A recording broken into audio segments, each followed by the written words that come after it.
How's it going, everyone? We are here in Orem, Utah for the second regional championship for the NCPA. This is big time. We've got over 10 colleges here and over 120 players. A big regional here, a lot of high-level teams. So quickly, I want to just go over an intro of kind of what you guys are going to be expecting today. So for our first featured match, we're going to be having BYU Team 1, and we're going to be having Utah State 1. A very strong matchup here to start the day off.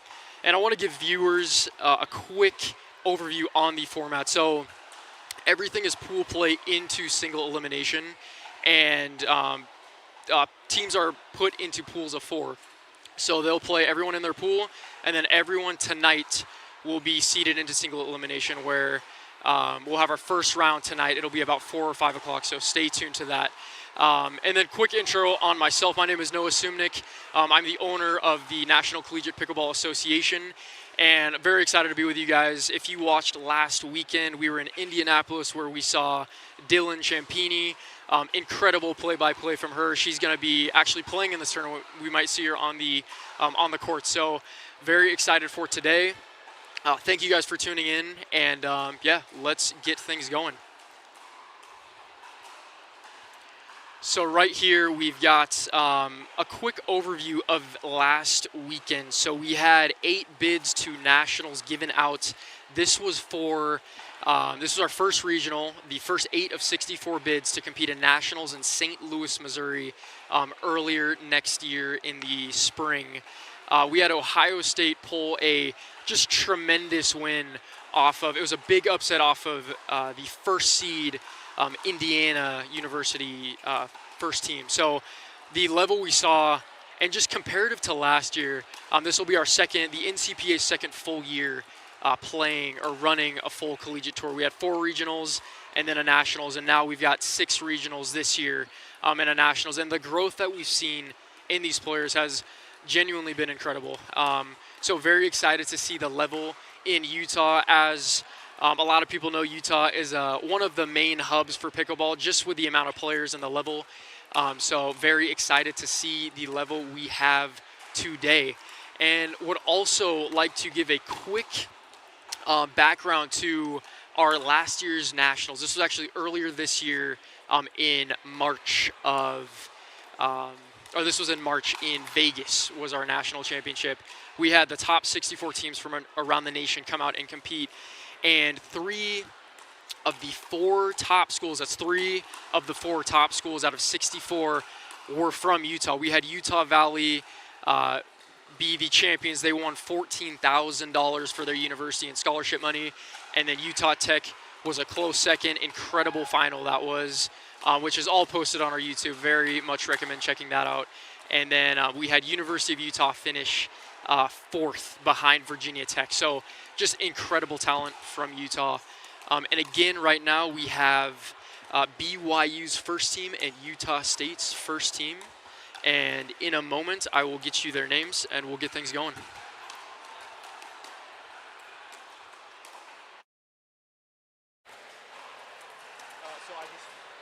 you guys hear me?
So we've got Parker Egley here. He has been a strong competitor for the past couple years. I believe he is a junior, and really solid player for Utah State. He's been at multiple NCPA events in the past, so we are very familiar with his skill level and ability. So very excited to see what he can do today.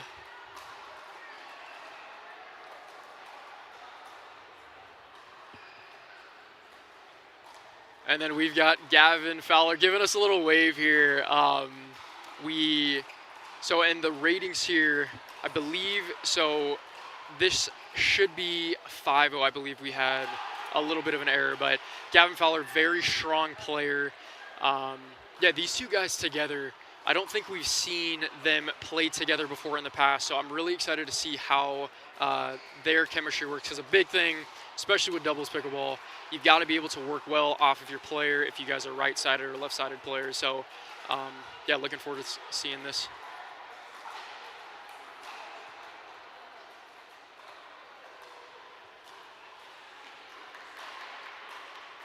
And for BYU's first team, we've got Jack Rowley. And if you see here, so the way the ratings work for the NCPA, these are college-specific ratings. So initially, this is his first event with the NCPA. So every player gets an initial 4.5 rating across the board. After 3 matches, they will get an official rating based off of who they played. So it ensures the most accuracy for college specifically. And Declan Homer, we have him at a doubles rating of 4.5 as well. After these first few games, especially in pool play, we're going to be able to see a lot more accurate ratings as a whole. So yeah, very much looking to see how this matchup is played.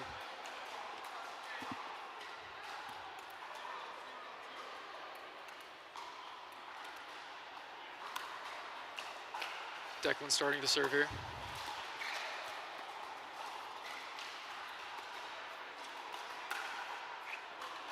Good speed up, just out on that block there.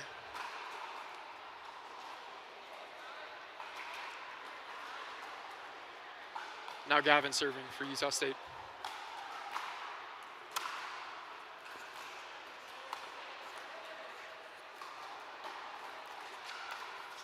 Oh, almost got the Ernie there. I love that we are in the second rally of the game and we're already trying stuff. That's just going to be, and we'll look at the replay here, just low there. He was on that.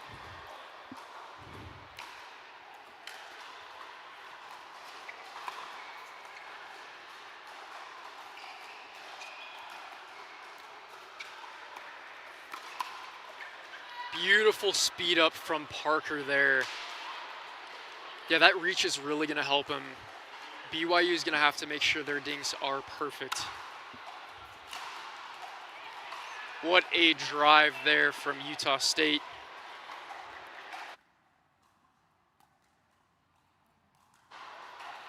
Yep, no worries.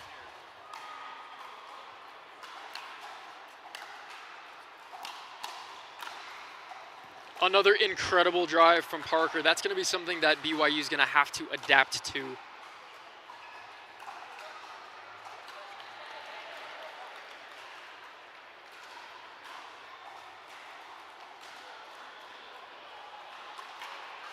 (2-0) here. Utah State is up. Beautiful shot there. Parker a little bit off balance. The slightest opening on that right side of the court. And Declan finds it.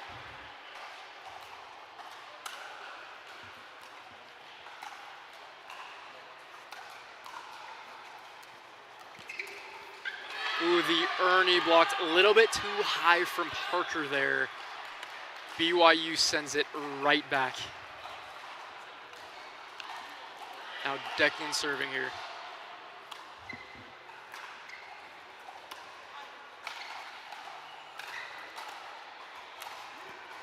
There it is. Surprising to see so many jumps over the kitchen and hitting those Ernies. That's where reach just comes so into play, and that's the level of pickleball that we're seeing already in the first game of pool play. Again, the reach from Parker, it's going to be a problem for BYU. They've really got to adapt to that.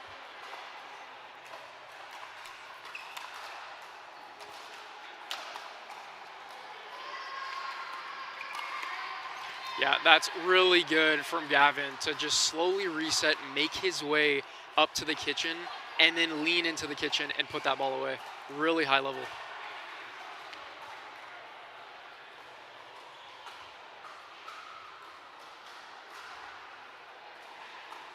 Little side note, I'm looking out into the venue. We've got over 200 to 300 people here. This is such a great turnout for supporting these college players.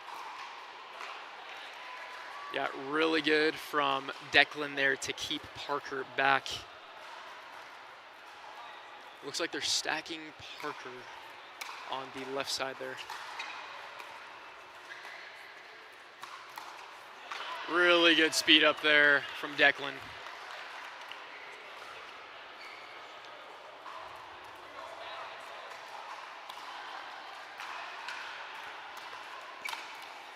Yeah, it's a good put away there. A little bit high from Declan.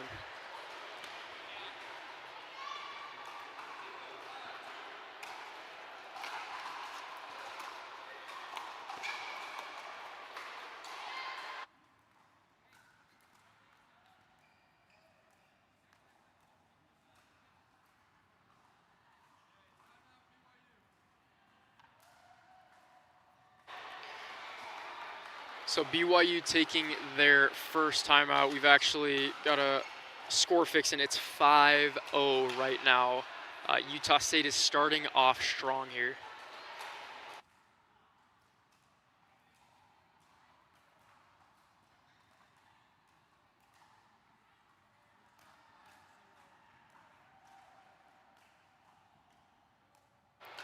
So we're going to be returning here. Timeout from BYU. Each team will get a one-minute timeout per game. And quick thing on the format. So what we're seeing here is it's MLP plus singles. So you're going to see men's doubles, women's doubles play, mixed doubles, 2 mixed doubles games, and then a men's and women's singles game. In Indiana especially, the just level of the singles matchups that we saw has been not only just so fun to watch, but just it really paints a picture of the level that college pickleball is getting to.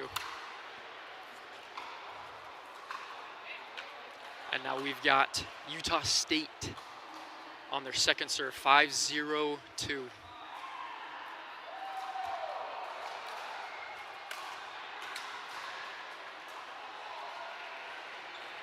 See what the call is here.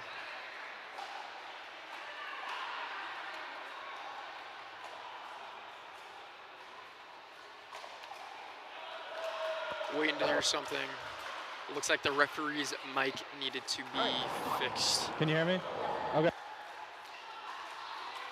And also, our referee here, Rob Crouthley, I believe. Apologies if I missaid that, but Rob here.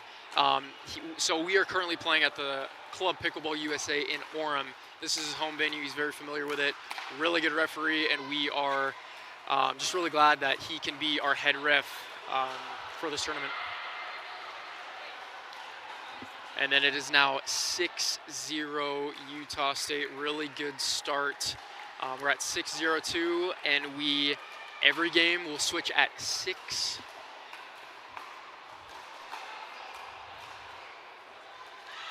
And looking at the demeanor of the BYU players, they're smiling, they're feeling comfortable. I think we're going to see, because this is the first game, they're kind of getting a rhythm, and they've already hit some promising shots. I think we're going to see them turn up here. Don't quote me, but let's see what BYU can do.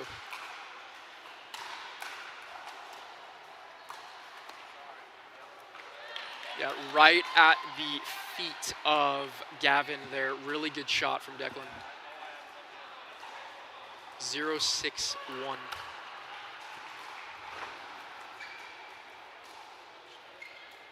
Pushing Parker back there. And Parker's reach again just lands in the back middle of the court. Let's see the replay here. Pushes him back.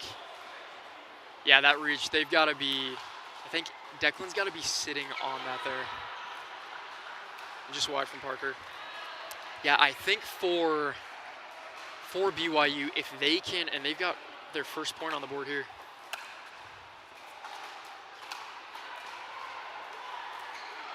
Great drop there. from Jack.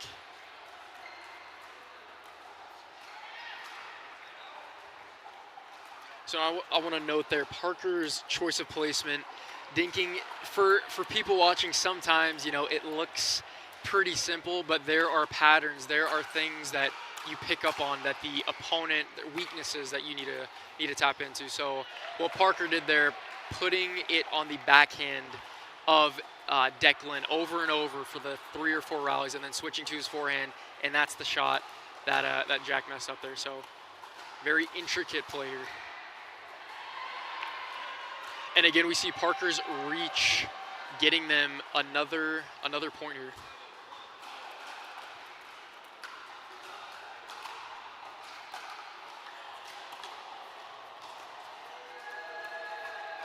Apologies, it is 6-1 still. Good speed up. It looks like it was very close call. Looks like they're going to be using their first. No? Okay. So also for viewers, each team will get up to 3 video challenges.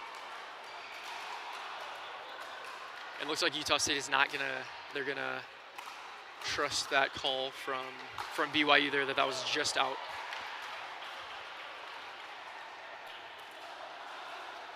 I'm sorry, they called that in. That was just in.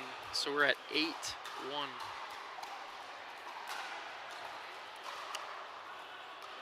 And pickleball is such a game of momentum.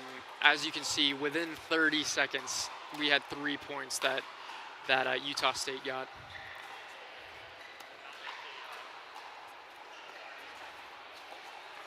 Oh, that is such a, yeah, let's see the replay here. Look at that placement there. And Parker read it, was on it, but could not put that away.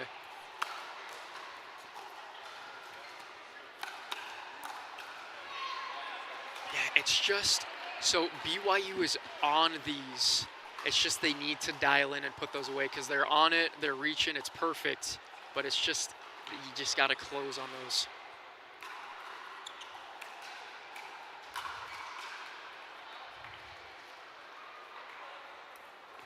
Yeah, and like I said, pickleball is so much of momentum. It's, you know, you really have to take advantage of every point. The only way BYU can get back in this for men's doubles, and that is unfortunately just out, and that is the game.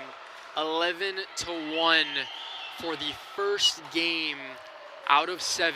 Men's doubles goes to Utah State. Gavin and Parker, really dominant performance. Let's see. Women's doubles is next. Let's see what happens. And we will be right back. We're going to be going to a commercial break. We will see you momentarily for women's doubles, BYU against Utah State. Stay tuned.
And we are back in our second game of this format, MLP plus singles. This is the NCPA format. We're looking at women's doubles here on Utah State. We've got Olivia Phillips and Emily Fitzpatrick, both of which have competed in the NCPA last year at our Utah regionals up in Kaysville. And then BYU, we have Natalie Hansen and Macy Amison. I don't think BYU, this is their first tournament competing with the NCPA. We're so happy that their team is more established. They've gotten funding, and I love that there has been such a push in university support that schools have been giving these players to just compete and do what they love with the small amount of time that they have in college. It's just 4 years for most of them. So, yeah, very happy to see BYU here.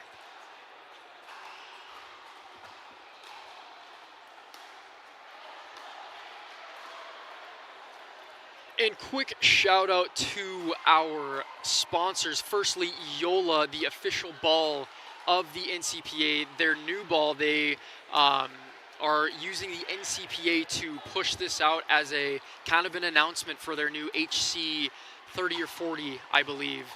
Plays similarly to a Franklin. So thank you, Yola, for your partnership. And a lot of the players are loving the ball. So.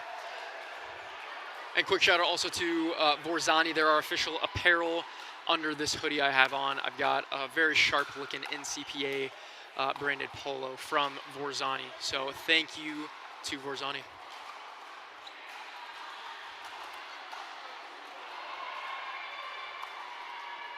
We're at 0-0-1.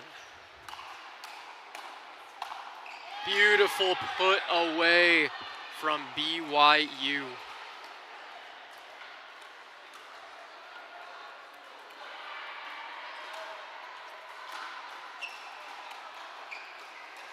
It's a great return to keep her back there.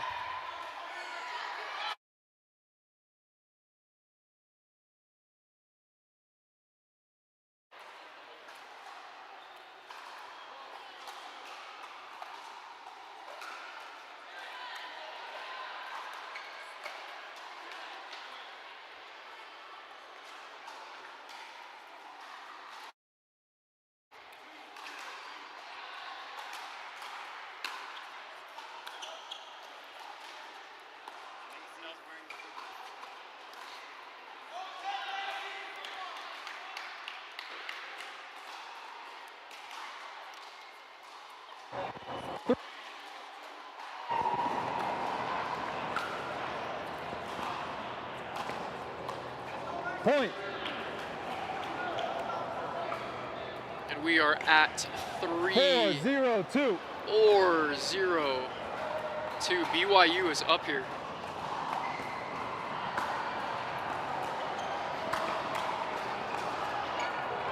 Side out. 0-4-1.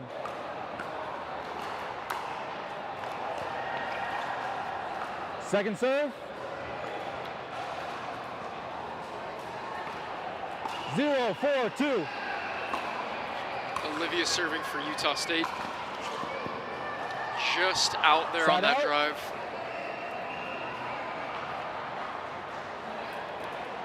Four, 0-1. Natalie is serving now for BYU. A little Second serve. ambitious with that drive there.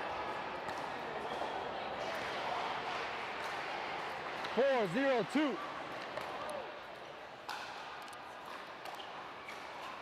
Side out. Yeah, that's really good to keep Macy back there. 0-4-1.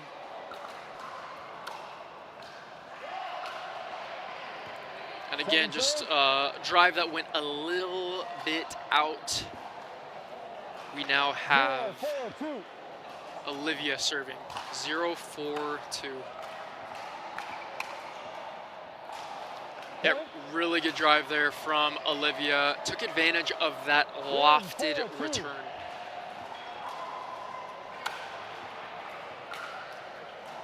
Side out. And just the white tape not being too friendly to Emily there. 4-1-1. Back to BYU, 4-1-1.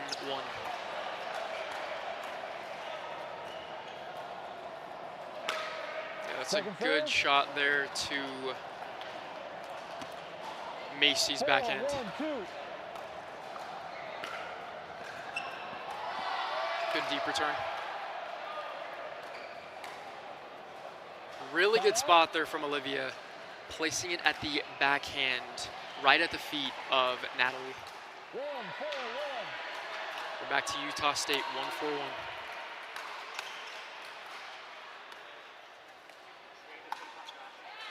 Yeah, that's a really, really solid attack there from Natalie there. 1-4-2.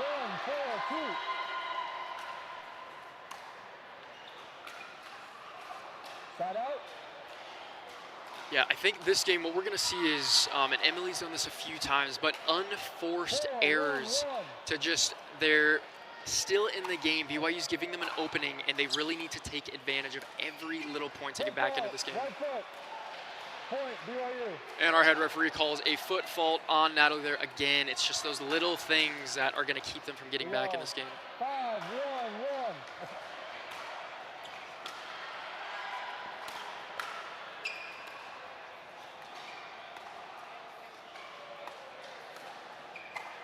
Yeah, really good for Macy there.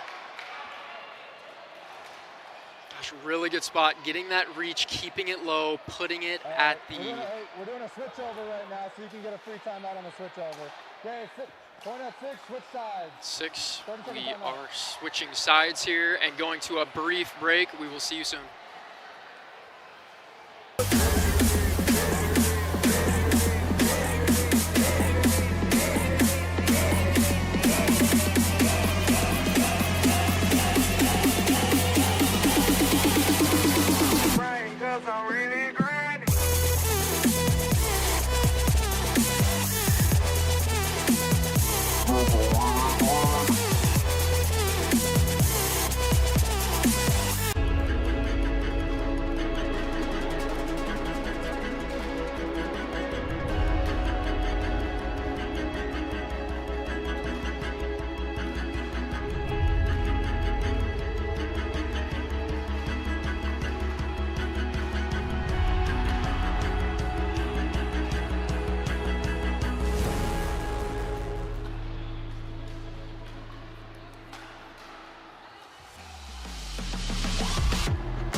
Okay, side out. Second serve. So we're at 7, Second serve. sorry, 6-1-2. Really good speed up 6-1-2. and attack there from Olivia. And then Emily puts that away. Just wide, looking for that near kitchen. Potential ATP if that went in. 7-1-2.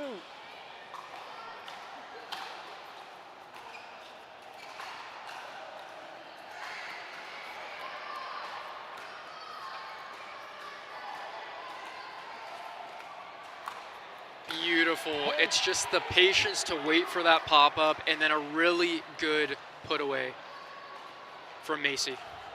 8-1-2.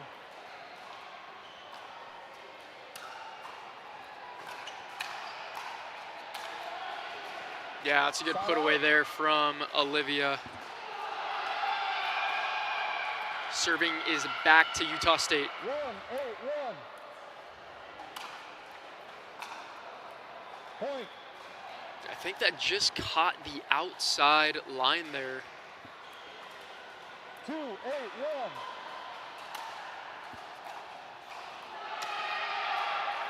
Yeah, good leave there from Macy.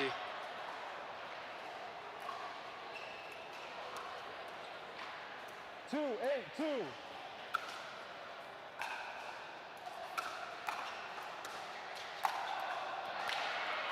Side out. Again, Macy just dominant there on those putaways. It's really when those opportunities arise and those pop-ups happen, can you put it away and secure that point? And that is exactly what Macy's doing. Keeping Macy back here.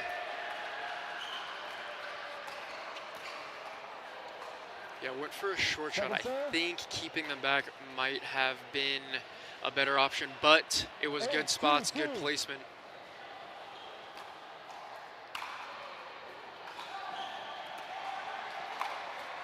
Oh, this game she's gotten almost all of those, so that is unlike Macy there.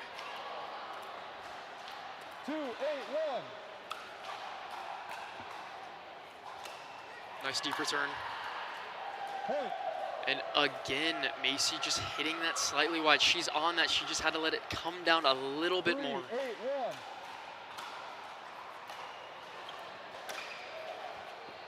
That's a good leave from BYU. 2-8-2. Olivia with her second serve. 3, 8,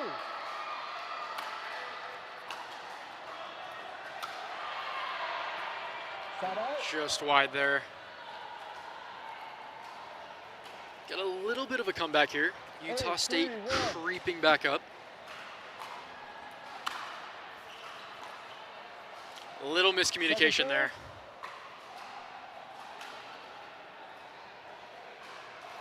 Macy wasn't sure if forehand she should take or Natalie take the backhand on that one.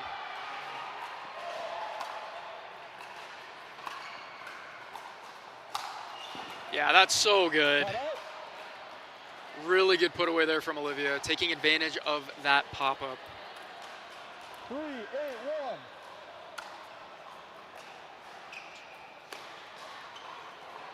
Second serve. Yeah, Olivia rushed that a little bit. I think a little excited from her last 3, 8, overhead. 2.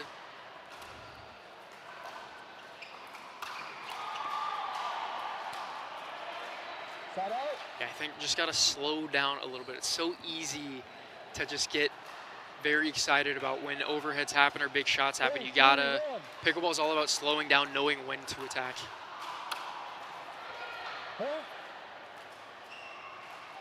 And unfortunately, I am right next to her, 9, and she 3, 1. might have heard me, so that's unfortunate. Really good drive there from Macy. Again, another great put away. Let's see the replay here. Timeout, receiving team. 1 minute timeout. Yeah, Natalie just driving it to set up Macy on that put away. And Utah State, they are still in this. Plenty of game left. It's a lot of back and forth. Very interested to see if Utah State can get back into this. Again, for these women, this is the first match of the day for them. So it's getting into a rhythm. We could see Utah State get into that rhythm and pull back here and pull off a big comeback. But let's see what happens.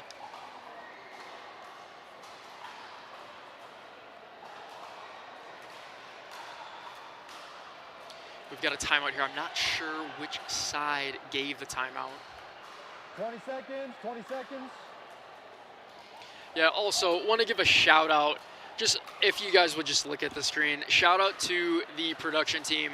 This is next level production for collegiate pickleball. Those graphics look so sharp. Thank you guys. They do the US Open as well, so this is the highest level broadcasting you will see in college pickleball. So blessed to have Pickle TV and their team with us for the duration of the season. Resume play at game point 10-3-1. I fell asleep. We are at 10-3-1. Second serve. Second serve. Can BYU put this away? Oh, sorry, let me call the serve. Reserve. Here we go. 10-3-2.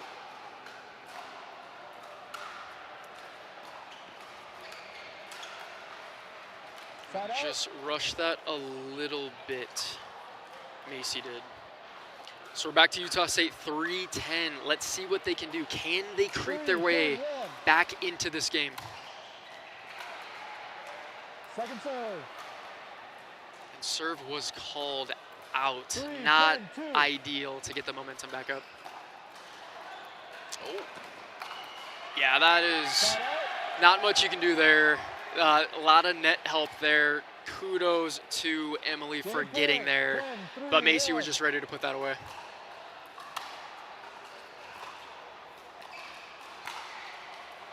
Just why can Utah State stay in this game and go 2-0 up, or will BYU tie the matchup 1-1 overall? 10, 3, 2.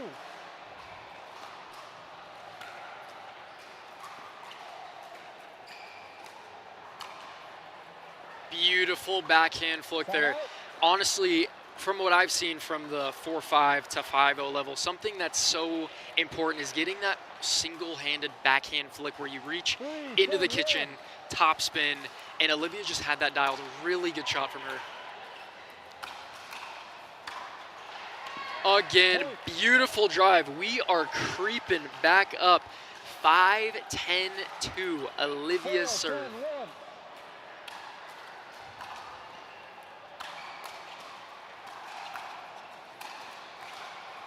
Oh my goodness. She keeps it in. Yeah, that's a really, really good shot.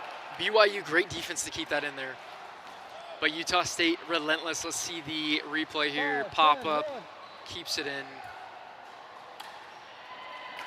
Yeah, really good.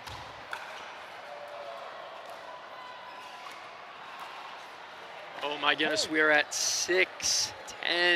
Utah State slowly creeping back up. 6, 10, 1. This is first serve.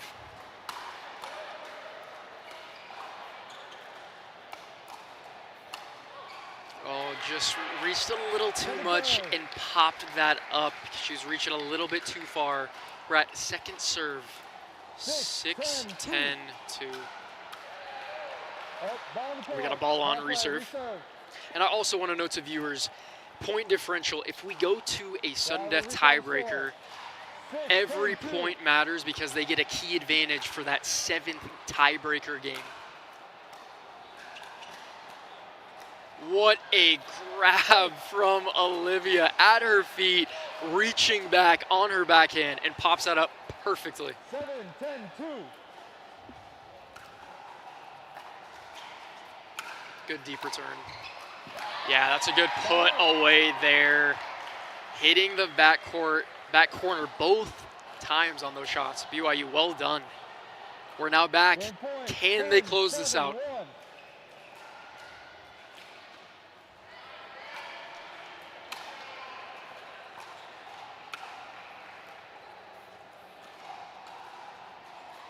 Yeah, at the feet, that's really good.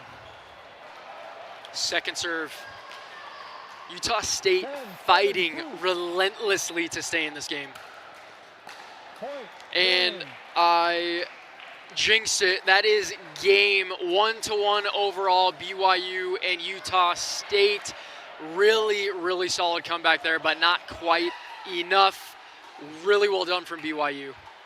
This is going to be a close game. This whole match, these 7 games, might go to a 7th. We're seeing a very even split from guys to girls, and as these players get a little bit more warm, as these players do, we could see a very, very tight matchup here for the first game of the day.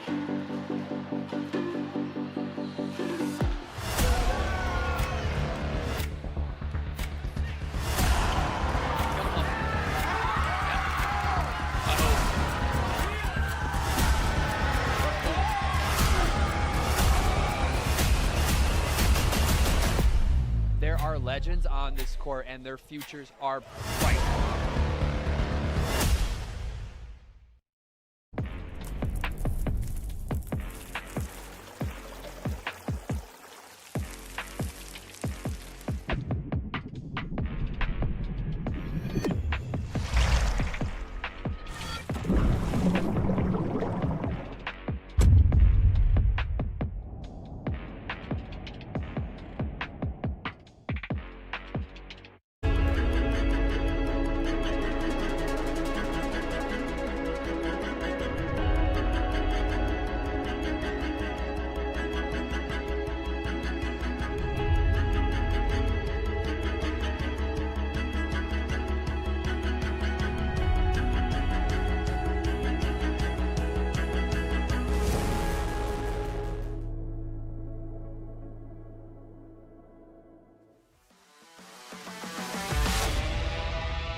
And we are back. So the first, just to give everyone a recap of what's been going down, we've got doubles, singles, and mixed, 3 categories in each. So mix has been chosen for the second category. So for these first pairings from Utah State, we have Parker Egley and Emily Fitzpatrick. And then on BYU side, we've got Natalie Hansen and Jack Raleigh. Very curious to see how this matchup goes.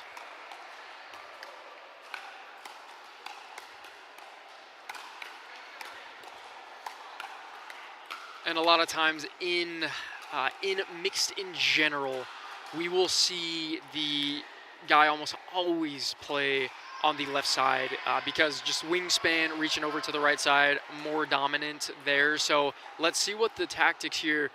We've been seeing a bit of kind of different strategies because a lot of times when there are higher level games, the women will actually stay on the left side and take up more of the court.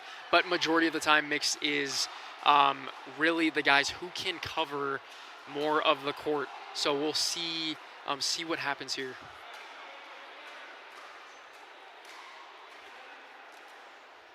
You guys ready?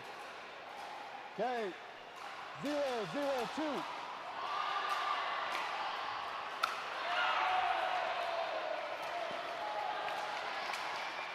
Side out. Well done from Parker to keep Natalie back there.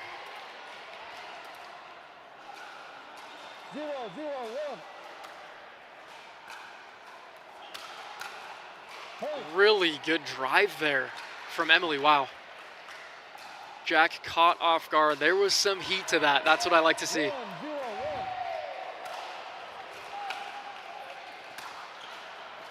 And good leave from Jack there. Parker just too much on that drive. 1-0-2. Side out. And then a missed serve from Parker there. Hopefully it doesn't cost them too much, but we have plenty of game left to go. 0-1-1. Back to Natalie.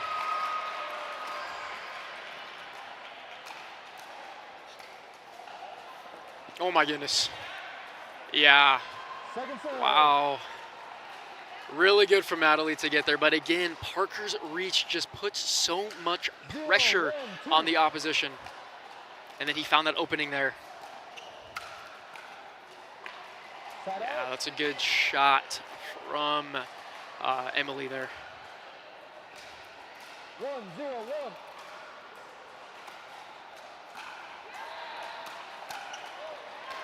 Point. Yeah, good drive from Parker there. I think Jack was expecting it to come a little quicker. He rushed into that shot a little bit. 2-0-1.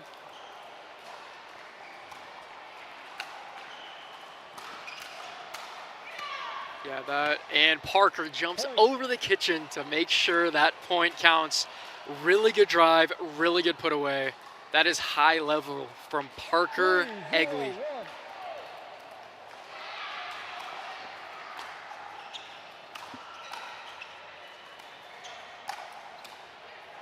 Football. Left foot.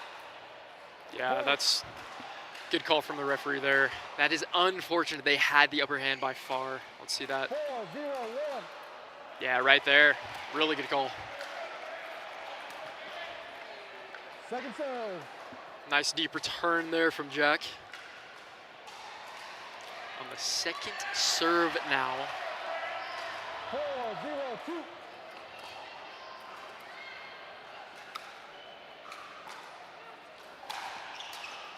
Okay, again, good lead. It's a little bit of roulette on those drives. I want to say 50-60% of those from Parker are going in and out, so that is something that they just have to really keep an eye on. Point. And just out on that return from Emily.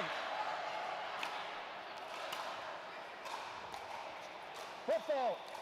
Yeah. Point. Yeah, that's why we love our referees. Really good call again. 2-4-1. This time to the opposing team. We're at 2-4-1. Utah State leads.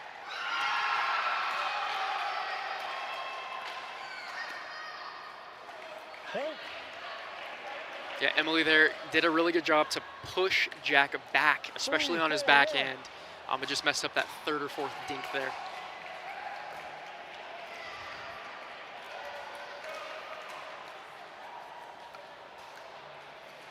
Resets. Yeah, that's so good. Again, it's patience. There were times where I'm like, oh, maybe she could speed it up, but she waited on it, waited for the put away that she liked, and now we're on the second serve for BYU. Wow, she is sitting on that with her backhand. So good from Emily.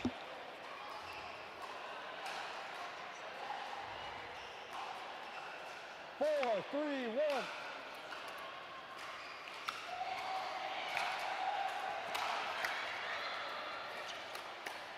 Yeah, good reach there from Jack. Great put away. We got a tight game here so far. 4, 3, 2.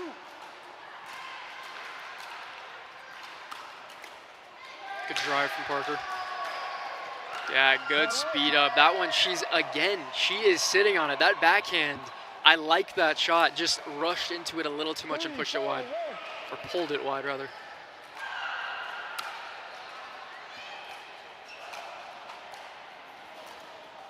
Yeah, Parker is on that. Just got a little too low and couldn't lift that up over the net enough. And I want to note, BYU's defense from the last point held Utah State at 4, and now we're at 4-4-1. Oh. Just barely did not get that over. 4, 4, 2. Second serve.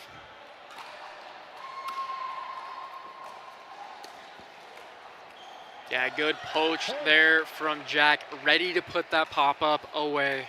See the replay here. Beautiful replay, so clear. Parker cannot get a hold of it.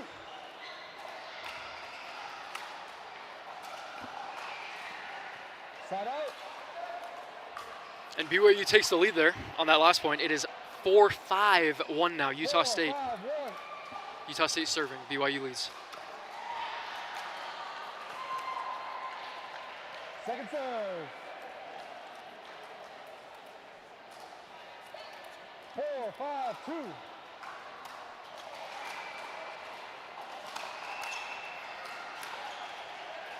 Yeah, Parker Rocha, he's on that, ready for it. It's just his momentum going forward, I think, is what just held him off balance, and he wasn't able to make contact with the ball there with his backhand. Yeah, it was in play. 5, 4, 1.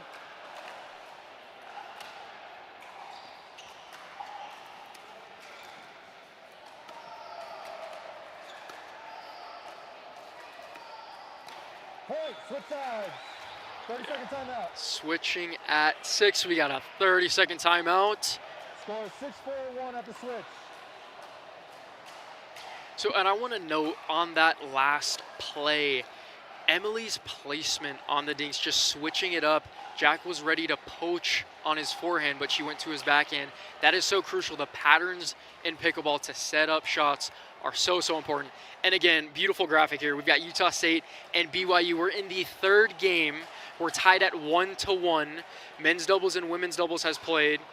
I believe Utah State took men's and BYU took women's. So now we're in the third game of 7. All right, 10 seconds, 10 And we've seconds. got Utah State and BYU playing their first mixed game. And we are about to resume here. 6-4-1. Okay, resume play. Look at the American flag in that shot. I love that. Beautiful venue here. Yeah, and there, we got the ball right by me. Give me one moment. Oh my gosh, I feel so involved. So really good drive there. Back at it from Parker. Good put away. That reach again is just, there it is.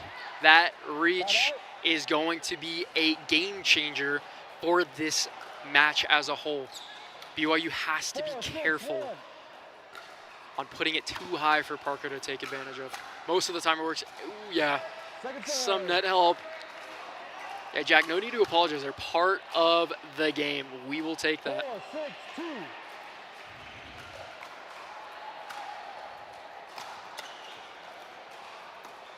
Good reset there from Natalie. And again, there's that reach. Both men on both sides are just getting ready for the women to get that cross-court dink, and just the poach is on a lot of times, so they are taking advantage of that shot. Just out there. We are now at 7-4-1. BYU leads. 7-4-1. And for once, I got the score correct. Awesome.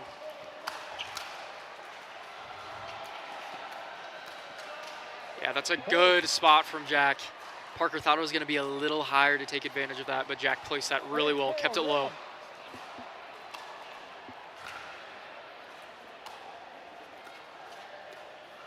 He was looking for that reach there. I think Parker was expecting him to speed up, and he did not, so it kind of just caught him off guard there. Timeout receiving team, 1 minute timeout. The score is 9-4-1.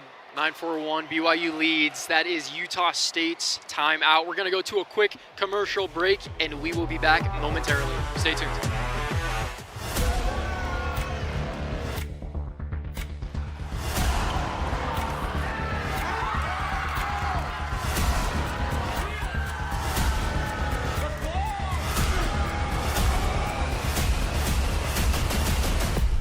There are legends on this court, and their futures are bright.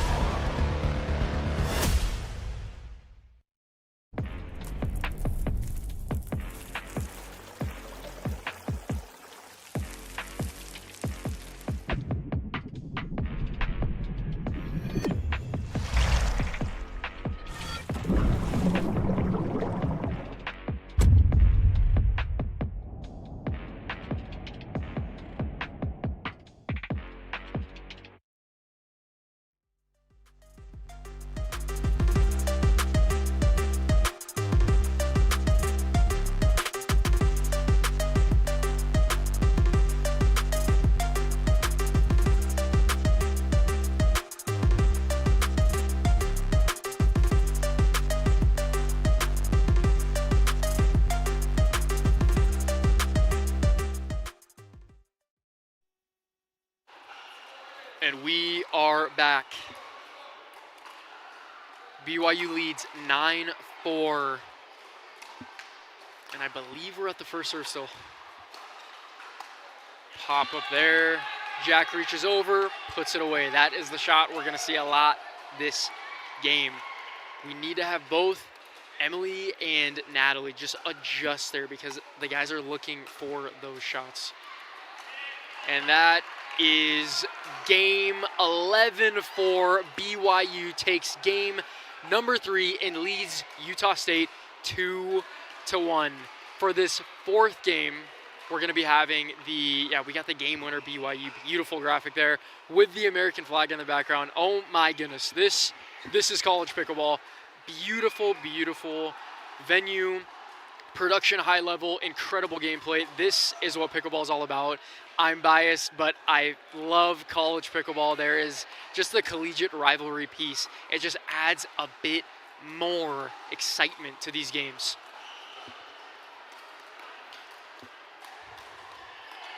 And then this fourth game is about to be underway. We've got a 2-minute warm-up before the start of each match. So we'll get this started in about a minute. And we will introduce these players, or reintroduce them momentarily.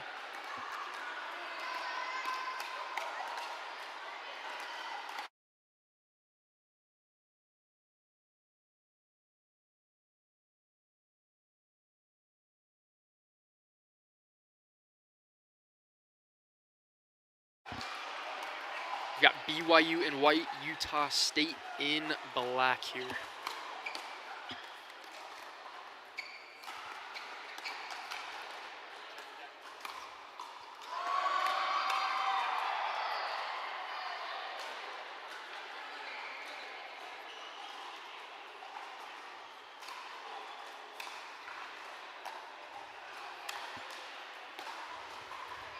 Would also quickly like to shout out one of our official partners, the official bottle of the NCPA Ice Shaker, the home of the Gronks. We've got the Gronks in the NCPA family now.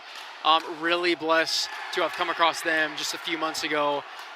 Incredible partners, their bottles, check them out. Beautiful, high quality. It's like a Hydro Flask, but they've got university logos on all of them. So support your college, your alumni college, by buying those ice shakers.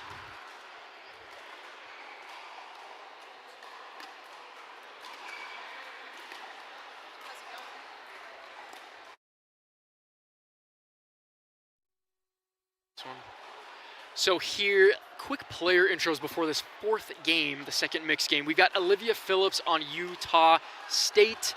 Again, I think those ratings should be a little bit higher, I think. But Olivia Phillips here on Utah State.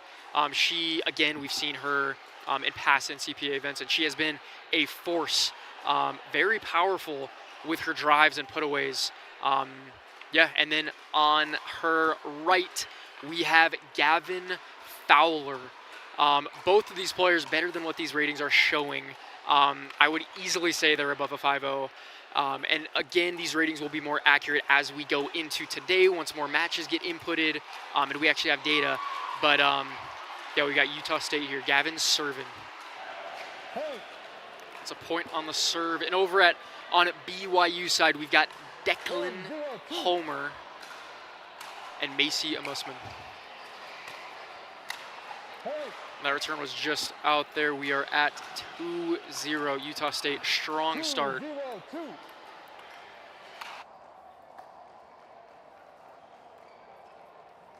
Ball was called out. Ball was called out.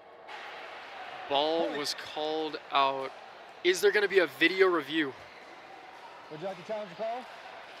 Okay. We've got our first challenge call of the day. BYU has challenged this shot. We'll look at the replay. So to reiterate what Ron was saying, the ball was called out by Utah State. BYU thinks it's in. Let's take a look.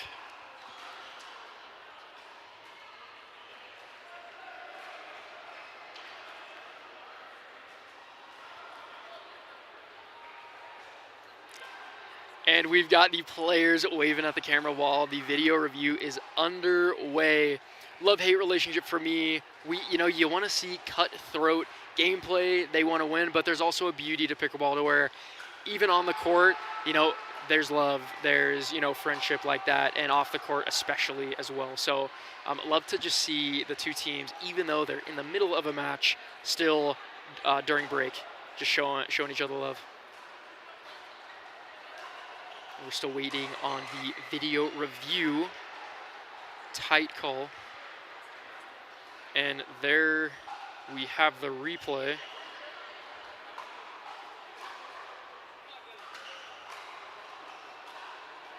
Whoops.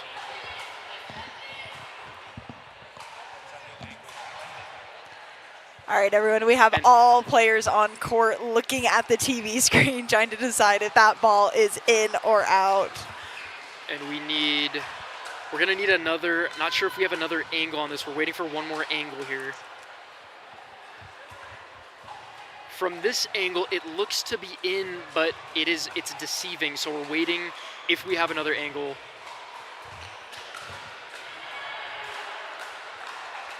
And the big thing is it doesn't look like it from this angle, but over half the ball looks to be out. This angle doesn't really show that. Waiting on one more angle if we have one. So it looks like they're making a call.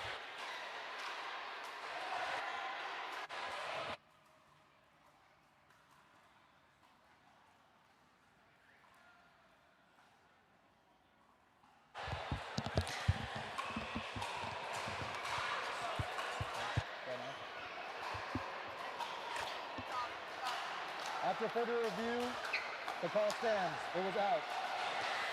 All right, you heard that. Ball was out. USU very happy, actually cheering over here to us.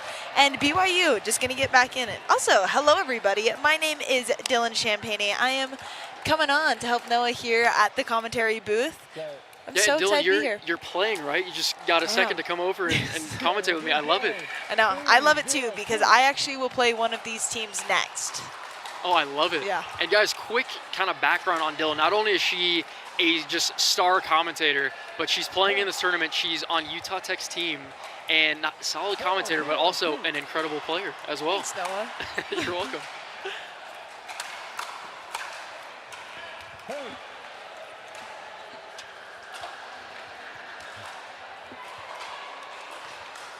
All right. There we are. Hey, guys. How's it going, guys? So happy to be here. So cool to be in Utah. The NCPA goes everywhere, but I'm so biased. I love it when you guys are here. No, it's great, and I was telling people earlier, the level of play, it's not, there's, I would say 10 colleges in the area, but the level of play is just so high. And in our Vegas Nationals last year, we had, or this was earlier this year, we had, out of the top 4 schools, 3 of them were from Utah. Isn't that crazy? Incredible. So it's really cool to be here. These are very competitive regionals to be a part of. Obviously, we have, 2 very pristine colleges going at each other right now, BYU and Utah State. But Utah State just dominating this mixed match so far, as expected from Livy Phillips and Gavin Fowler. Another fun thing being here is I grew up playing with all of these players. I know Gavin and Livy very well. I've been playing with Livy since I was 15, 16 years old. That's so cool. Yeah. So it's been amazing to watch her grow in the sport. Little fun fact, if you guys know Allie Phillips, she plays on the Pro Tour. It's Livy's older sister, and she's signed with the Orlando Squeeze. Oh, no way. Full-blown Major League Pickleball team. Wow. Yeah. That is awesome. And Dylan, just to give you kind of a quick overview on where we're at. Yeah, this is the please. fourth mixed game here.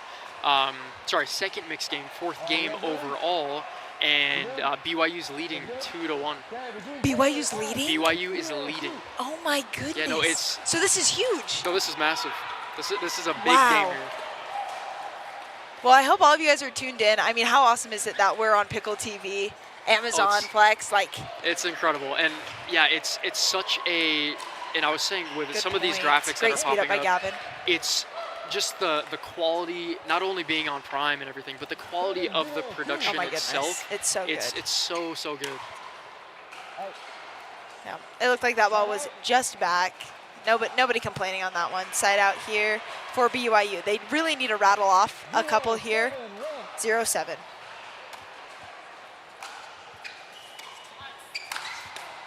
The key is going to be getting to the net. I don't know if BYU has consistently gotten to the net, but that's how you're going to get points. So really good thirds. This next point is going to be crucial for the BYU side. Yeah, we've seen a lot of times that the guy is reaching over, and there's a lot of speed ups on that cross-court dink from the girls. Yeah, that is, they were bailed out there. 100. Goodness gracious. For, Livy back there laughing it off. It happens to the best of us. Here we go.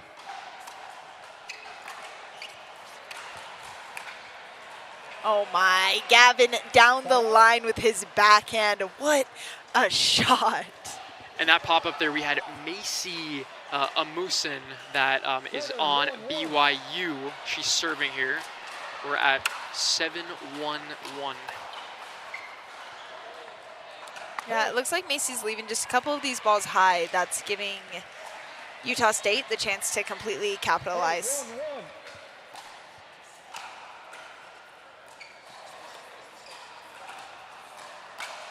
Wow, Livy doing a really good job at moving them around at the kitchen line and creating an opening for herself to swing. That was beautiful, well done. We're taking a timeout here from BYU. 8-1-1. Is it Utah State going to finish this game and tie 2-2? Stay tuned with us and we'll find out when we come back.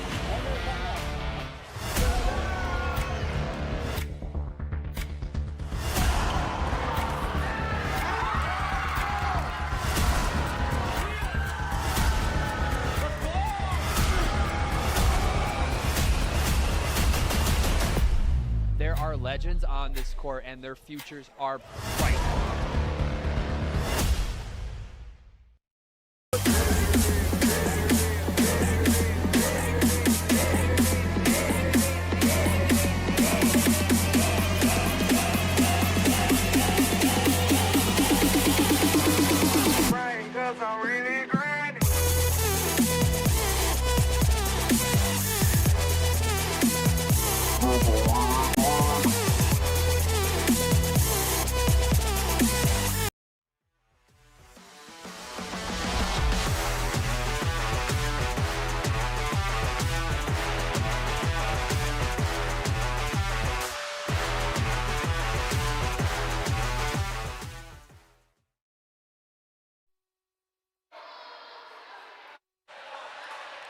All right, here we go. Serving is Livy Phillips, 8-1-1.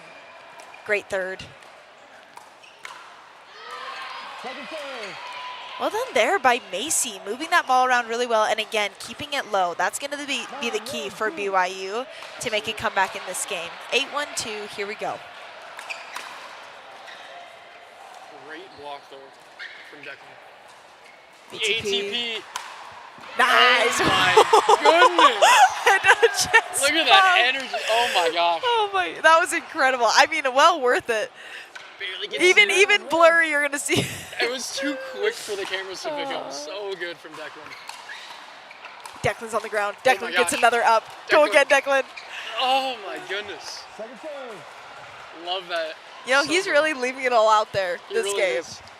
First time I've seen anybody on the ground this game. I love it. And that's exactly it. College pickleball, the energy, what people give it's next level. It really It's is. amazing. They are The- creeping back up, Dylan. They just doubled their score. That is true. They did double their score. Here we go. 2-9-2. Can they get some more points here? Again, this third is going to be crucial. Side out. Well done there. Macy looking at her partner kind of like, hey, why didn't you let me have that one? Declan apologizing, and we are at 9-2-1. Will Utah State finish it here?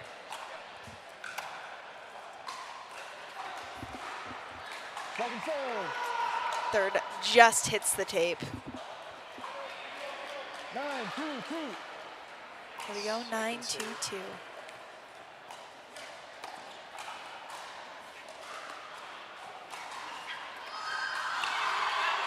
And another bag. At the body A bag. body bag. I like to call it the bean bag sometimes. I don't know if I've ever heard Bean bag. anybody call it a bean bag. I don't think I have either. Oh, you see the idea? Woo! And a little slap on the leg to finish that game. Utah State taking the second mixed match 11-2. That means, folks, we're going to be going into singles. This is big, and we're tied 2-2, so we are neck and neck right now. And Dylan, I was also, and I gotta stop with this, but the graphic that we see here, how incredible does that look? Amazing. Just the That's clean. U.S. flag in the background. And I love that everybody listening to us is looking at the exact same thing. I Exactly. know everybody at home is looking at this and they're just like, wow, I Yeah. wish that didn't disappear. Yeah, they were like, I want to watch more because that looks so. And look at this. Boom. They've just upgraded the visual. It's incredible. Wow, so good.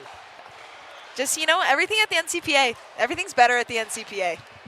Dylan, that is so true, isn't it? Right. It's so true. It's the best pickleball college has to offer, the best energy, the best format.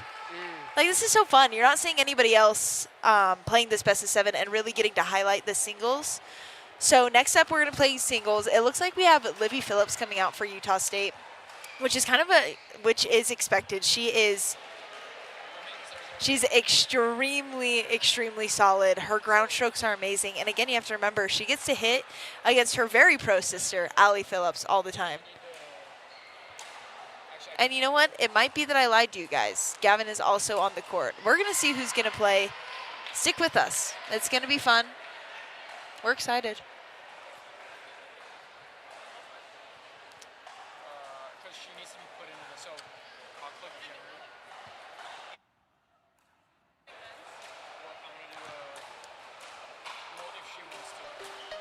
Oh, yeah. Big cheers from everywhere at the facility. Oh, little tunes. Here we go.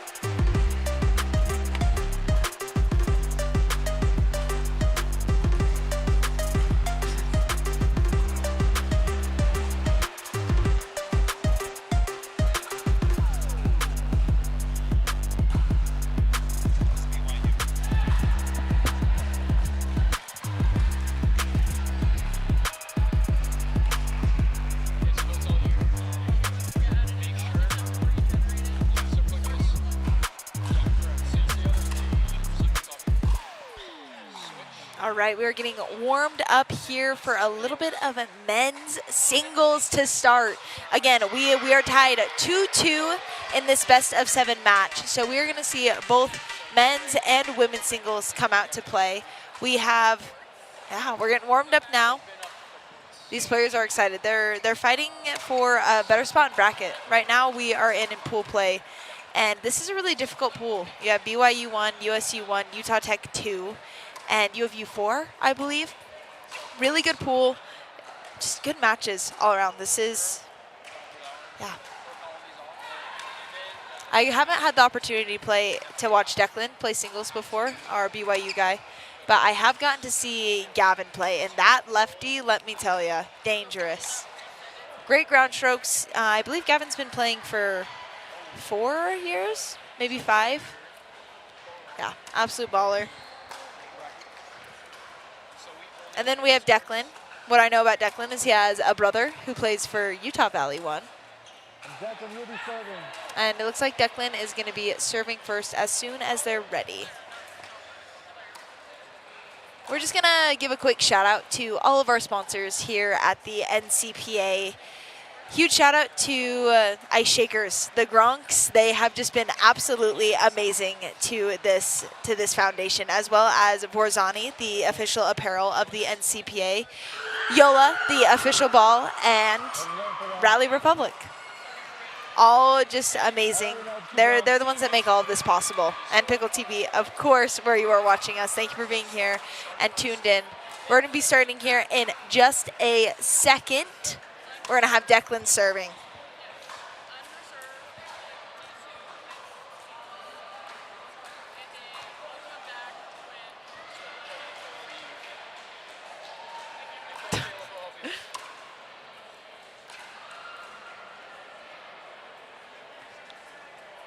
All right, we're getting...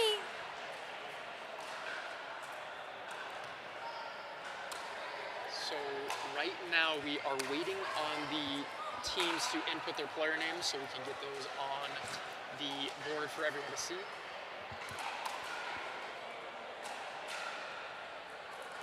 And as soon as those names are in, we're going to get started. I know, I'm sure everybody listening is just on the edge of their seats. Because right I sure now. am. I am. Yeah, I might fall off. That's crazy. I actually might fall off of my chair, which can't happen because I need to keep my eyes locked in on this court. Exactly, we need to stay on the chair. So they better get started soon. Yeah, or else we'll be on the ground. So Dylan, real quick, how was your first game? How did that go? Yeah, so we're in the same pool as these guys. We played against UofU 4, and we destroyed, not going to lie. I love it. We killed it. Good games. We went 4-0, Wow. which is the ideal. That's a cleanup, yep. That is a cleanup. And here we go. We have Declan serving 0-0. Let's see what these boys do with singles.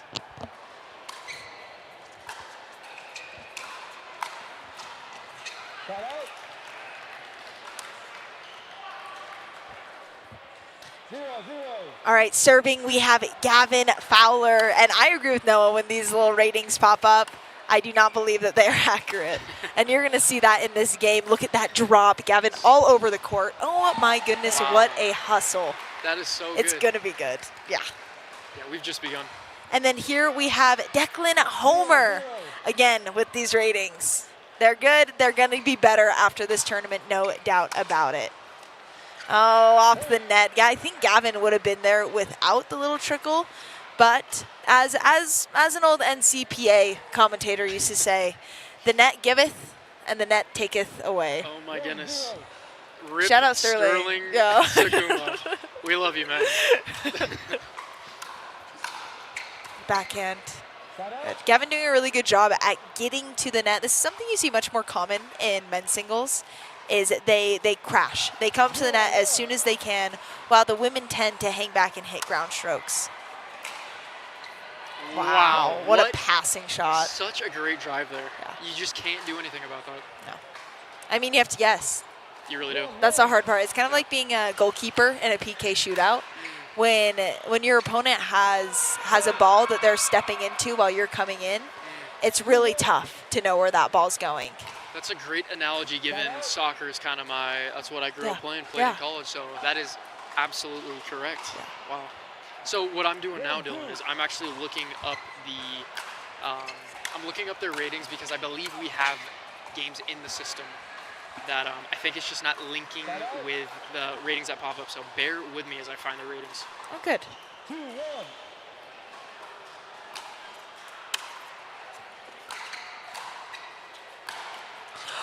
Big forehand. Oh, Declan my. on the court, diving for that. He Dylan- puts it all out there. Dylan, do we see this anywhere else but college pickleball? No. You don't really see it. Like, that is a full Superman dive there. I wish he got that. But such a good effort. Wow. Great get.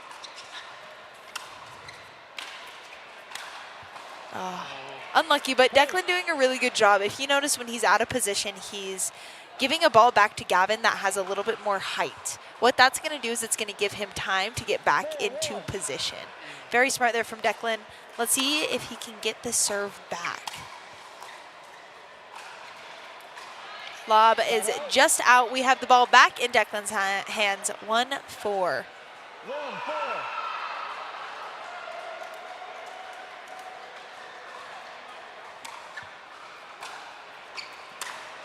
You know, knowing these teams so well, especially Utah State really well, I think it's crucial for BYU to try to get this win.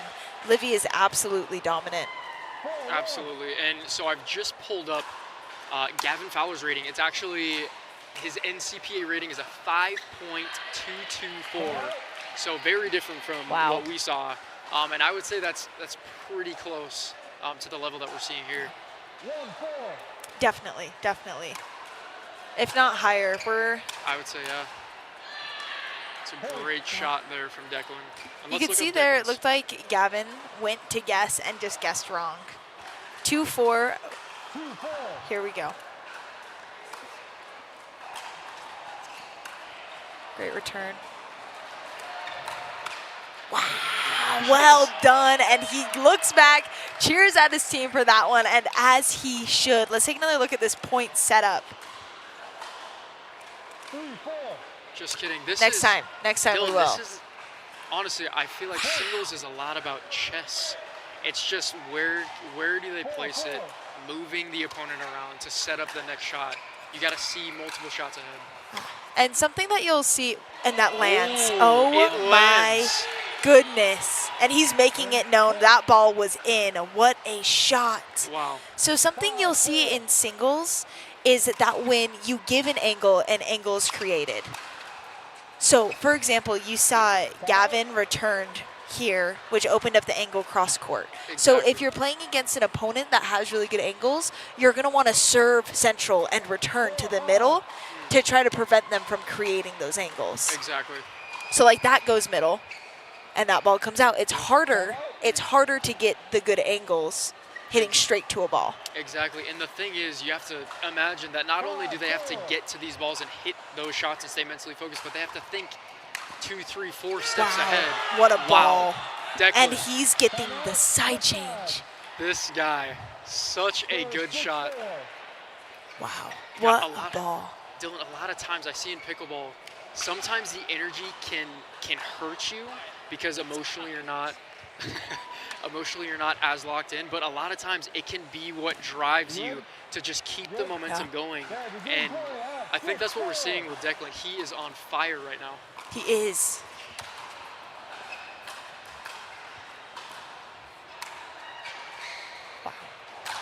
Wow, and Yeah. Gavin saying, this ball is getting put away. Like, he does a really good job at moving Declan around. And, Yep. oh my goodness, what an overhead. 4-6. 4-6. Gavin definitely looking to string a couple here and get back into this game. Yeah, that Oh. is such good placement. Declan is such a character. I can't. After that shot, showing that forehand that he just did with a little confused look on his face. Oh. Smart drop. Oh my gosh. goodness. Oh Declan, my Gavin. goodness. Dylan, this is extremely high level. This is not a 4-0 singles No, game. This is not. This is 5-5. I want to say this is high level. Gosh. Wow. I cannot, but both these guys are just so athletic and they're so fast they're getting to so many balls, and they're just playing smart. They really are. It's patient. It's a lot of placement. Not in singles, you can't blast it all the time. A lot of times it's placing it, moving your opponent around, opening up space on the court. The 360 winner to the kitchen corner. Are you kidding me, Gavin So Fowler? good. And the fact, look at this, the fact that Declan gets on the end of it, it hits the ball. Oh my goodness. We've got some momentum here on Gavin's side now. 5, 6. What a tight game. It is. Again, this is crucial for both teams. Nice little off-pace shot there from Declan. So hitting off pace can be so beneficial because you're forcing your opponent to put something on it, right? So if they're late to the ball, like Gavin just was, he can't use Declan's power to get that ball back over. He has to create his own. Exactly, yep. And what we just saw here was a missed serve. Those, especially in singles, it tends to kill momentum. It's hard to get every serve in, but it hurts when you miss it. But you know what? Do you remember? Great ball. That ball paints that sideline. Wow. So good there by Gavin Fowler. And we were But tied, 6-6. 6-6. What a freaking game. 6-6 in the 5th game of the series is crazy. That's crazy. What a drop. Oh, just out there. You know Gavin wishes he had that ball back. You know he does. Definitely. All right, so Declan hasn't scored since the side change. So we're going to see if he's able to get some here. Good serve.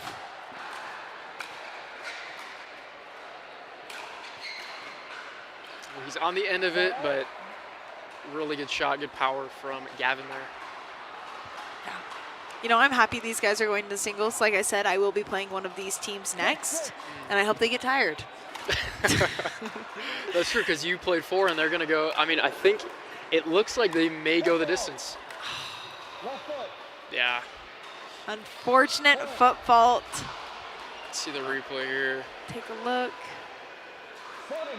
Yep. Barely robs vision. So good from our head referee here in Orem, Utah. Gavin putting that last one just into the net. Here we go. 6,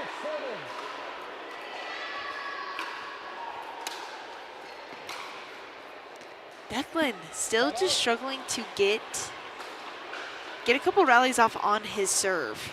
Yeah. But Gavin's hitting a really strong return and coming in now. So And a strong return to his backhand as well.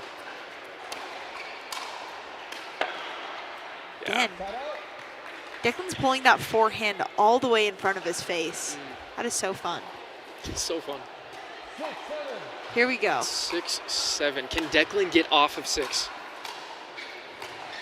I mean, Gavin's done that setup every time. It's been a return to the left side. Yep. So Declan's backhand. Declan actually tried to run around that one with his forehand. And then Gavin, with, you know, being the lefty that he is just pulling that next ball down the line. Exactly. It's been the pattern every time, and it's working. Let's see if it happens again. Yeah, I mean, if it's working, if it's not broke, Don't fix don't it. fix it. Unless you're one of those clocks. Then you're still right a couple times. Exactly.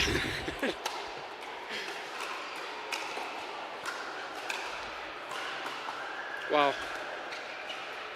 I mean, are you seeing that? It's there, and gosh, I just got to give it to Declan. He is being run around the court, but he's still getting there. Every time Declan's going back to Gavin's forehand, I would love Yeah. to see Declan try to pull one of those balls down the line. Yeah. Oh. Just out there.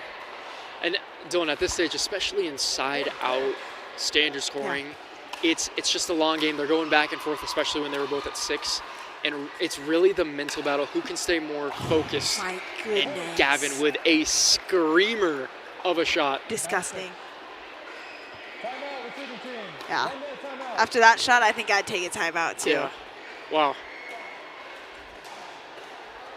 They're so nice. God, part of me is Part of me loves it, part of me doesn't. I know. Well, let's see if they keep being nice or if somebody's going to take this game. We will be right back. Stay tuned with us. Oh my, look at that.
Wait one sec. Resume play at 9-6. 9-6. Gavin has just been dominant in the second half of this game. Declan getting the side change at 6-4, but not scoring a point since. Is he going to come out and get some points? He needs to serve back to start. ATP. What a shot by Gavin. I knew it was coming. It was there. It was there so well Wow, executed. Wow. What a ball. Gosh. That was amazing. Game point, 10-6. Here we go. Oh Yeah, my wow. gosh. Gavin Fowler puts the 5th game away. Utah State leads 3-2 in the overall match. What a performance from both. And the standout, Gavin Fowler, incredible shots. Wow. That was amazing. So good. He was down 4-6. 4-6, and Dylan, that's the mental, can you stay locked and crawl your way back up? And he held Declan at 6 for the entire, 70% of, oh my goodness. Wow. That was crazy. Well done there by Gavin Fowler. We have our ladies warming up next. We have Macy from BYU and Livy Phillips, who will be playing next. Get excited. And Dylan, here BYU needs this win to go into a sudden death game. The 7th game. This is big for BYU. Do you know if Macy was a little tennis girl? I would assume so. She's got the form, the technique. Yeah. All right, well, we're going to find out more. We're going to see how these ladies play singles and see where this match is going to end up. Stay with us. This is going to be good.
There are legends on this court, and their futures are bright.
your spots. USU will be serving the BYU. Go ahead and line up. All right, our head ref, Rob, getting everybody in position and getting ready to get this game started. We have Olivia Phillips serving for Utah State. Again, if Livy is able to pull out this win, they will win 4-2 over BYU. Livy putting that first serve in the net, looking back at her family, laughing it off. All right. Okay, so we have Macy serving for BYU. Crucial to have a good serve in singles. Even more crucial to have a good return, and that ball just out by Livy Phillips. 1-0.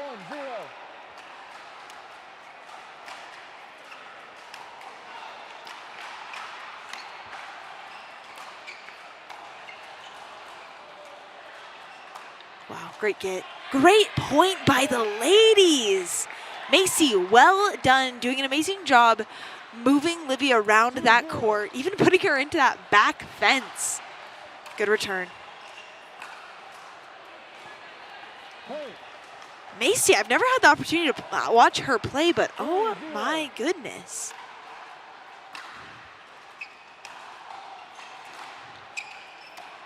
Great slice there by Livy. It's crucial to know when to hit a slice. You have to be able to get under the ball. For a lot of singles players, it's almost your bailout shot because the goal is to hit topspin, right? Topspin is what makes it so we can hit the ball hard and keep the ball in. We got backspin from Livy there. Lob stays in. Lob back. Stays in. And that ball is just back. What a freaking point. Ladies, you can tell this is a fight. 3-0 for BYU.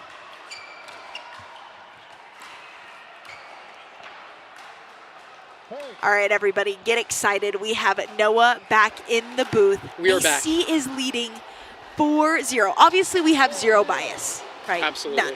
But in the name of pickleball and good pickleball, we want to see a sudden death dream breaker. We do. We really do. We can't say it, but we just did. But yeah. And you know, viewers at home, this is so exciting. Wow. Oh my goodness. Wow. It That ball- backspin into the net. Yes, Oh, and the replay. look at that. Wow. Barely goes over. Wow. I mean, Macy's playing out of her mind right now. Yeah, that is so good. I think Livy is feeling that pressure, putting that last return into the net.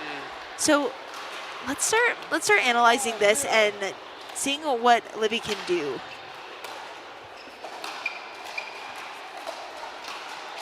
Yeah, honestly, I'm thinking, Dylan, if she can, and we got a side switch here, I'm thinking if she can, because right now, her reach, who's this? Macy. Macy, yes. Macy's reach is, I think, playing an advantage right now, and I think her drives are kind of, I guess, a big advantage. So if she, Livy. Livy, No worries. if Livy can, honestly, I feel like if she can pull her up and move her around a little bit more, not drive every shot because of her reach, but kind of pull her in. And I mean, another thing too is Livy dominated Macy in that mixed doubles game, right? Yeah. So Livy might have come out a little slow, expecting not as much as Macy is giving, but Macy is giving a 6-0 lead, down So 2-3, crucial for her to win for her team. And look at that. Well done there by Livy. Great ball.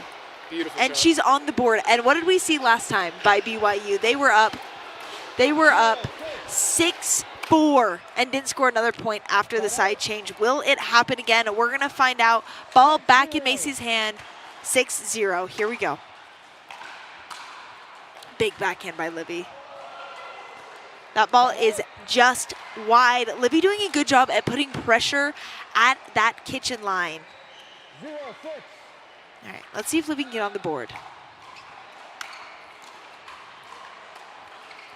Macy moves so well. She's extremely light on her feet, especially at the kitchen, and this is playing a huge advantage into her game. 6-0. Another return into the net, not something you can afford in singles. I mean, anything, we always say if we're gonna miss high. You know, anything in the net, point is over. So as much as you can, you want that ball over the net. Always. Great hustle. Livy again moving around Macy. Well there. 0-7. Can Livy get a point? 0-7. And there it is. She is on the board. First Is this going to be the shift? It could. It could. I mean, right now, Livy really has to stay mentally locked and just slowly crawl her way back up to catch up to Macy. Yeah. You see, she's moving her around a little more. She's slowing things down to allow her to get up to the net, which I think is a huge advantage for her right now. Miss serve, unfortunate. But a good round for Livy there. You're putting a couple points on the board. That's going to add some more pressure to Macy and her game. There it goes. Right back to Livy there.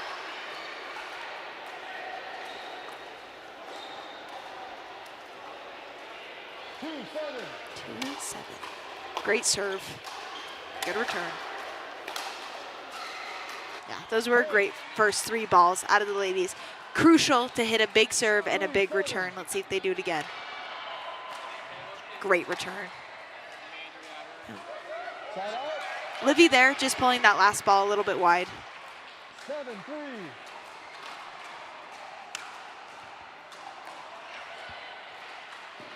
Side out. Okay, the ladies going much more back and forth here. 3-7, here we go. Yep. Olivia not going down without a fight. She's definitely turned it on. Macy's making more errors that we hadn't seen in the first half of this match. She's definitely gonna have to clean those up, get her mindset right.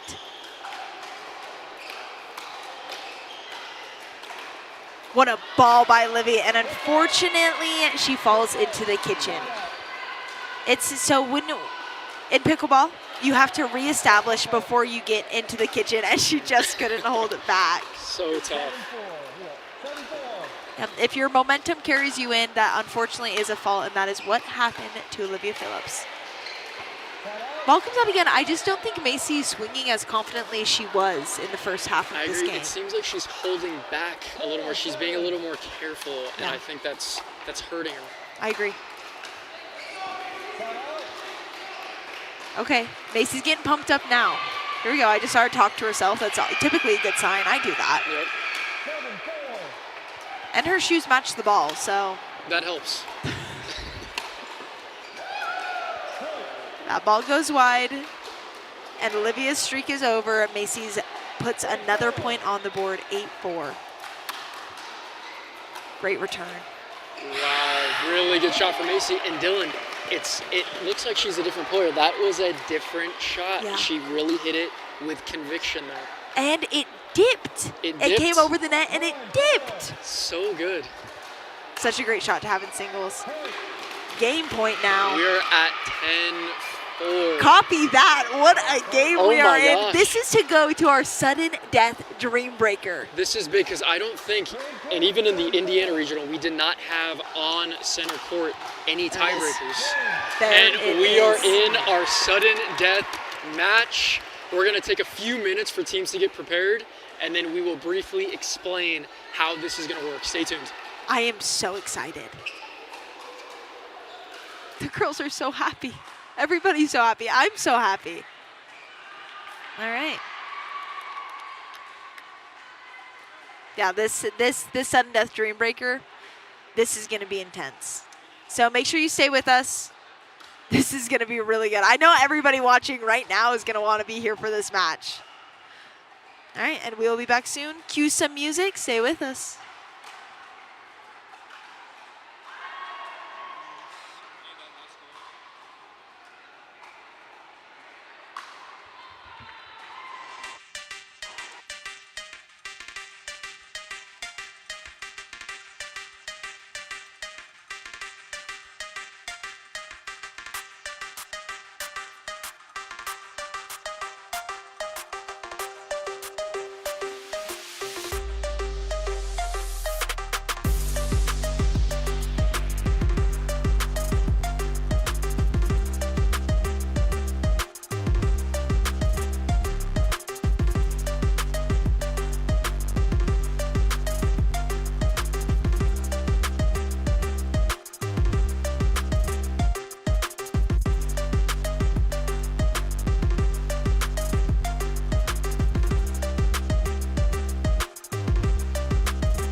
All right, everyone, we are here in Orem, Utah at Club Pickleball USA. Here you're getting an overview of Orem, Utah. You can see the beautiful mountains in the back, and let me tell you, it is a beautiful time to be here.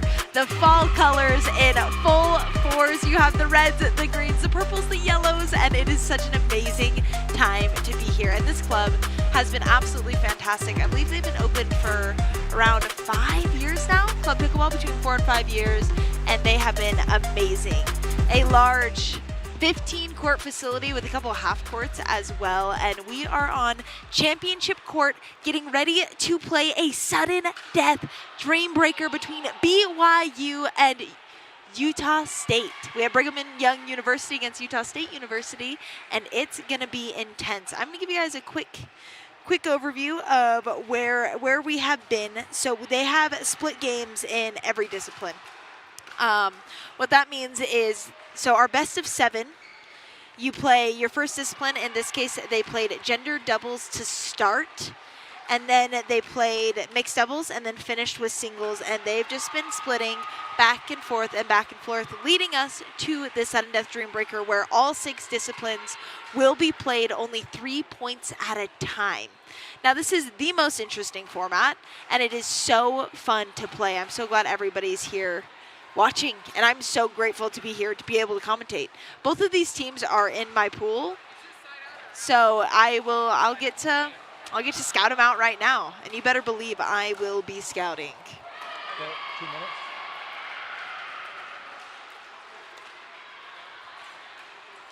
Once these players are ready to go, we are going to start, I think we're going to start with a little mixed doubles. So with mixed doubles starting, you'll see 6 points played with mixed doubles. So one team will come out for 3, and then the next team will come out for 3. And then you'll just keep switching. 6 points. 6 points.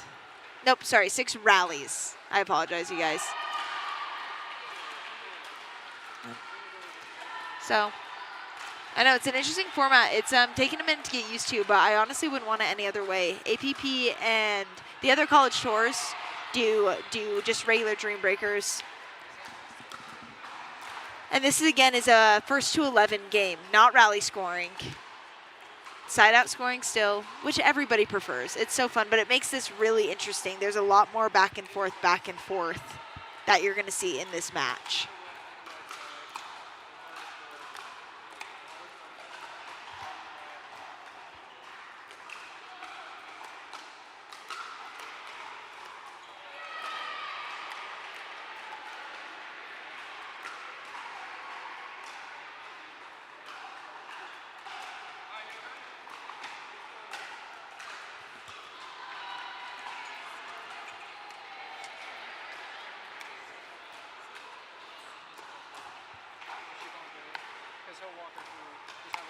Thank you.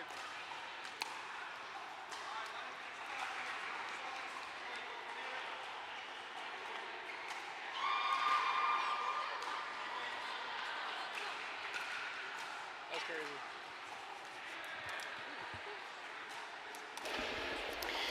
Okay, for everybody watching, right now we have a sudden death tiebreaker for the 7th match to break this 3-3 tie. Starting with gender doubles. So we're going to see these ladies play three rallies, and then the men will come out. Yeah, so quick explanation on format. So the team with a better point differential chooses the category. So each match type, so women's singles or women's doubles, for instance, they're playing 3 points. Once 3 points are on the board, then men's doubles will come out. They will play 3 points. And then at that point, singles will come on. And again, this order was determined by teams before the game. So men's singles will play 3 points, women's singles will play 3 points, and this is all to a game it's a game to 11, win by 2. So very fast pace, switching every 3 points. Wait, no, so correct me. Is it once a team gets 3 points? 3 or is it points rallies? are on the board. So we could have 9 rallies or more, but once 3 points are on the board. That makes so much more sense. Yes. You know, and the reason I don't know It's a rare one. It's a rare one, and so it's 3 points total. 3 points So total. it could be 2-1. 2-1, 3-0. I see. Yeah, I exactly. see. And you know, in Indiana on championship court, we didn't get a single sudden death during breaker. We didn't. So, and would you look at the Utah crowd already? Yeah, it's incredible, and this is again first game, and we've got a sudden death tiebreaker out here. So, yeah, this is exciting. I like that it's points so much better than rallies. There's no way you'd be able to find a groove. Well Exactly. done by the founder of NCPA on And the format. And Dylan, everything we do, it's feedback from the players. So we've essentially been able to optimize everything about the NCPA because this is really built for players, legitimately by players, because we will make tweaks based off of what players are looking for. Yeah. And that you have. I mean, think about the first nationals that you guys held. Oh my goodness, it was flashback to 2020, was it beginning of 2024, I think? Or maybe later 2023. Yeah. Whenever it was. Beginning 24, I blocked that image out of my head, that memory. It was a very long weekend. People were playing 10-hour days for 3 days. So it was a nightmare. But now look at us. Exactly. Now look at us. Wow. Parker Wow. Egley. Okay. We haven't seen him on court in a minute. It's been a while. And he came out hot. He is Must be back. that headband. It's got to be the headband. 2-1-2. Here we go. Second serve for BYU. You can definitely see from the looks of these first 2 points that I've seen is they're trying to ice out Parker versus hitting the ball to Gavin. Agreed, yeah. But we're going to see if that trend continues. Third goes to Parker. Parker's Well done. on that. I think he rushed it a little bit, but he's on that. But I also wouldn't expect Declan to take that ball from all the way down there with his backhand. Very true. Yeah, smart play there.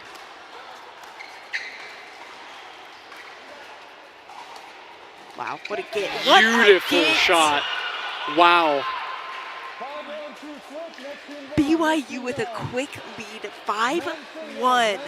This is big. I think the gender doubles call for these first 6 points Who chose that? This was actually Utah State. So quite a turn of events. This is what they wanted, and it's backfiring a little bit. Sometimes what you want doesn't end up being good for you. Exactly. Isn't that the truth? Yeah. Wow.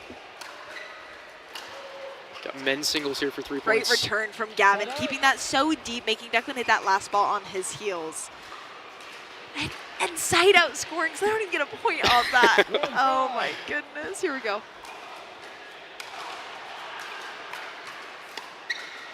Great pickup.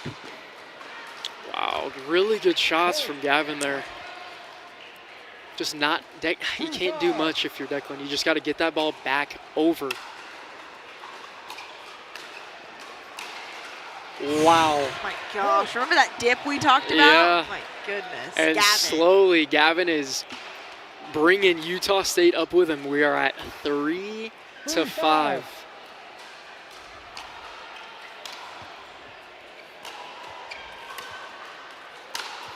Wow. Big overhead, and Gavin has brought them back. 4-5 with Livy serving. Wow, 3 points straight up, Gavin. That's is a huge. huge 3 points. So next up, we're going to have the ladies out. We have Olivia serving to Macy. This was the last game that we played was women's singles, and we did see Macy prevail in that. Is she going to be able to get some more team points for her team here? Coming out hot, getting the serve back to start. Again, we're going to see 3 points put on the board during this women's singles round.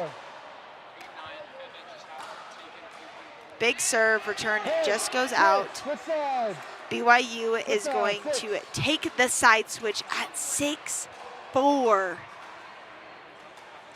This has been, okay, I love the sudden death dream breaker. I don't know about you at home, but this has been the coolest thing to watch and see. These players are cheering so loudly for each other and so excited. We're getting started here quick. 6-4. 2 more points are going to be scored here.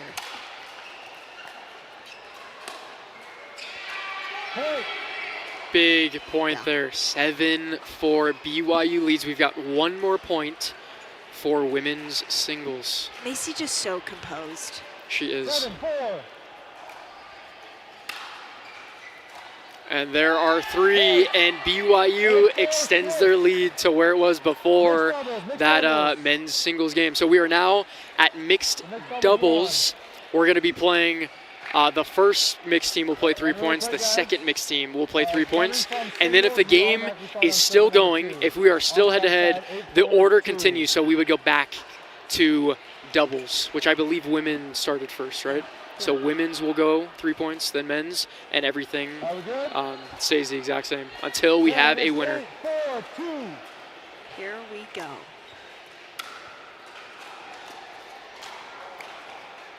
Great ball there from Parker, doing a good job at keeping Jack back in the midcourt. Jack back.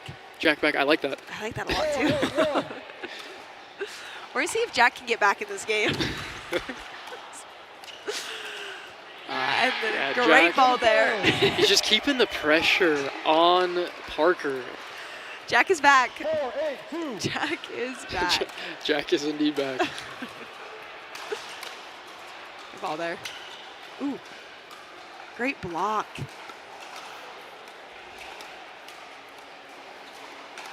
Good rally here. Very patient. Oh no. Jack throwing out a fist bump and a let's go after that. And ref called both feet. Yeah, that's a good call from the referee. So BYU back in control here. So we've already seen a couple rallies, but because no points have been put on until now, 9-4 BYU. We're going to see 2 more points put on. BYU can win this game right here on this serve. They need 2 points to win.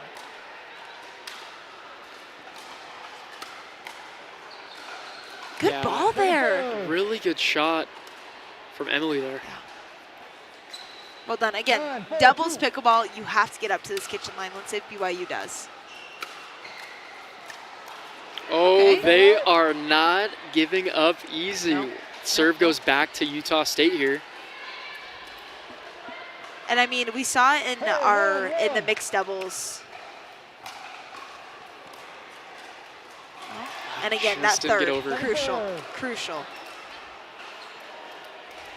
4-9-2. We got to get off 4 here.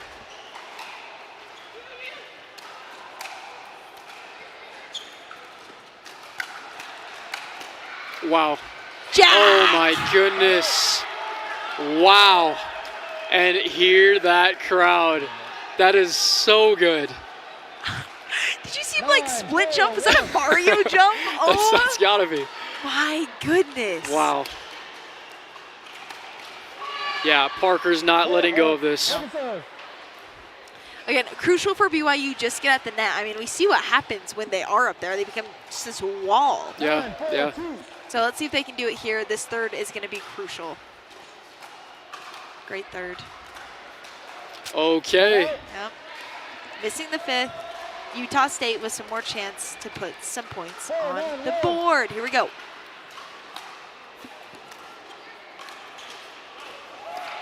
Wow.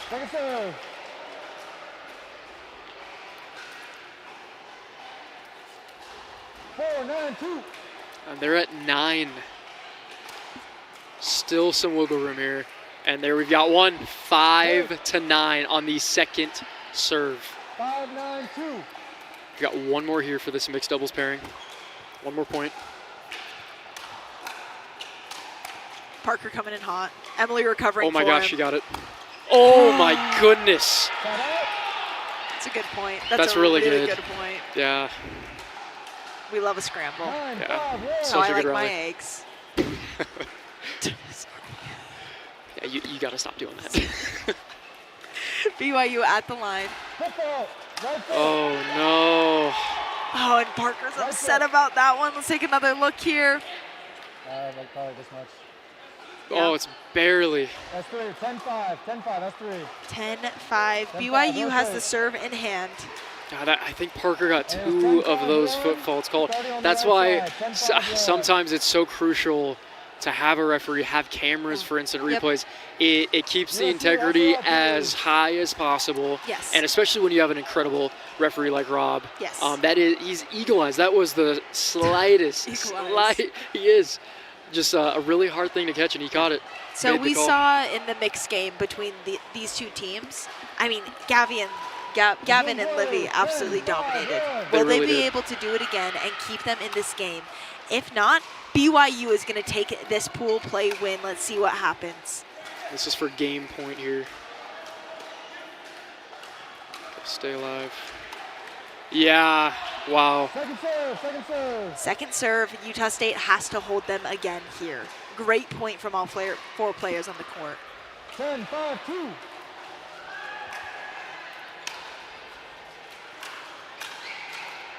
Kevin coming all the way over.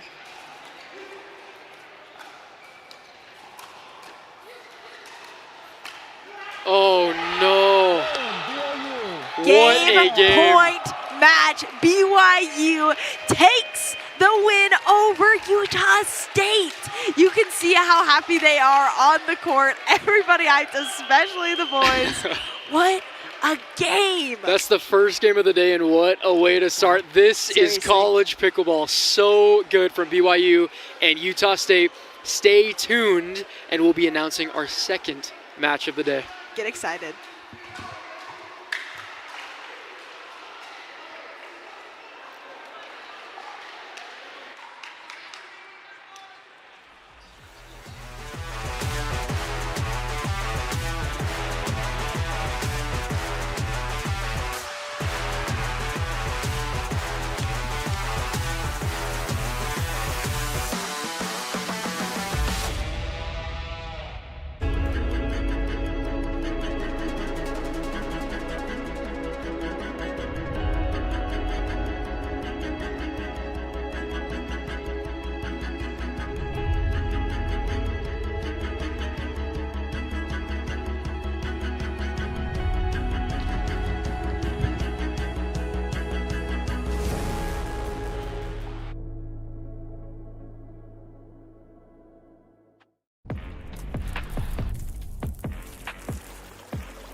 There are legends on this court, and their futures are bright.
Hello, everybody. So on this court, we have BYU 1, which we saw in the last game, and we've got Utah Tech 2. And as you can see, we've got Dylan Champini, our just did a little hop. That was great.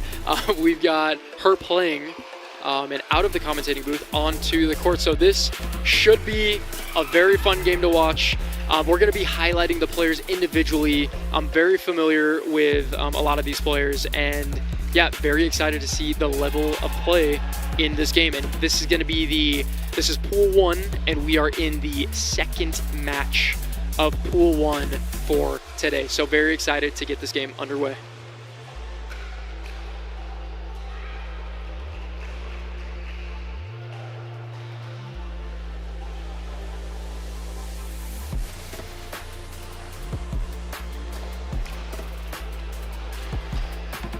There I am in the distance. Hope everybody is enjoying watching. Again, we are in Orem, Utah for our second regional championship out of 6 for this year. And these are all to qualify for the national championships in St. Louis, Missouri. And this will be February 27th through March 1st of next spring. So a lot on the line. We've got 5K these players are playing for, around 10 schools, over 100 players. And these are the best of the best in this region. And they're all playing for, we're going to be playing for 6 bids in this regional. And by the end of this weekend, we will have given away 14 of 64 bids for the top 64 teams around the nation to compete in St. Louis, Missouri at the beautiful complex 24-court indoor facility, arch pickleball and badminton. The spacing between courts, the size of the facility, it is genuinely incredible. So that is what players are playing for. Got a little pep talk between Dylan and I believe that is Macy from BYU. And then we've got Mary as well. Mary is a very young athlete. She is Mary Monson. She plays in a lot of pro qualifiers, is looking to make a name for herself. And she's only 16, I think just recently turned 17, something like that. One of the youngest players at this tournament, and arguably one of the best. She's a very dominant force, has been getting very experienced just with high-level players and a lot of the pro qualifiers and stuff like that. And at the NCPA, a quick kind of overview, we are big on keeping the integrity of the sport, and obviously a lot of you watching are familiar with the NCAA. So we really run this like a college, like a sanctioned sport, right? So there's a lot of, you can't have signed professionals play.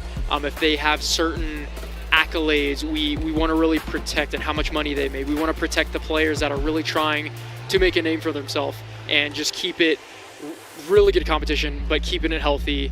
That's a big thing in the NCPA that we really value. So Mary is on her way, and I know a lot of others.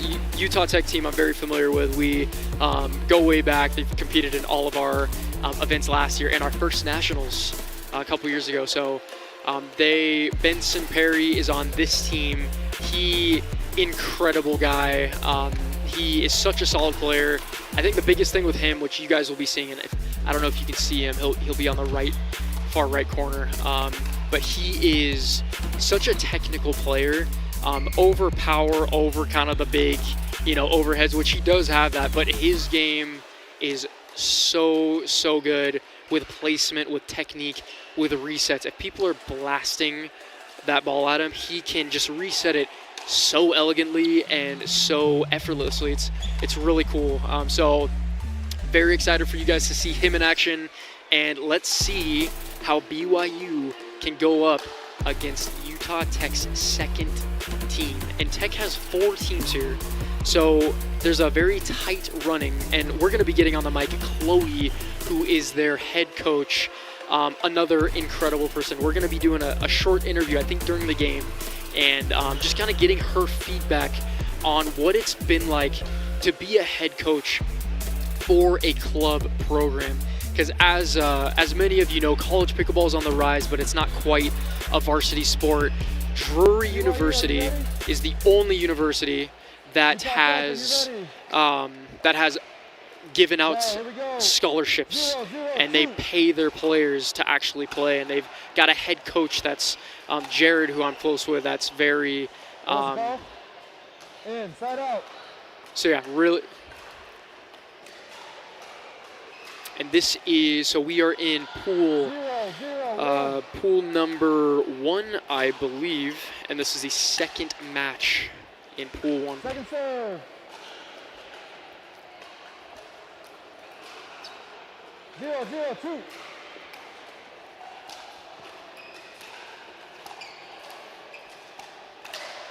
Yeah, like I was talking about earlier in one of the earlier games of BYU against Utah State, Mary's backhand flick where she reaches over into the kitchen, lifts the ball up just enough over the net to get enough power and topspin to just be such a threat and continue to put pressure on the opposing team.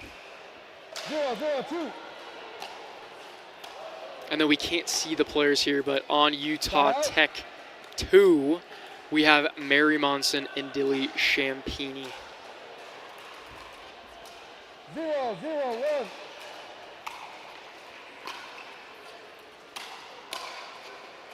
Point.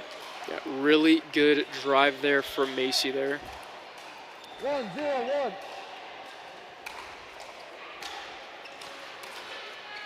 Nice deep return. There's that backhand flick. Second serve.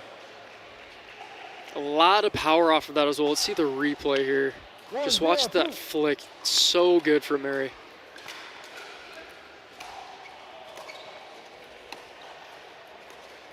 Beautiful. Oh, Mary set that up so well. That third shot, she just could not convert. Really good defense from Natalie.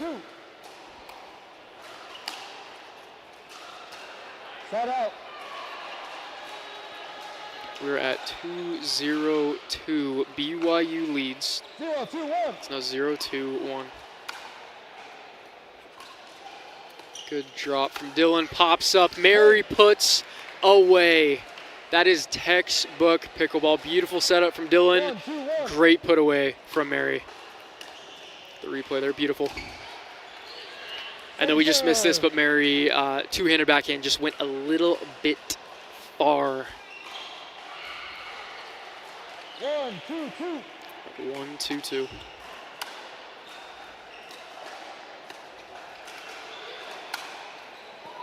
Yeah, Dylan got away with that one. Little pop up. But a point is a point. 2-2-2. Side out. Back to BYU serving. Really tight women's game here. 2-2-1.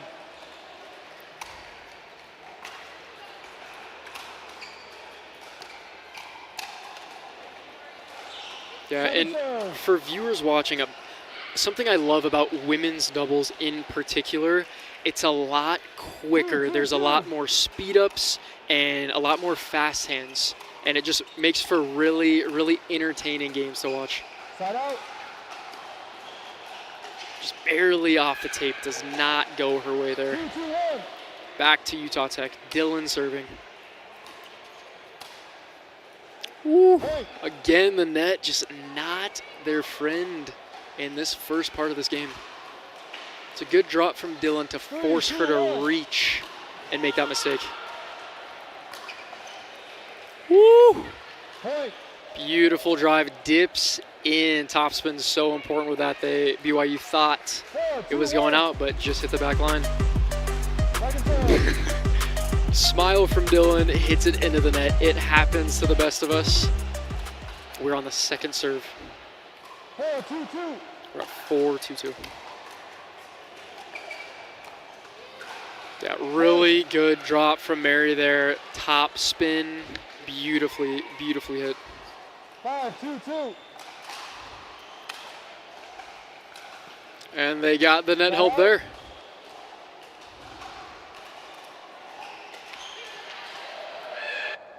Two, 5-1.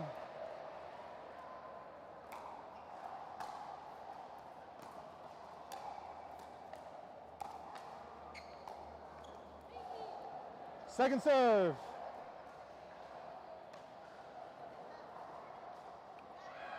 2-5-2.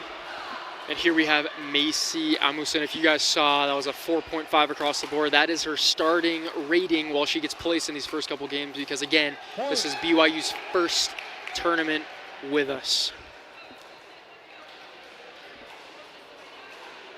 3-5-2. And they are putting on a show. Nice deep return from Mary.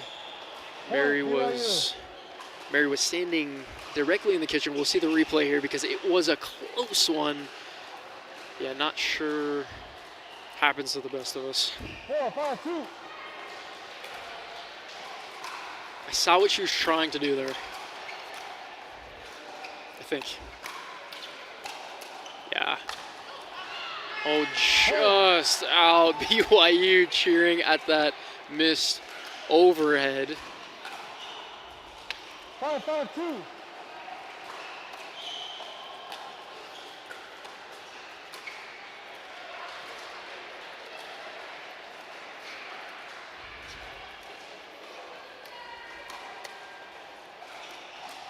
Oh, really good rally.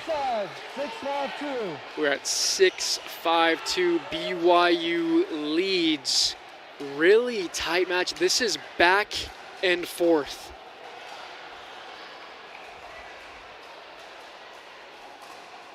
6-5-2 is the score. Yeah, Second serve. 6-5-2.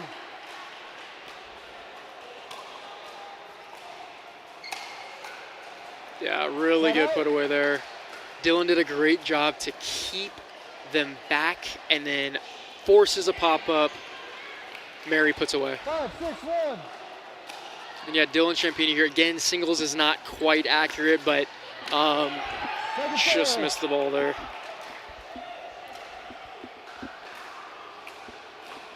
Almost took the head off of the commentator. And then Mary Monson here, a bit more accurate ratings there. Her singles is very dominant, really solid in doubles as well. And again, a big thing I want viewers to understand is a lot of times there's just not enough data. So as more events happen, as the NCPA expands, and we just continue to host more and more events, a lot of them being remote, like conferences we have, which are university head-to-heads, where think of SEC football, where colleges will play head-to-head. We'll do local meetups like that, where we can just get the most accurate ratings possible, a college-specific rating that can't be adjusted any other way, only in college events. That's a really good rally there. See the replay here. Dylan goes for the speed up. Yeah, that's beautiful.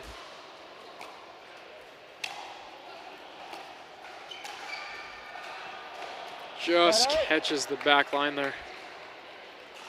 Again, that backhand flick is such a crucial move that you need in your bag of tricks, because that is something that will differentiate you from that 5-0 level. It's a good drive. Dylan just could not get that back. Good power there from 6-6-2. This is from Macy. Point.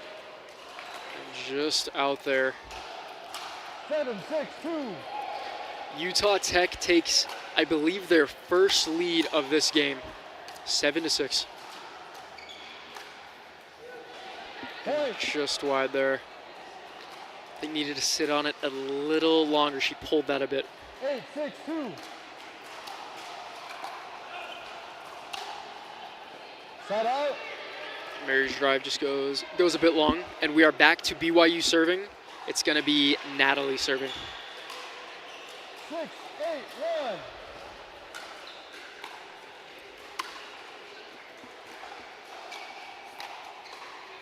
Second serve.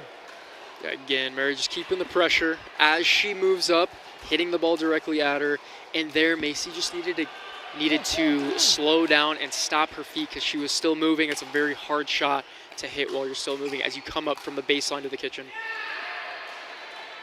Just wide there. Barely misses that white line. 8-6-1. Back to Dylan. Beautiful third. Hey, Yeah, so good. That third shot drop. As a player, if you can get that dialed in. timeout, BYU receiving team. The score is 9-6-1. Utah Tech 2 leads 9-6. BYU takes their first timeout of the game, 1 minute. And we will be right back. We're going to take you guys to commercials. Stay tuned.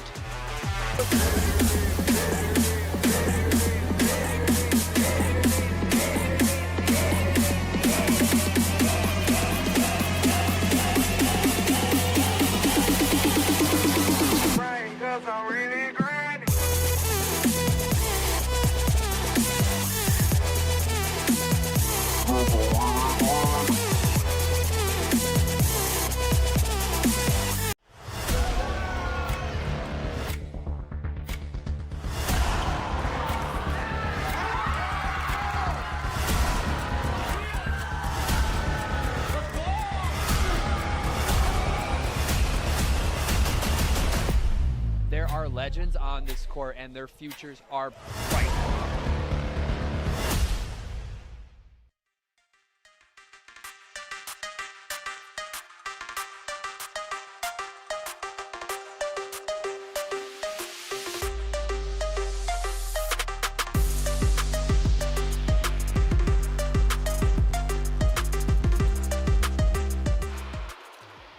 And we are back. 9-6-1.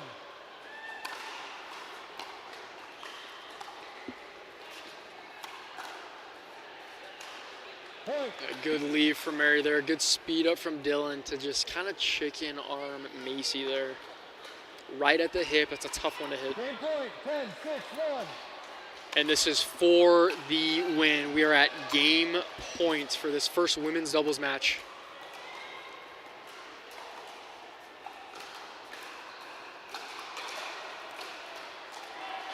Oh, Mary set that up perfectly. Just had to put that away and kind of wait for it to come a little closer to her. 10-6-2. And there it 11-6. is. Utah Tech takes game one, 11-6. We've got men's doubles coming on here in just a few minutes. And look at that beautiful graphic. Utah Tech, game one winners, best of 7. Gonna have a 2-minute warm-up, and then we will be right back at it. And then shortly, we're gonna be bringing on the head coach of Utah Tech to just ask her some questions on just varsity pickleball and how she's seen the game develop, the benefits of having a head coach to not having a head coach, because many of these club programs, I would say 95% of them, are university player, they're player run. Very little funding normally, and yeah, not many have a head coach in general, but especially one that's paid where they can have scholarships and everything. So we're going to get feedback from the horse's mouth, one of the head coaches of one of these universities. So stay tuned for that. That'll be, I would say I think in between the next game. So looking forward to that. That is Chloe Butterfield.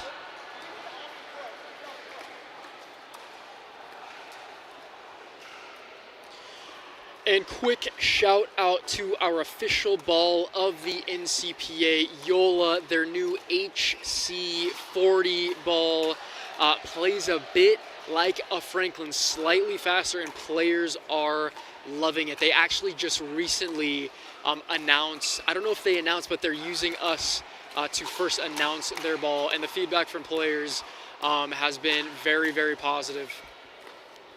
Also shouting out Vorzani, our official apparel. Eventually the camera will pan to me and I'll have the NCPA hoodie off and the NCPA polo on that Vorzani has provided. The quality of material, they're very much getting involved in the pickleball space, and a lot of times they'll have an ambassador program where anyone can become an ambassador and they get a 40% discount on anything that Vorzani is running, just for being an ambassador.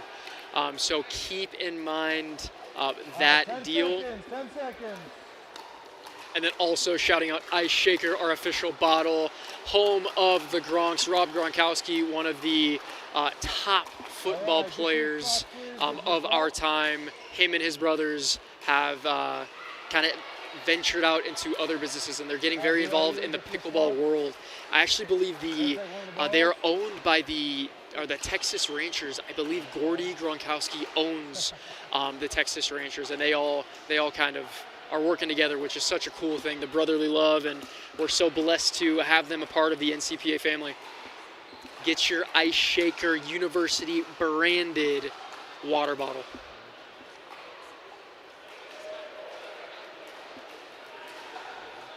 And then we're about to go underway on the second game. Alrighty. Utah Tech, are you ready? BYU, you ready? All right. 0-0-2. Looks like the lights were just dimmed in the whole facility. Interesting. Side out.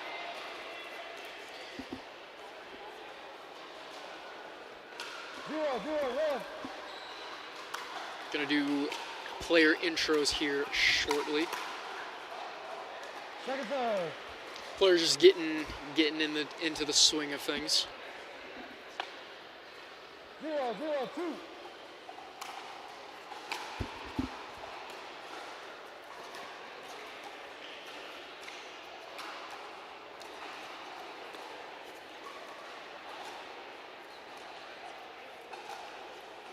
Side out. A little bit of a high pop-up from Benson. Jack thought he could capitalize, but he just got just hit it too low on that backhand speed up down the line. So here we've got Peyton Weber. Again, 4-5s across the board. He's currently getting placed in these next few games as this is his first event with us. Definitely easily, I would say, for a college-specific rating, around a 5 to close to what the Utah Tech players are. Second serve. And then Benson there just hits it a little bit far. And here we've got the doubles rating. I think the ratings of the game that's in is correct, but I think the others are not. Across the board, Benson is 5 and up. He's one of our top-rated NCPA players from last season. Just a dominant player. 2-0-2.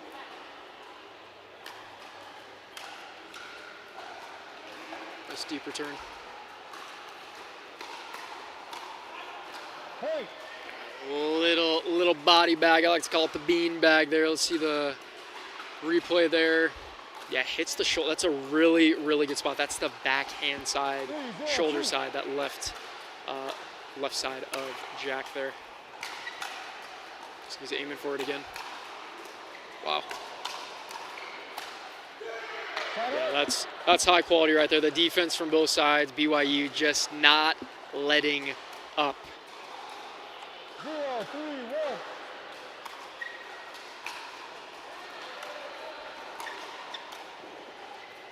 Beautiful reset.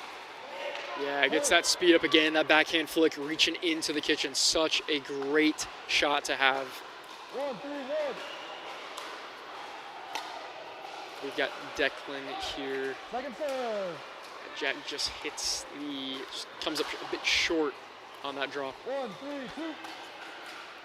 1-3 second serve.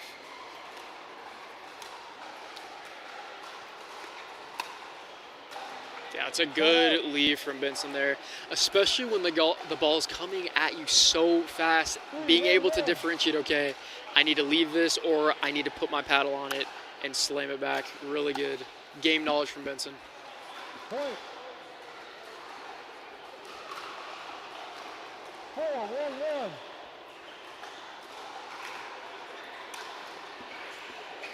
Point. That return from Declan, just why they're going to take a time out here. The score is 5-1-1. We're at 5-1. Utah Tech leads. 1 minute timeout. We will be right back. Stay tuned.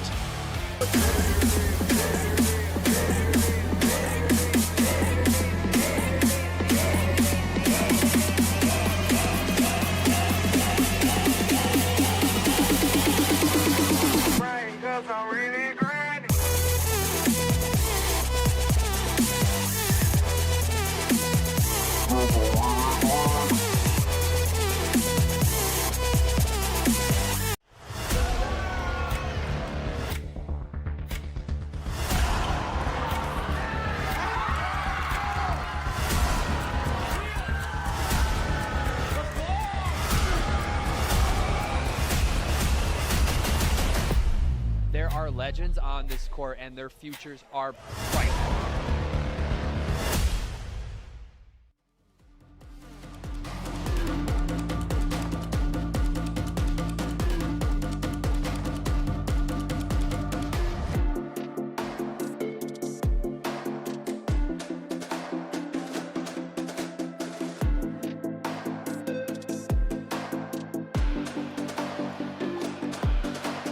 And we are back right now. Utah Tech 2 is up 5. At 5-1-1. BYU 1. Utah Tech serving, first serve.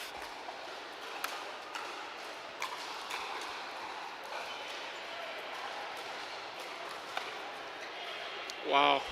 Point. Timeout. Switch sides. And we're at 6. We're going to be switching sides. 30-second intermission here. On that last shot, Benson being able to get around the post with that backhand. And then props to BYU, Jack, for reading that and trying to get on the end of it. Benson just hit it with too much pace. And real quick, for anyone just tuning in recently, we are the NCPA, the governing body of collegiate and junior pickleball. Right now, we're at the Utah Regional Championship. Here we go. Time in. Oops. Down court. This is regional number 2 of 6 for this season. A lot on the stakes.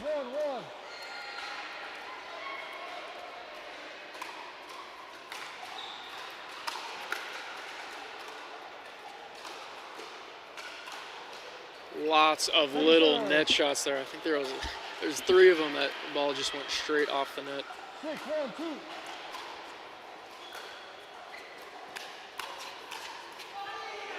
Oh, Benson tries to avoid the kitchen there.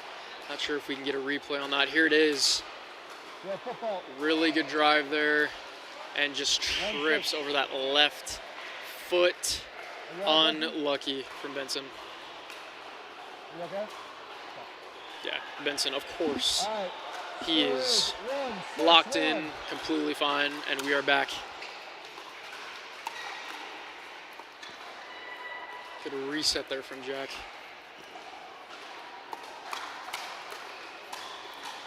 Yeah, that's really good. Peyton with a great speed up there off of a little bit of a high, lofty dink.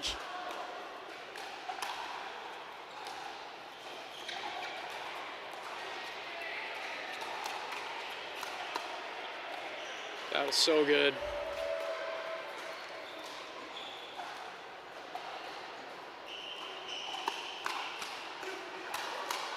Wow, such a good rally. A little bit of heat from Jack hitting the ball back over to Peyton there. That is what I like to see. A little bit high there. That is 7. We're at 7-1. 7-1-1.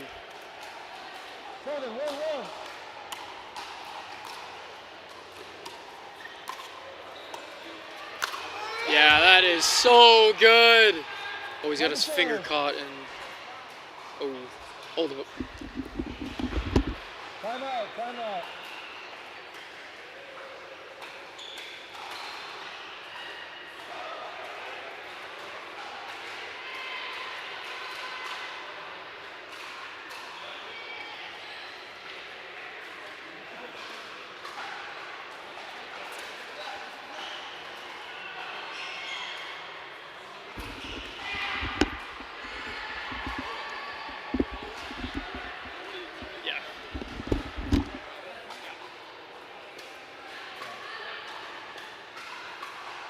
Do a quick medical timeout.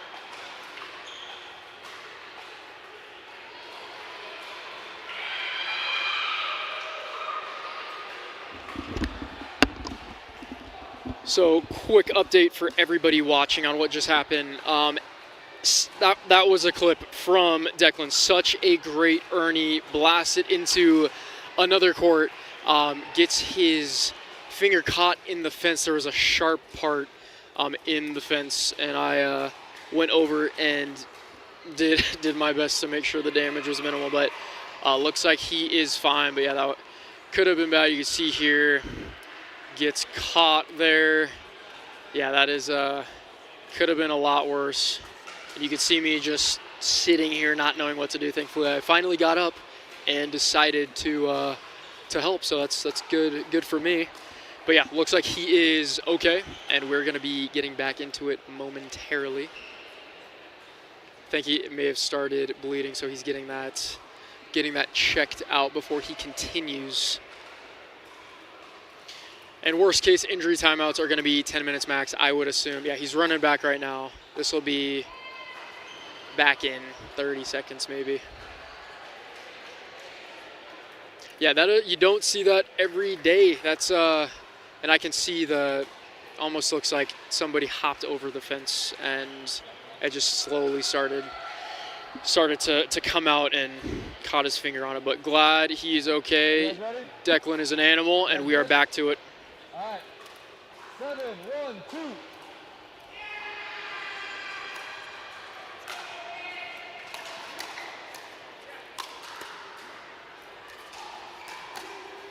Wow, that is a high-level point there. Declan getting in Jack's face on just how good that is. They're getting hyped. The game is not yet over. Wow, so good. Benson earning and Jack reading that. Second serve. Start 1-7, second serve for BYU. They got to get something on the board here. 1-7-2.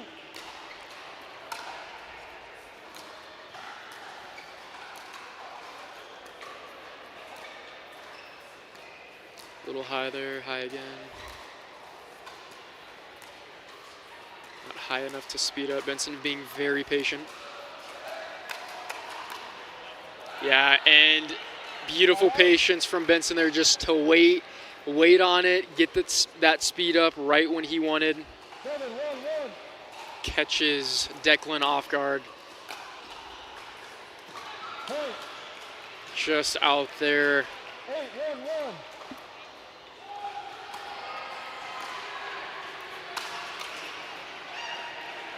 Yeah, it looks like that was dropping in. Really good drive there from Benson. 9-1-1. Point. There's a missed serve there. Game point. 10-1-1. At 10-1.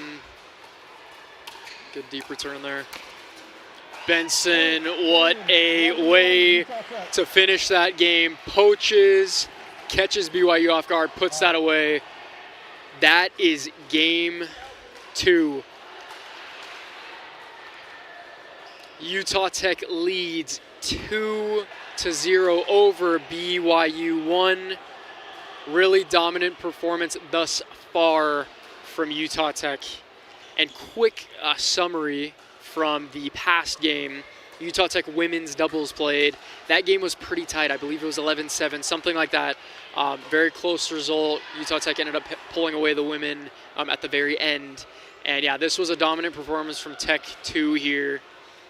And we will be coming back momentarily. Going to be going to commercial, and we will see you guys soon. Stay tuned.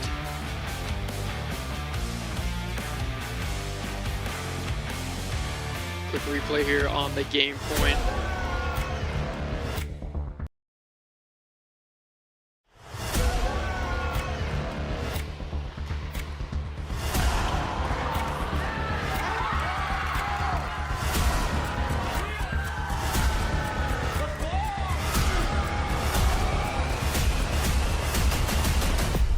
There are legends on this court, and their futures are bright.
And we are back. We are going into mixed doubles for this next category. Again, for those that don't know, this format is MLP plus singles with a little twist. So there's going to be a men's doubles, women's doubles game, which we just saw earlier. Tech took both of those. And then we're going to have 2 mixed doubles. And we're going to have a men's singles and a women's singles game. And you guys can see me now. So for those of you that don't know, the games are broken up into 2 categories. So first category was gender doubles. We had men's and women's play. And then this next category was chosen, I believe BYU chose mixed doubles. So we're going to see these next 2 games. The first mixed teams will play. The second mixed teams will play. And if we're not at 4-0 from Tech, we'll be going into singles, which I'm a big fan of singles. Very entertaining to watch. Very high-paced. Big fan of singles. So we'll see what happens. But right now we're in our 3rd game. Tech is up 2-0 over BYU. And we will start this momentarily. I believe in the next 30 seconds we'll be getting going. And in a second we will be showing who the players have, or who the teams have chosen to play this first mixed game.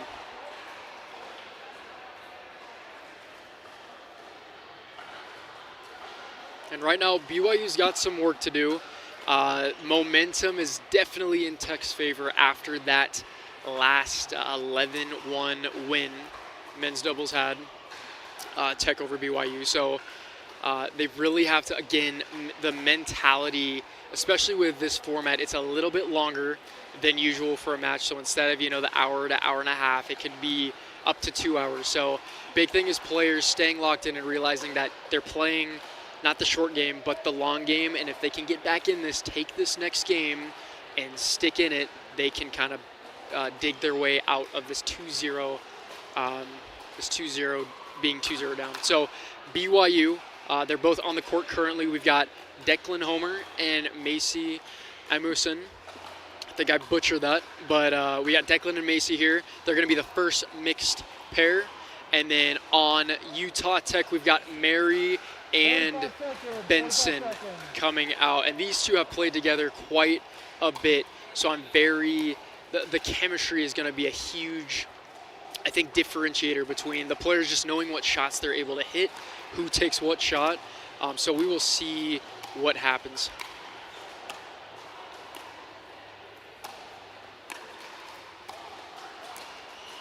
And again, in the near future, I would say within either after this game or the next game, we're going to be having Chloe Butterfield, the head coach of Utah Tech, come on and just talk a little bit about the nature of college pickleball, especially with her, I guess, view as a coach, a part of one of the top teams in the nation. Utah Tech has proven to be such a force, very deep roster. It's not just their top 4, but they've got, their first, second, third, fourth team all here competing, all high-level teams. So, yeah, stay tuned for Chloe Butterfield hopping on. She doesn't know it yet, but she's going to be on here, and it's going to be a very fun interview. You ready? BYU, are you ready? All right. 0-0-2.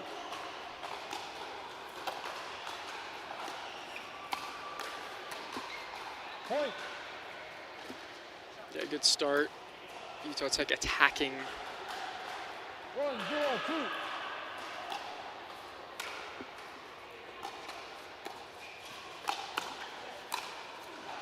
Yeah, little pop-up from Macy there, and both Mary and Benson took advantage of that and put that ball away.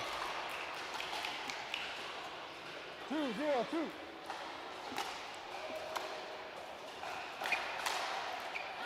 Yeah, really good shot from Declan there. A little bit high, and he punishes Tech. 0-2-1. Macy telling Benson, thank you, I love that. Nothing but respect here. Second serve. And we've got the second serve coming up, Declan with this one. We're at 0-2-2. 0-2-2.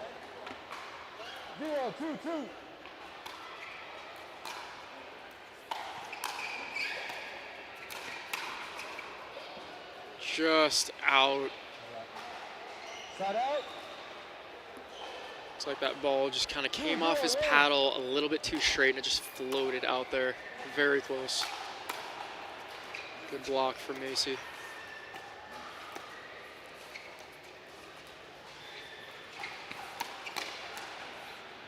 Point. Yeah, I actually thought Mary was going to speed up the earlier one, which I think Macy did as well, and she kind of disguised it, slowed it down, 3-0-1. set up that next shot.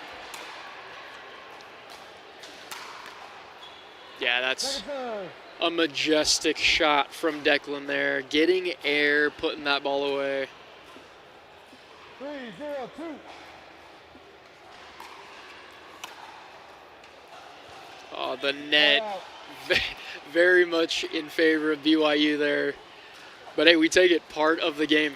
0-3-1.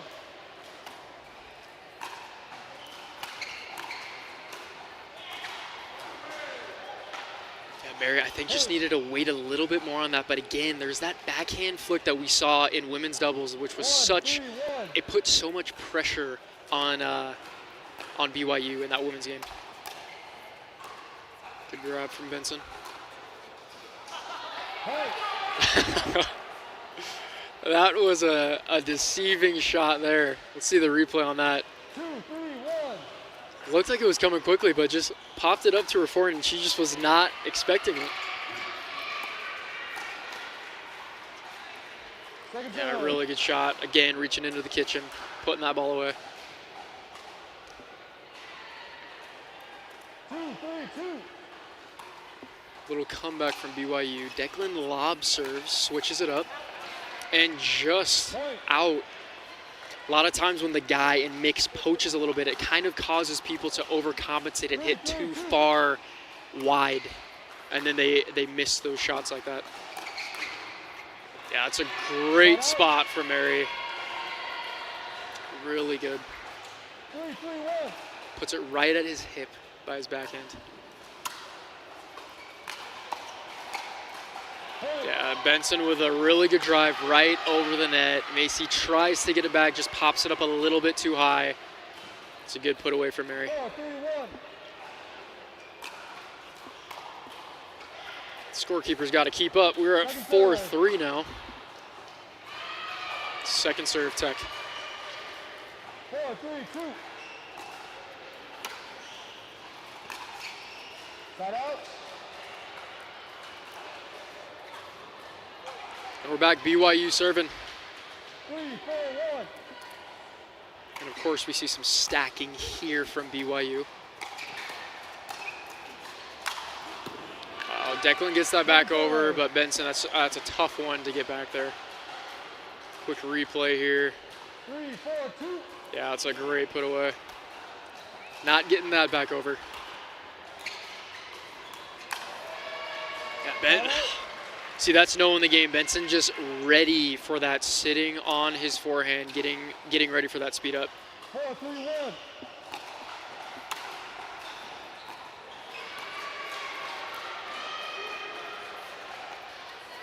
Second serve. Yeah, that's a rare miss from Mary there. 4-3-2.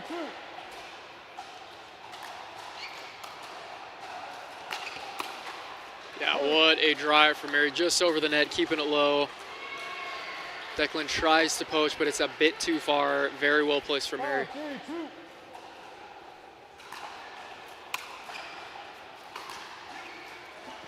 That's a good leave there. That was just out. 3-5-1.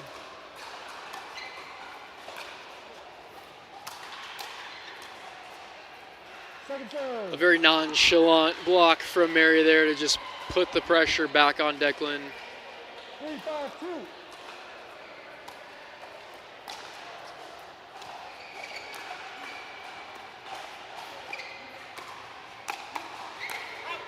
Wow, really good for Macy there. Popped it up slightly, but was ready for that speed up. Sends it straight back to Tech. Forces the error. Really good for Macy. Nice block there. Good reset. Oh yeah, Macy's on that. Good speed up from Benson to set that up, but Macy is on that one. 5-4-1.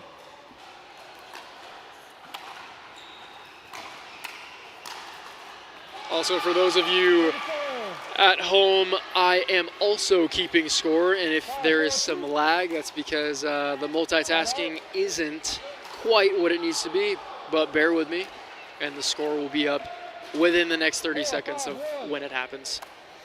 So we're at 4-5. Second serve. Second serve, Declan. 4-5-2.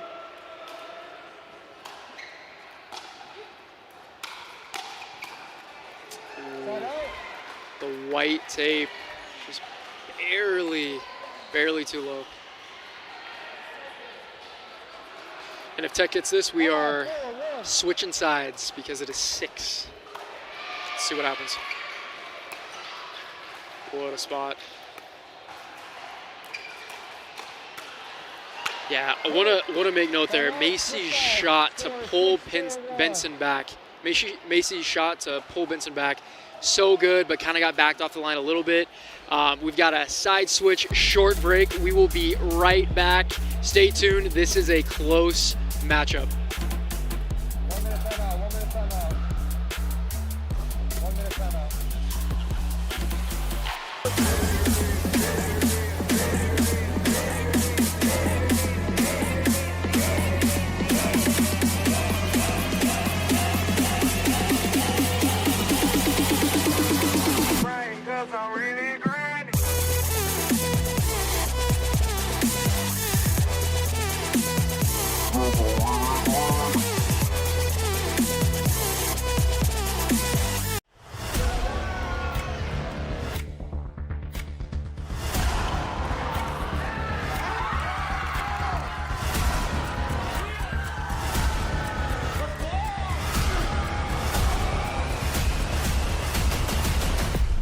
There are legends on this court, and their futures are bright.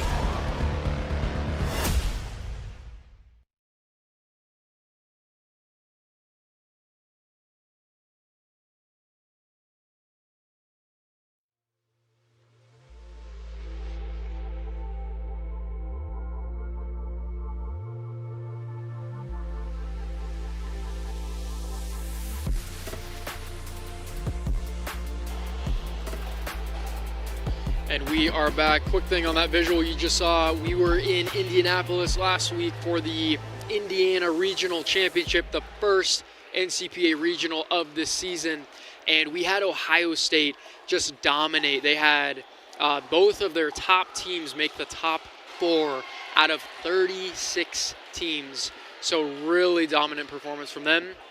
They actually had a big upset over IU's first team in the finals that went to 4-2. So really high level. Again, so yeah, we are very close to Salt Lake City, about 30 minutes south in Orem, but look at that beautiful view, the mountains, the red rocks, such a place. I'm from San Diego. A lot of the NCPA team is from there. Everywhere we travel, I don't know, there's something about Utah. Love the new experiences, traveling, experiencing the new landscapes of things. But love experiencing the new.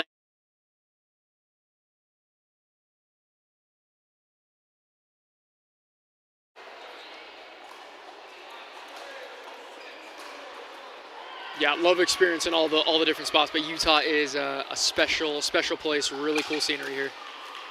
Always a fun stop for us.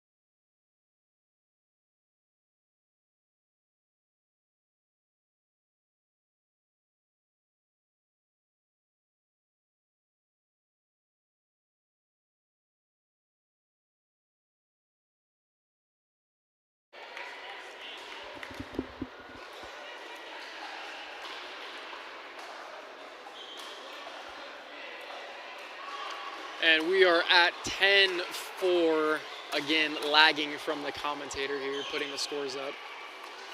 Oh, that hits the back line. So good. Yeah, that is a 6. And listen to the crowd. What a game there. Just like that. That is how quickly, that's how big momentum is in pickleball. Such a quick 6 points in 2 minutes. I turned away for a second, looked back, and the game's over. That is pickleball, and such a good performance from Benson and Mary. And so right now we have Tech is up 3-0 over BYU, and we're going to be seeing Dylan come out we're going to make these intros soon. And then we've got Jack and Natalie, Dylan, and I know his name. It is, oh my goodness, we'll find out soon. But we've got the fourth game, the second mixed game, fourth game of the match. If Utah Tech takes this game, it's over. They 4-0. We're the NCPA, we don't do charity matches. We don't do that. If the game's over, it's over. We move on to the next. And so if Tech takes 4-0, game's over, and we'll be looking at our third game in pool play, our third match in pool play. But if BYU holds here, they're going to take it to 3-1, and they have to take singles, both men's and women's singles. So, of course, we can't say that we want to get to the longer games, but hey, if it happens, we're happy, and yeah, we'll see what happens here.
And we are back. We are in the fourth game. We have Dylan and Peyton. I knew that was his name. Peyton and Dylan on Utah Tech. And then we have Jack and Natalie for BYU.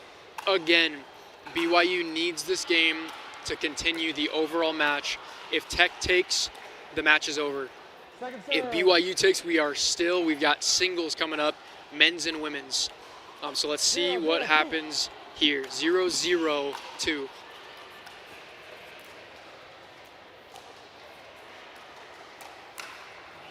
Yeah. That's a low speed up from Jack there, and Dylan was ready for it, but just kind of rushed it a little bit, needed to hit it a little bit higher.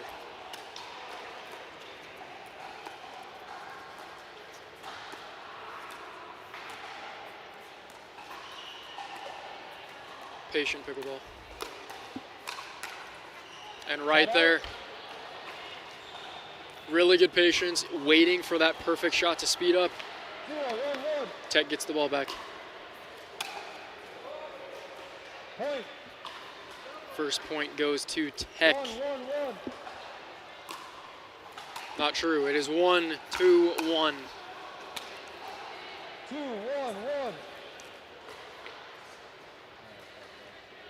2-1-1. Ooh, close. I can't say this to the players, but I saw Second serve. that hit line, and there's no challenge. Okay. 2-1-2. No challenge there.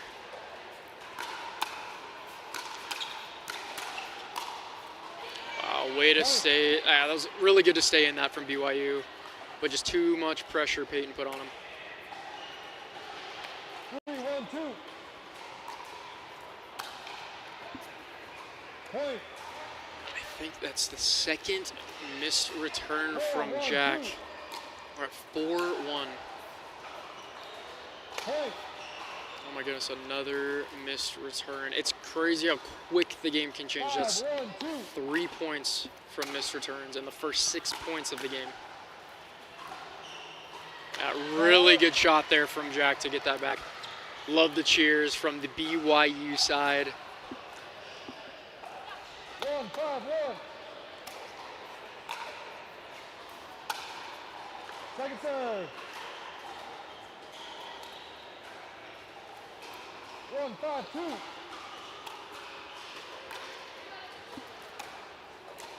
It's a good drop from Jack. Side out. He's on that little bit high on that dink, going cross court. 5-1-1. Peyton takes advantage. Pause. Ball on the court. Ball on the court. Replay point. Quick replay, we got a ball on the court.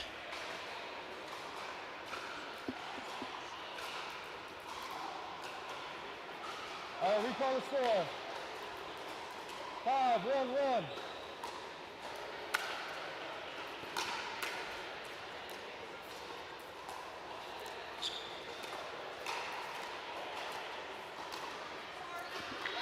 Yeah, Dylan going for the headshot there on Jack. Little bit out. If BYU can hold before the side switch at 6, that's going to be huge. If they can get a couple more points. And there it is. We're at 6-1. Tech serving. 6-1-2.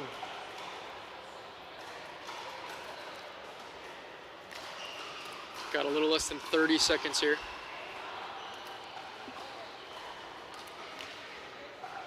And want to give a quick shout out to our production team. All the graphics, the quality of video, so good. We're so blessed to have them.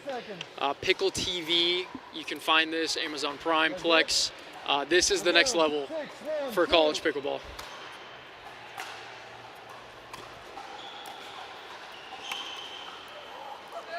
Dylan had the speed up. She's pointing at him, saying, I had you.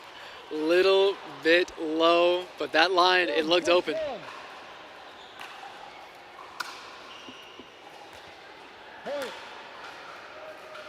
We're at, Tech is taking this away.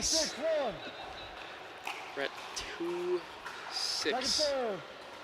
And a miss serve, couple miss serves, couple miss returns from BYU. It adds up. They are crucial points that just slowly, you're tied 2-2 and all of a sudden it's 6-2. Side out.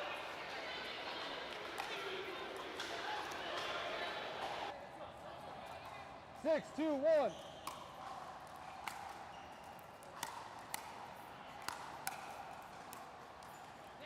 Second serve. 6-2-2.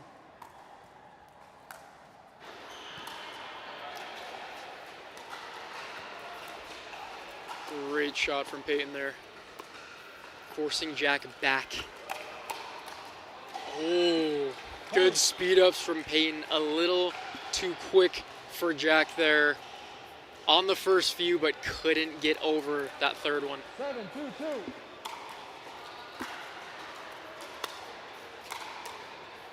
Beautiful reset from Peyton. Oh no. That was a tough miss from Jack. Let's see this replay.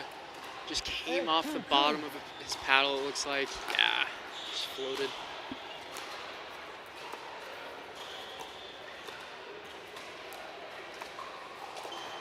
Really good shots from Dylan. Pulling him and Peyton going back and forth.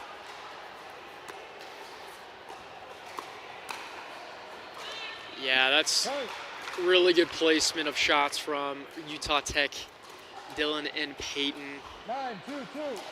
I do want to note that some of these shots BYU can get on the end of. It's just that final product. Can they put the ball away when the opportunity arises? And right now they are not. 2-9-1.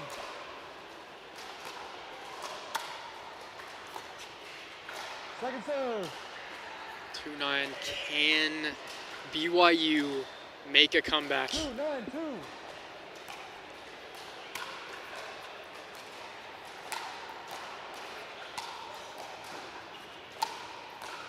Great defense. Look at that. Oh my goodness. Such good defense there. 9-2-1. And Peyton really good putting pressure on him.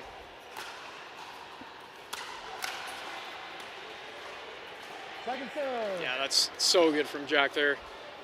Keeping Peyton back, putting pressure on them. A lot of pace on that ball. Tough one to reset for that drop. Ooh, we tried to be cute with it. Would have been crazy, but just a little short there. I like it though. 2-9-1. This is the time to try shots like that in pool play to get ready for single elimination. Wow. Point. Looks like Jack swung miss there. It actually worked out for him. Let's see the replay. Yeah, I got lucky there. 3-9-1. All right, BYU creeping back. First serve. Just got a point.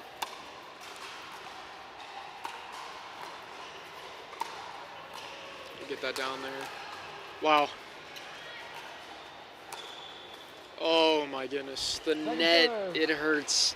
You just feel the energy of the crowd. Just, oh, it's a tough one.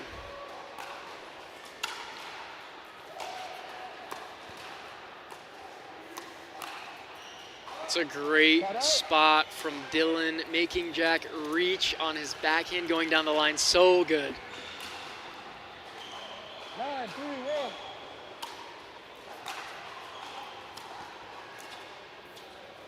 Point. Barely misses that little slice there, going cross court. Match point. 10-3-1. Game point, match point here.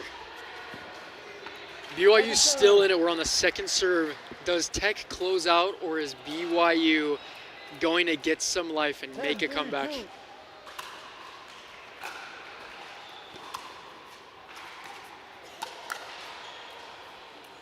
Barely out there. So good from both sides. Utah Tech takes in 4 games. Really good from both sides. I think Tech there was just, they were dialed. They put away the shots that were presented to them. Both made mistakes, but I think Utah Tech did a little bit of a better job putting those shots away. And it's the missed returns, it's the missed serves. They all stack up, kills momentum. It all adds up. So I think, yeah, Tech definitely deserved that one. Really good from both sides. We will be coming back for the third match of pool play, the third and final match of pool play going. This will be starting in about 10 minutes, 5 to 10 minutes. So we will be with you momentarily.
are legends on this court, and their futures are bright.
How's it going, everybody? I'm here with Chloe Butterfield, who is the head coach of Utah Tech. They actually have, Chloe, you have 4 teams here, is that right? I have 4 teams here this weekend, yes. I love it. And Isn't you that guys, crazy? That's crazy. So good. And you guys have, I mean, it's not just, some throw-in teams. They're all solid players. Yeah, incredible players. We are so lucky. We have such an awesome community down in St. George that, getting a spot on our roster is super tough, and these kids just come out and compete, and each of them earn the ability to be here, which is super cool. That's awesome. I love that. And I know, so a lot of schools they'll have, I guess, their unit or their player run, so they'll have, the students be running these, but I guess what's been the biggest differentiator for you on, I guess, the value of having a head coach run the thing over, the players? Yeah, for sure.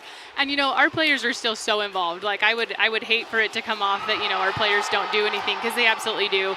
But I think it just helps these players really focus on their games, and they just have a lot of trust in I'm over here taking care of strategy. I'm over here thinking through some things for them, taking care of even some of the off-court stuff that they have to worry about, just offloading them and really just letting them be student athletes. I think that's a really important part of college, and balancing, hey, I am a student, I am an athlete, I am a son, a daughter, all those things that are so important. And I think just bringing a coach into the situation just helps offload some of that, and also just give someone in their corner. I really love this atmosphere to just constantly be advocating for these kids. And I think anytime you have an advocate, you're going to perform at a higher level or a better level. So. Absolutely. And I know, because we were at one of the national championships together, and I was watching. And how do you because obviously there's a lot of pressure being a coach in general. Yeah. And I love that you were saying it's very much, it's not just pickleball and having that, but you kind of help unload personal stuff. And I think that's just the beauty of a head coach. It's really just being there for them, being kind of like a third parent in a lot of cases. And I love that. So how has kind of the pressure for you been with, having to make tough calls of, hey, you're going to be on over this person, and you kind of have to take on that load? How has that been? How easy has that been to manage for you? Oh, I mean, that's the hardest part of the job, dude. And because I do care so much about these athletes as individuals, but there's another part of just a lot of transparency within our program that I really enjoy.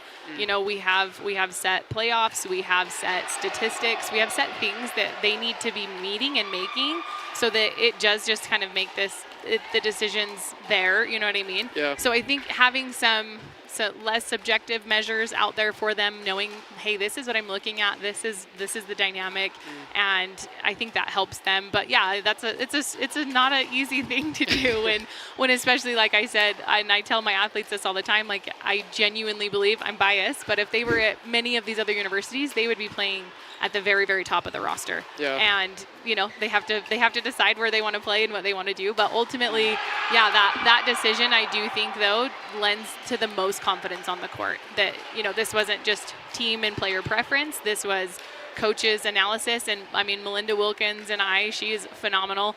But both of us, we do this together. This is a tandem thing too, and that's the other part of I'm a head coach, but I also have someone that I lean on who's so wonderful, and that we can get those ideas, and we both see different things, but at the same time, we're always unified in that this is the decision. So I love it. And then I think it's kind of a big thing. Obviously, it's scholarships, it's varsity programs. Kind of for you, and I know Drury has been the first one to kind of announce that, hey, we're giving scholarships, we're paying head coaches. What does that look like for you? Are you guys considered a varsity program, or is it kind of in the works? What does that look like? No, this is a good question. So, and I know it's a funny debate, but truthfully, 2 years ago, Utah Tech was the first program to have something like that would be considered like a varsity sport, where we did have a really generous donation come in, and those funds were used to help propel the team as well as give scholarships. So it's hard to say who was first. It doesn't matter, in my opinion, at the end of the day. It is just about moving the sport forward. And yes, that's absolutely the path of Utah Tech, is we are treated and we are seen through our university and all the support that we get there. Yeah, we're not all the way funded through the athletics, but we do have a really great backing behind us that helps. And then obviously securing sponsorships and things like that is a big part of it. But Yeah, so it's hard, like, to say one way or the other, but Yeah. from our perspective, I think we are treated just like a varsity sport at Utah Tech. So Awesome. I love it. Yeah. And I know because I've talked to Spring Arbor is a new one popping up in Michigan, and then ACU, Arizona Christian, just had a call with the head coach, and they're going to be starting something, or the AD. So Yeah. it's just so cool That's to so see great. kind of how quickly things are starting to move and propel. And Totally. yeah, you guys have been a dominant force, and I think we're going to continue to see that. But any kind of final thoughts for you? Anything of like, hey, this has been kind of a beautiful thing about college pickleball specifically? Anything you want to leave? No, I think the part for me is like the energy that comes at college pickleball events is it's unmatched. And in we're my hearing opinion. screaming while we're I know, while we're right? talking, Like yeah. it's so fun, and that's actually one of my teams, and I'm like, but Oh my gosh, we anyways, gotta get you out of here. no, it's so good. But I just feel like, again, to me, there's just so much of like the inspiring part of these athletes, where like you watch pro and you know that this is their whole life, this is everything that they are, this is everything they're doing, and there's nothing wrong with that. But it's another level to like see these student athletes out here balancing so much, balancing life and internships and all the credits that they have to maintain. I think it's another cool level, and I think for me, I love seeing it in, like high school sports coming up and feeding into these programs. Like I really do just feel like this is the future, and I think we're going to see a lot of pros come out of college. I really do believe that, and I think there's an unmatched energy here that is just inspiring. So. I agree. I love it. And Yeah. for viewers at home also, it takes people like Chloe, because I know you volunteered earlier, and that's something that it really it takes an army to kind of start something this big and just keep it growing, because it could flatline, but it takes people that are committed and driven to make it happen. And maybe they don't get paid at the start, but it's like, are we what are we doing this for? Is this for our pockets, or is it for we want to like you said, you care about your players, not just with pickleball but personal lives too.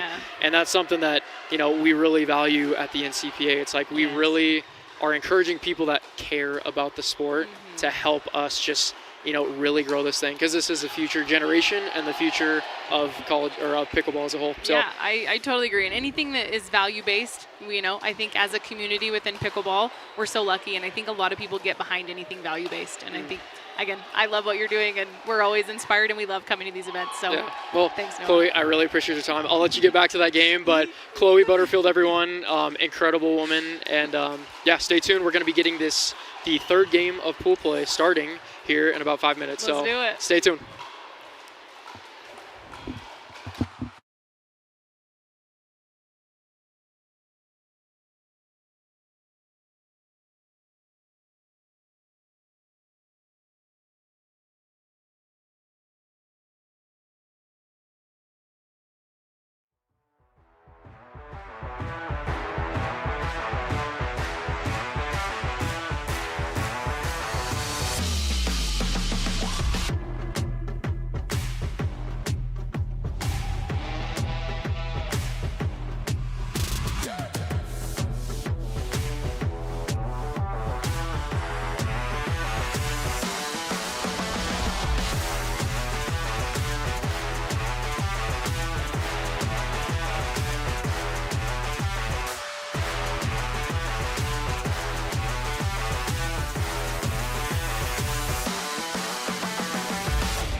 Hello, everybody. We are back.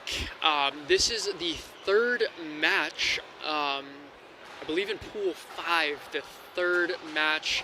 We've got Utah Tech 3 and Utah Valley 2. I might have switched that. Yes, Utah Tech 3, Utah Valley 2. And right here we have Bo Cavell, solid player. He's played in the NCPA last year. He's actually moved up, and we just had Chloe Butterfield on about 10 minutes ago just talking through kind of what we're seeing in the college pickleball world. And he has been kind of a headliner for just on the come up. He's been training exceptionally hard. Like Chloe said, Utah Tech has such incredible talent, and he's been slowly moving up in the ranks. So even though he's on the third team, these players are, some of them are the best in the nation. So that is Bo Cavell. And then here we have Brinley Horton. She has also played NCPA. She played in Vegas for, this was the Vegas Nationals earlier this year. She has not really played singles with us, which is why she has that general 4.5 rating. But yeah, for doubles and mixed, I would say she's definitely a little bit higher than that, but she has been a solid player. They did very well. They actually did Utah Tech 3 had an upset over Utah Tech 2 in Nationals in Vegas earlier this year. And going to Utah Valley 2, we've got Kai Allen. Kai is a solid player. Again, the ratings do not match that. He's easily 5-0 and up. This is going to be a very high-level game. And to his right, we have Michaela Guerrero. She has played, and that is an accurate rating there. She has played in multiple events, which is why she's got a very accurate rating. She is a solid 5.44 player. She saw herself on the TV. But yeah, she's played multiple events. Very excited to see what she can do here. And quick background on where we are. We're starting in the middle of the match. The energy in the crowd, there are easily 200 spectators surrounding their court. This was about 10 minutes ago. So we're in the fourth game. Utah Tech leads. Beautiful shot from Michaela there. Utah Tech leads to, Utah, I think Utah Valley. Give me one moment to make sure this is right. Point.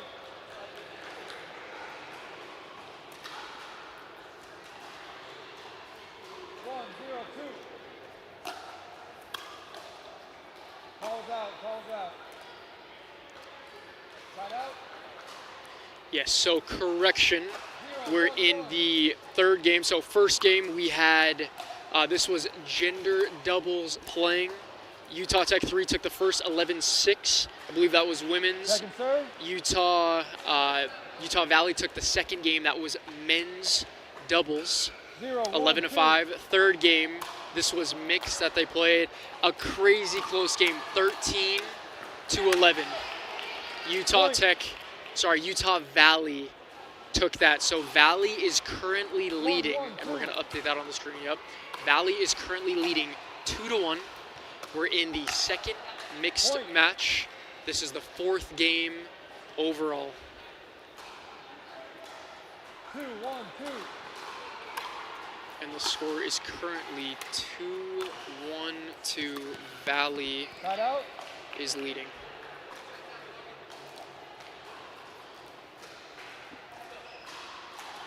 One, 2-1.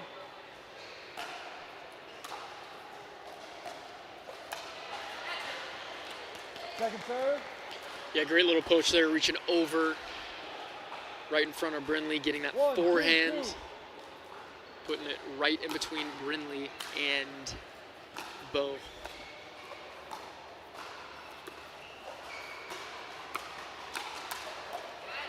Yeah, really good pickup there from Kai to just be ready for that high shot. His forehand was ready to just smash that. And now we are at side out 2-1-1. Yeah, really good pickup there. A little high on that drive from Kai. Bo punished it. Nice two-handed backhand. 2-1, 2. Perfectly placed in the corner.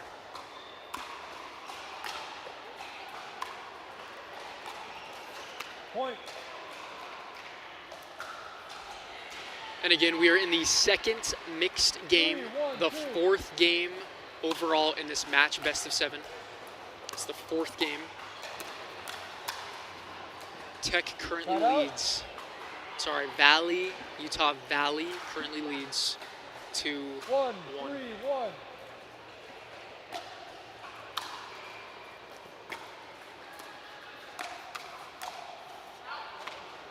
Second serve.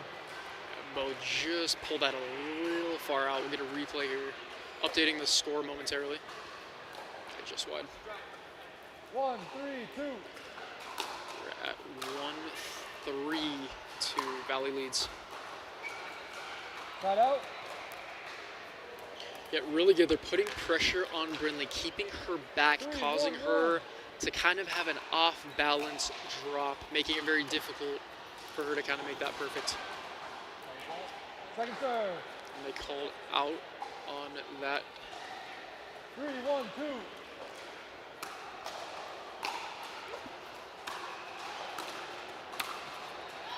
Yeah, good lead from Bo there. Side out. 1-3-1. And a reminder that each of these games, there are up to three video challenges that each team can have. Wow, that is so good. Second serve.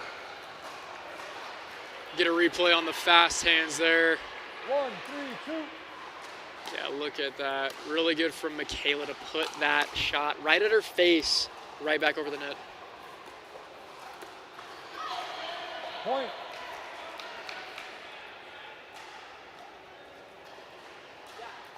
Two, 3-2. Good drive from Brindley. Block from Kai. Wow. Side out. Yeah, that's a good rally there.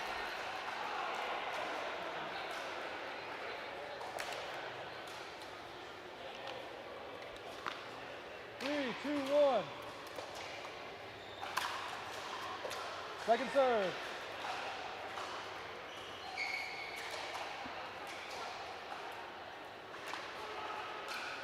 Three, 2-2. A missed serve there. Side out. Kai's got a lock back in here. 2-3-1.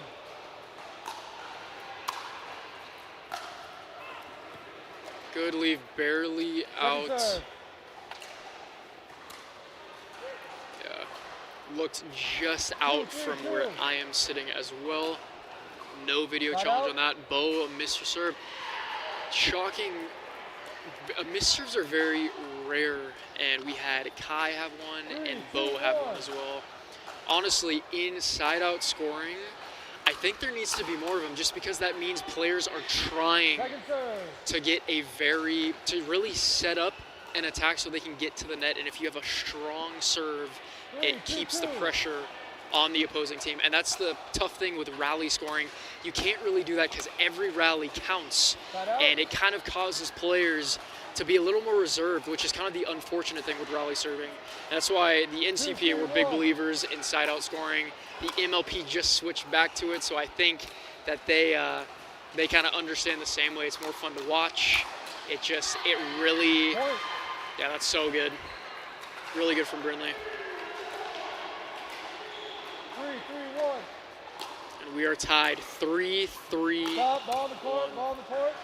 Got a ball on the court here.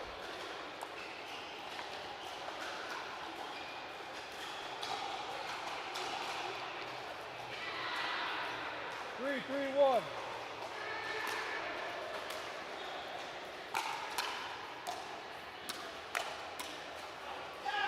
Really good leave there from Brindley. Good composure. A lot of times it's right there, and you just want to take your anger out on the ball, but that's really good composure from Brindley there. Yeah, good leave. Bo sent that flying. That was a heater. A little bit out there. 4-3-2.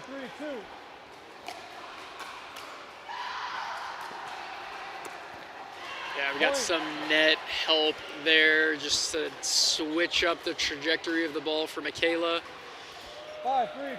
Tech on a little bit of a run here. 5-3-2.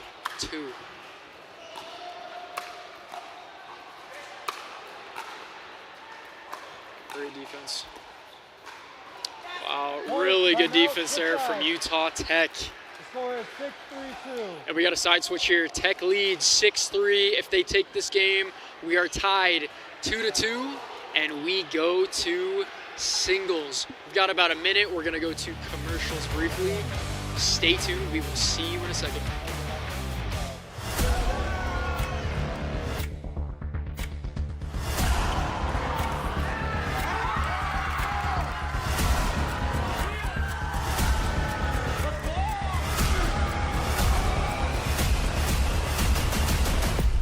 There are legends on this court, and their futures are bright.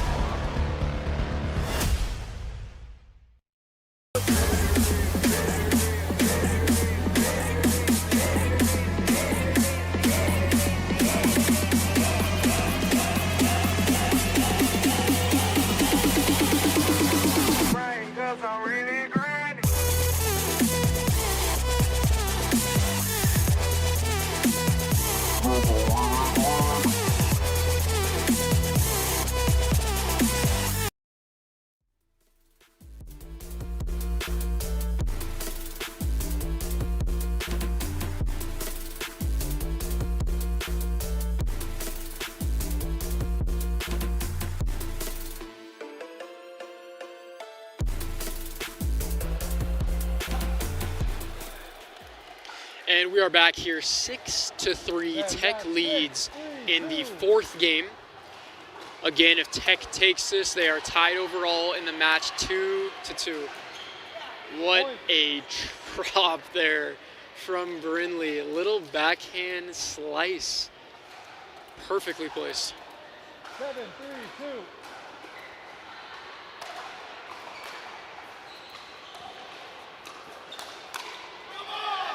So good from Bo there to put that away. Michaela popped it up a bit. Maybe shouldn't have sped that up and just stayed more patient, reset it. 8-3-2. And Tech is running away a little bit here. Side out. Valley serves.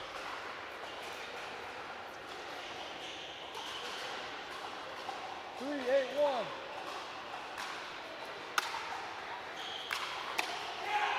Point. A really good drive from Kai, and you see the excitement from him. That was perfectly executed. 8-1. Big point there. They are off of 3. That may have been going out. Good reset. Wow. Wow, look at that. So good from Kai. Yeah, let's get the replay on that. Little blurry. It's so good from Kai. The energy shows. What a big point. 5-8-1. 5-8-1.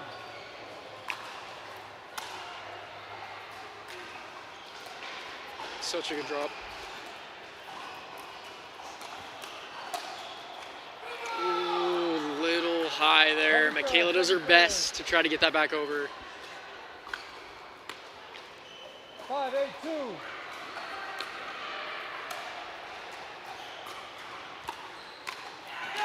So good, that reach. Brindley's got to be careful because usually the guy is looking to crowd, kind of move over to the women's side and get ready for that high dink if it's there, and that's exactly what happened.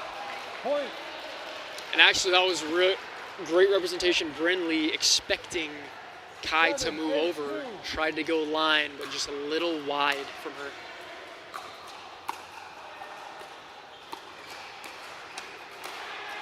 Wow, so good. So good from Michaela. We'll get the replay here. Off balance. That's so good. And we got a timeout, Utah Tech.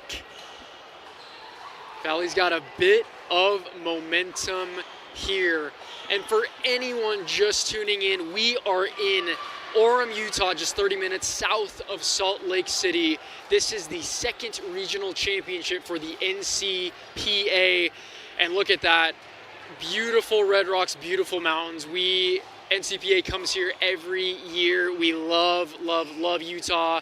Not only is it the hub for pickleball, one of the main hubs, but just the level of college pickleball that we see is just incredible. And then quick kind of recap from last weekend where we had our first regional championship. This was, again, these regionals are qualifiers for nationals in St. Louis, Missouri. Ohio State, their first and second team both finished top 4. Ohio State took the win. This was $2,500 and a bid to nationals. And we're going to get right back into this match between Utah Tech 3, Utah Valley 2. And I want to note, too, the strategic timeout from Utah Tech 3. Ice Valley from their momentum, and it caused Kai to hit a drive, and it went straight into the net. That's an easy point there. And Kai hits the bottom shoe, the bottom of Bryn Lee's shoe there. Just looking to put that away. We are now at 8, I believe 6-2. Valley gets their serve back. 8-8-1. Sorry, we are at 8-8. Utah Valley with a big comeback. And Valley takes the lead. This is a big game for Valley. Going up 3 into singles would be massive for momentum. Second serve. We're on second serve, and out serve from Michaela. That could cost them a lot of momentum. Can Tech hold? They cannot hold. There's still momentum is in Valley's favor. It's 10-8-2. Where am I?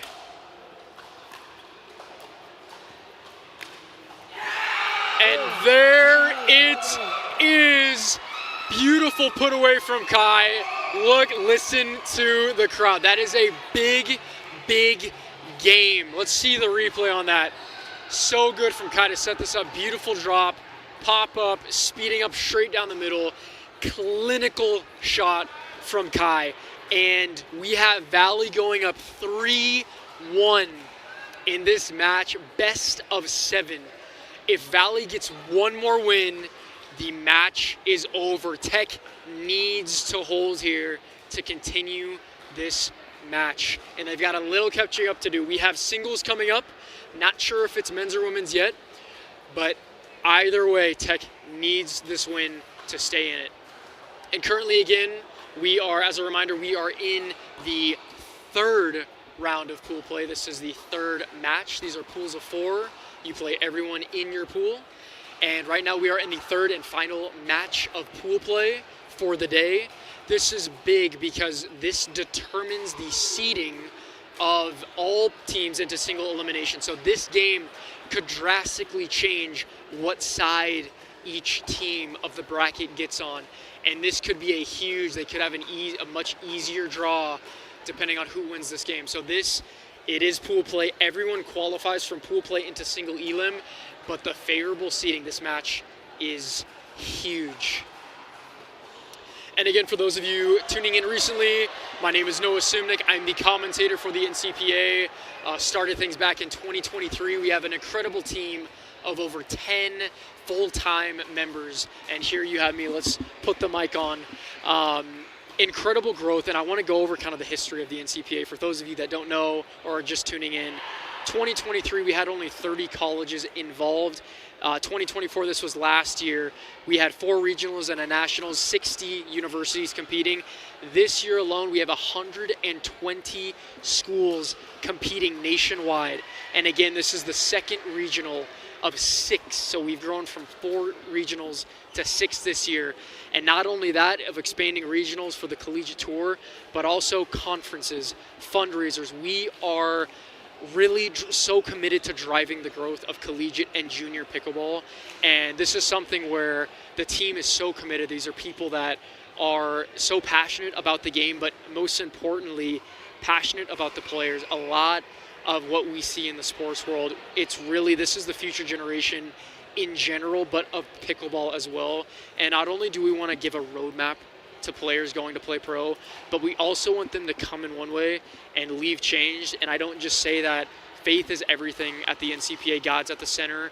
And a big thing for us is having these players come in and really be touched by not only the level of play and putting them on a platform where they can compete professionally and giving them the easy roadmap to get there, but also just growing as individuals on the court, and most importantly, I would argue off the court is even bigger. So that's what we're committed to at the NCPA, not only running things as well as we can and putting these players on a platform, but also having them come in one way and leave changed. So for those of you tuning in, thank you so much. This is something where we, and it's cheesy, but we cannot do this without people viewing and seeing the growth of college pickleball. And this is just the epitome of what we're seeing in the level and the passion of these players. And I do want to make something clear too. We're committed not only getting universities involved and players, but we're also volunteers. We have a nonprofit, the NCPA Foundation, which you'll probably see an ad coming up here, just giving kind of an overview of who we are and just our commitment to driving the growth of college and junior pickleball. But we really are encouraging volunteers, anyone that's passionate about college or junior pickleball, to come in and join forces with us. It's the miracles that we've seen behind the scenes. Jesus has been, and for those of you that don't understand just faith and Jesus, it's been so incredible, and God is so good. And whether you're Christian, whether you're not, whether you believe in God or just are passionate about the game, we're so committed to making this so special for these players. So we would love to get you involved. Please email us however you want to get involved. info@ncpaofficial.com. We'll have a pop-up come up soon, but info@ncpaofficial.com. Email us, tell us what you're passionate about. We'd love to get you involved. So I'm done with that rant. Let's get back to this game. We are in the 5th match. Valley leads 3-1 over Utah Tech. This is a big game. Brindley needs to convert here. Right. Let's see what she can do. 0-0. And right now this is Brindley against Michaela on Utah Valley. Yeah, that's so good. Really good start for Brindley here. Very cool and composed. 0-0.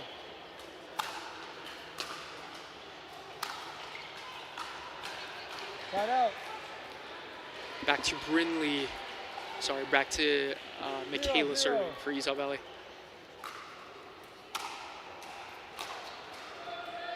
Side out.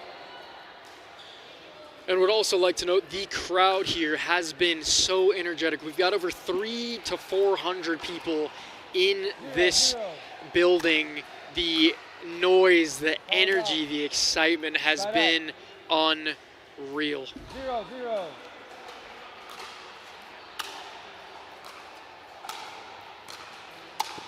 So dominant there. That slice, that backhand slice from Brindley just to set up that next shot is so good. We've seen that in a lot of games that she's been playing. And just out, first point goes to Utah Tech Brindley. Point. A really good shot from Michaela there.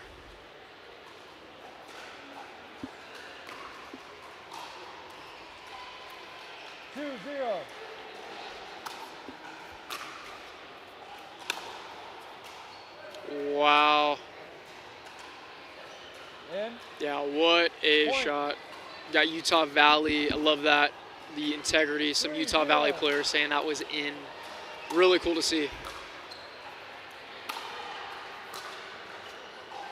Yeah, Brindley right now, she's doing a very good job at keeping Michaela back. Point. That's right. I need to go for 4-0. And again, slow with the scoreboard from the commentator. Let's do our job. It is 5-0. Timeout. Okay, timeout receiving team at 5. Got a timeout from Valley. 1 minute timeout. Again, this is Michaela for Valley. Gonna get her name up here momentarily. And then also went on that little rant of people just getting involved, reaching out to the NCPA, info@ncpaofficial.com, sending us an email, however you want to get involved. Not only just individuals passionate, but also sponsors. As you can see, we've got Rally Republic, we've got Vorzani, our official apparel, we've got Yola, our official ball, Ice Shaker, our official bottle. We have multiple partners taking advantage of the surge we've seen in college pickleball. And whoever you are, wherever you are, this is your calling to get involved in pickleball, but 10 specifically seconds. college. It is the fastest growing sector, the fastest growing industry in pickleball, and we highly encourage you, same email, info@ncpaofficial.com. Reach out, figure out how to get involved. Point, timeout, switch sides.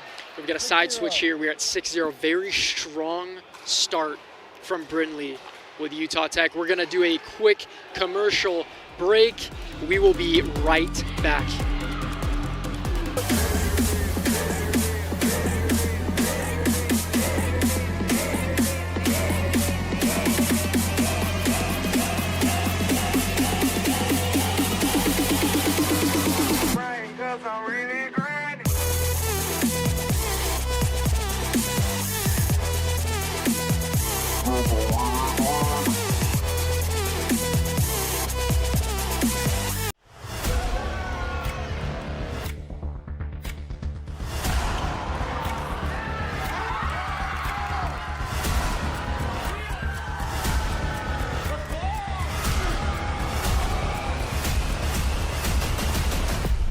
There are legends on this court, and their futures are bright.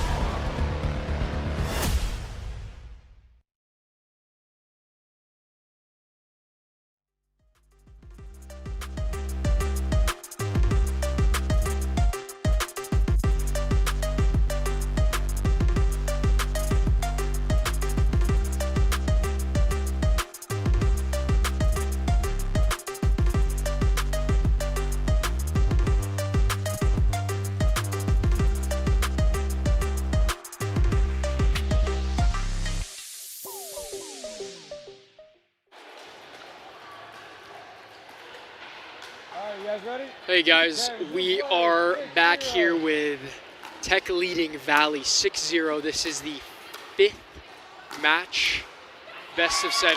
Really good shot there from Brindley. This is the 5th match, best of 7. We've got women's here. If Brindley closes, we'll have a singles game. 0-6. For men's, which will be the 6th game. If Tech closes that, we will go to a sudden death tiebreaker.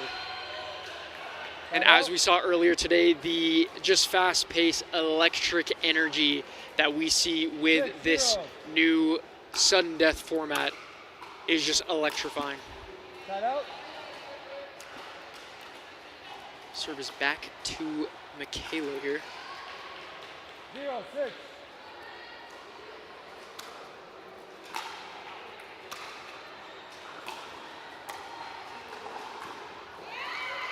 Point.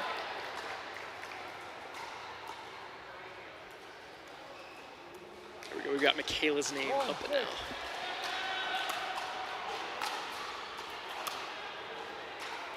Side out. Just long from 6-1. Michaela. You're at 6-1. Side out. 1-6.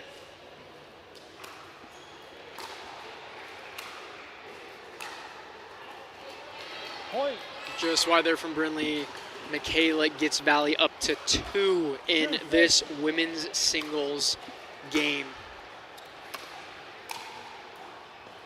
So good there from Brindley.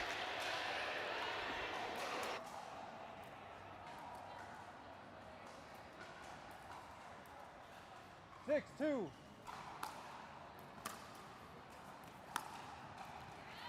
Point.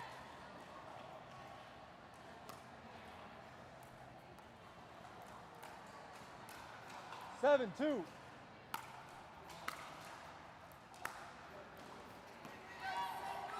Point.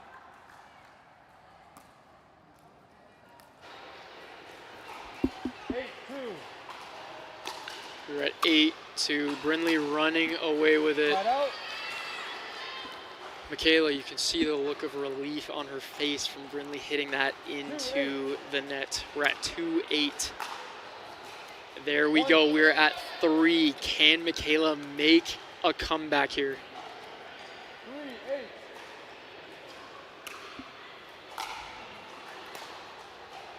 Beautiful deep return there.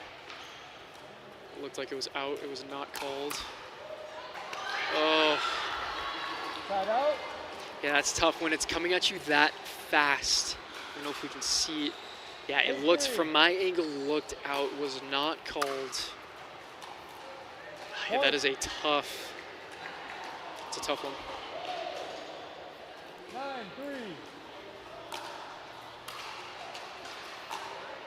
Point. And wide again. Michaela actually called her own ball out. Love to see the integrity again. I love to highlight it because you don't always see that in sports and even in pickleball, so that's really cool to see. That serve was also a little bit iffy. Wow, what a shot from Michaela. So good, serves back to her. Replay on this. Beautiful placement, not much Brindley can do.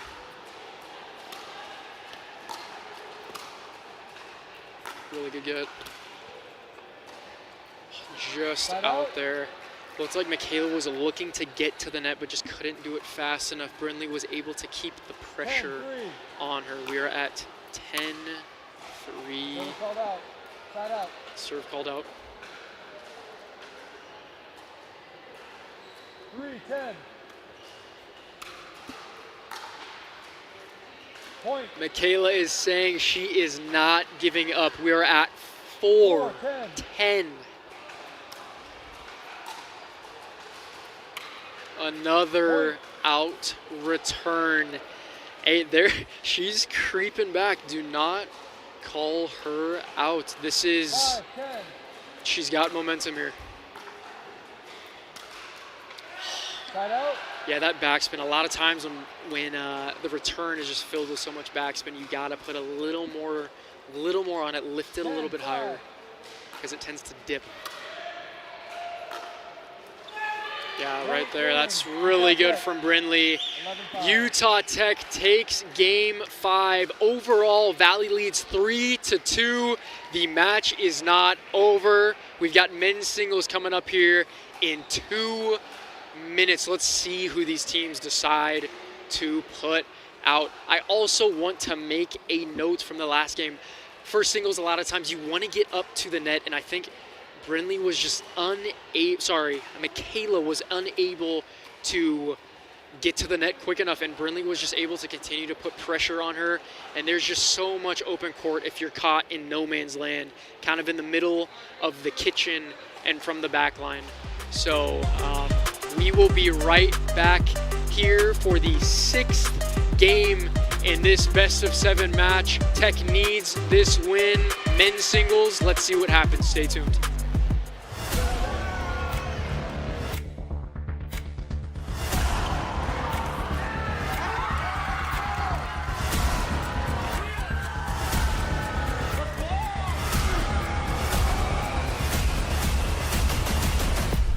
There are legends on this court, and their futures are bright.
Hello, everybody. We are back here, All right, you the guys ready?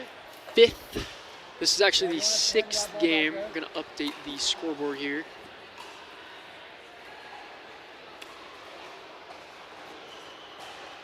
All right.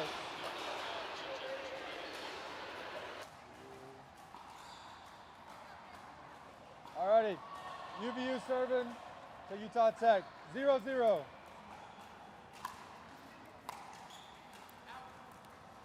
Point.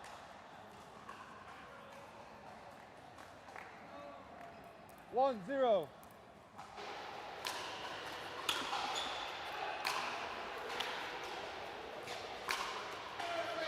Side out.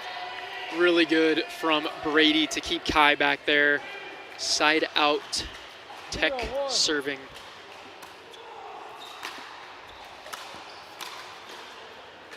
Just wide there. We are tied at 1-1. Again, we are 3-2 overall. Valley leads. Tech needs this win to go into a sudden death tiebreaker.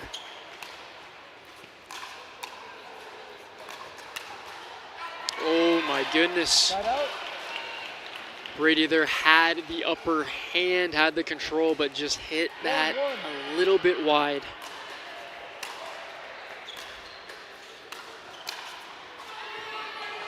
Side Just out there. Brady, good shots down the line. 1-1. Time. Ball in the court. Ball in the court. Got a ball on court. We are replaying the point.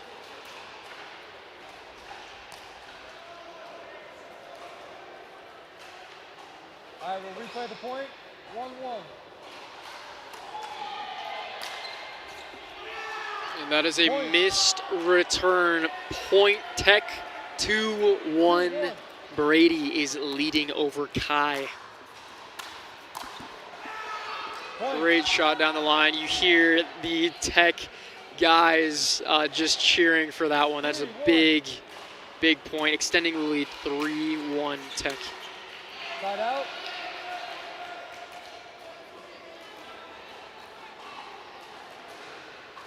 One, 3.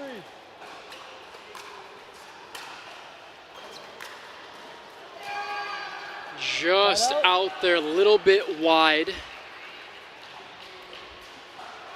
A lot of unforced errors this game. A lot of out balls. Another one again. Point. Kai blasts the ball over the net. Brady hops the fence, very athletic, which you need in singles. You guys should have seen my point of view. Wow. The athleticism, he's going to do it again. Oh my goodness, wow. All right, here we go. 4-1. You're at 4-1.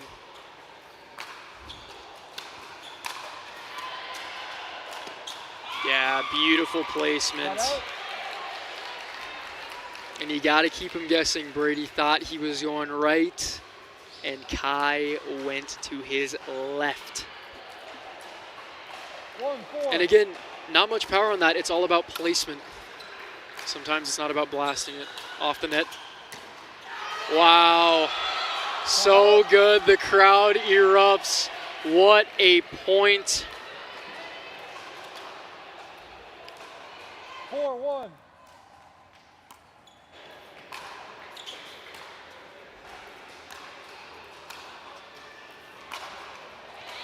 Point. Yeah, and we're seeing this a little bit more, but there's still a lot of unforced errors that if they just take their time, they can kind of at least put the ball in the court, because you don't want to just give up points that you could.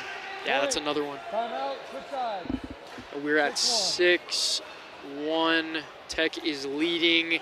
If this stays, Tech will have won both singles, and going from 3-1 down, they will have tied it 3-3 and go to a sudden death tiebreaker where every player is involved. It's an action-packed 3-point switching type of game. If it happens, we will explain how it works again. We had this at the first match of the day today with BYU against Utah State, but we'll see what happens. 10 seconds.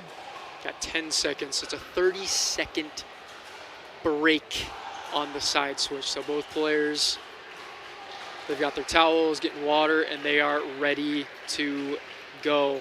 Kai's got plenty of game here. You ready? Okay, 6-1. Let's see if he can get some momentum.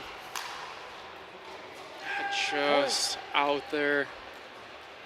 Again, you got to try to keep it in the court. Make the opponent 7-1. make as many mistakes as possible. It's really, and again, this is blatant. What I get there. Wow, so close from Kai there. Really good shots to get him moving and cause him to have to hit some sort of wonder shot, which he was unable to. Good drive there. Look at that paddle tap the ground in the kitchen. I'm not sure on the rules with that. It was a little paddle tap, keeping him from dropping in. 9-1. Somebody get the rule book out. Looked out there, barely out. Brady is not challenging. 1-9. So 9 points. Kai is down 7, but still the energy is so necessary to make this comeback. 2-9. Hits back line. Yeah, big advantage from Brady driving and getting to the net as soon as possible. That plays such an important role. Who can get to the net first? Oh, no. Just dances on the net, falls back onto the side of Kai. Very unfortunate. We are at game point. Game point, 10-2. Come on, Kai. Oh, hits the white tape. I can't tell you how many times it's happened to him. Just a little too low. We are tied 3-3, which means we are going to a sudden death tiebreaker where every player is involved. We will explain the format momentarily. This is college pickleball. Stay tuned.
There are legends on this court, and their futures are bright.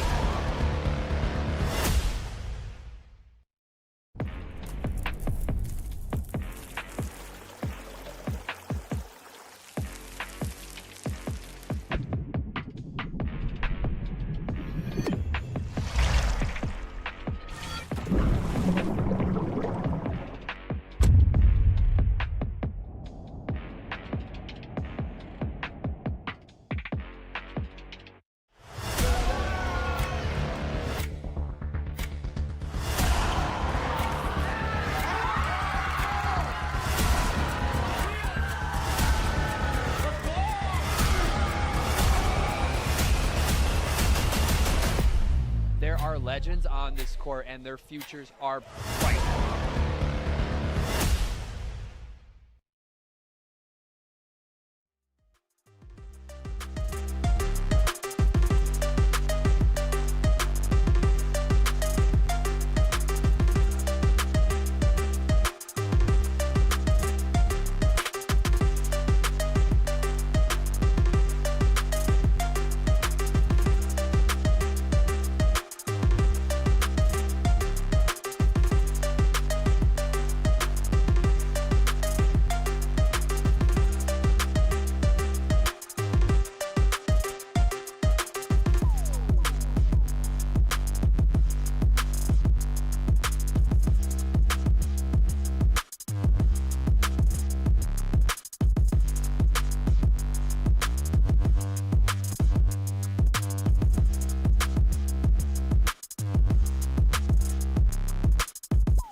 Alrighty, currently we are, give me one moment.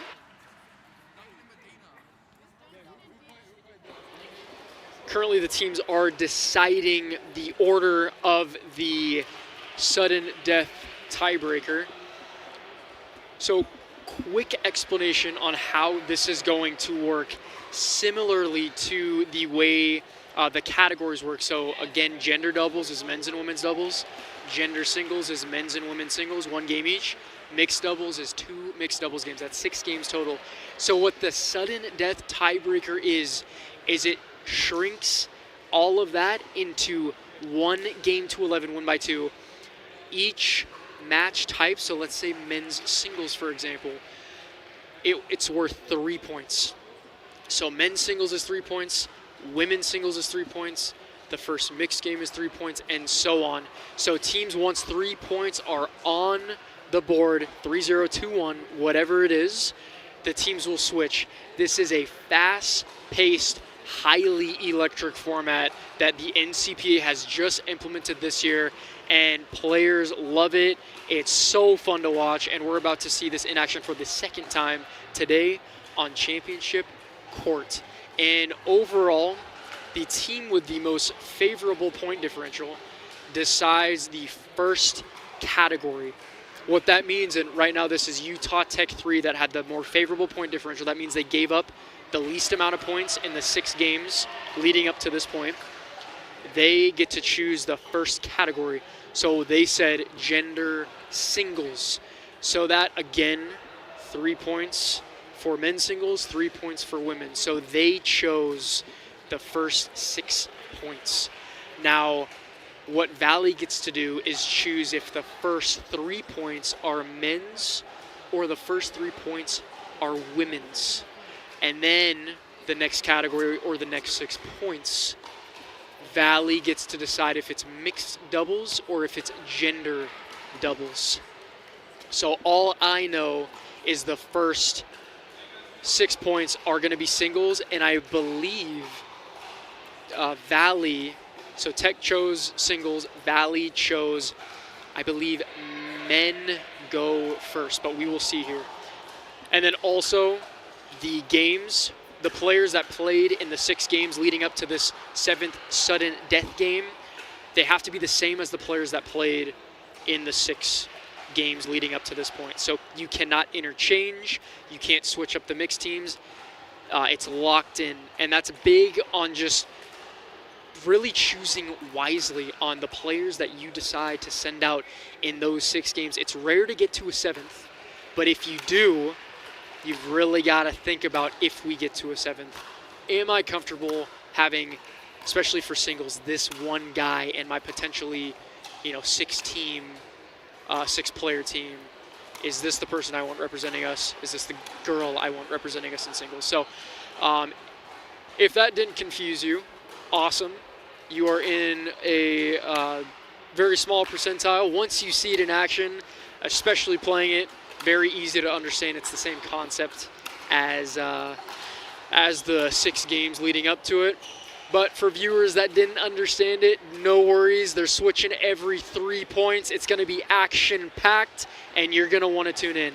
And right here we have Dylan popping up here. I believe she's over on the far side.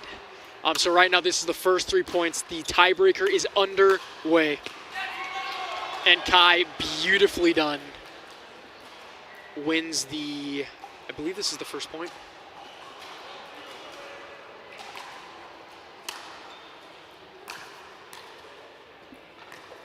So good from Kai. And I want to note, in this sudden death format, if we flash back to the game, Kai lost 11-2, but he secured the first 2 points of 3 in this tiebreaker. Anything can happen. It's fast pace. Yeah, he just 3-0'd in men's singles. Big, because Tech had the advantage of choosing singles, and he just 3-0'd the guy that he lost to 11-2 in the matches. What a turn of events. We have women coming up for the next 3 points, and again, fast pace. We are starting right now. Valley leads 3-0. 0 over Utah Tech.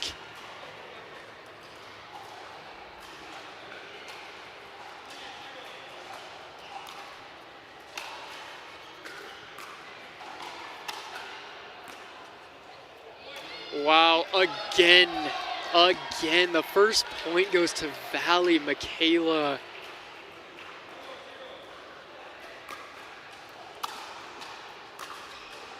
Wow, and listen to the crowd. What a shot again for viewers. I can't stress this enough. Tech chose singles, and right now they are 5-0 down. Brinley needs this. Wow, 6-0 side switch. What a turn of events. Wow, it really goes to show anything can happen in this format. We really, Tech has, so right now the next games that were chosen, so Tech chose singles, Valley chose mixed for the next 6 points.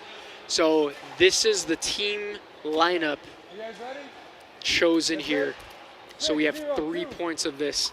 Tech needs these 3 points to stay in the game.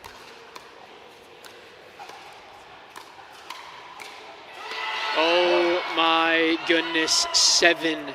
7-0-2.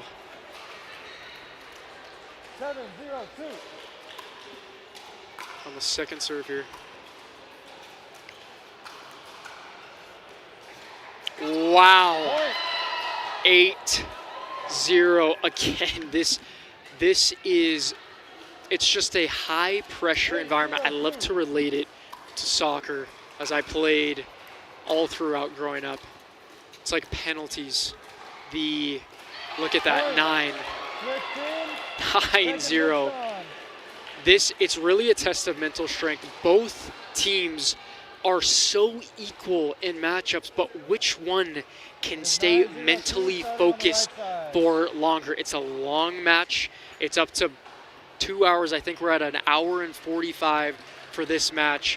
So right now, Tech has to dig deep and hold their ground and defend. 9-0-2.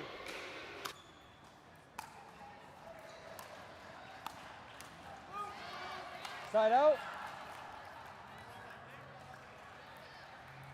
0-9-1. Such a good shot from Kai, reaching all the way to Michaela's side and effectively full extension, hitting that at the feet of Utah Tech. Yeah, Bo is not having that. He sent that right back. Tech, first point, 1-9. Keeping Michaela back. That's a second point. If Tech can get this third, that is huge.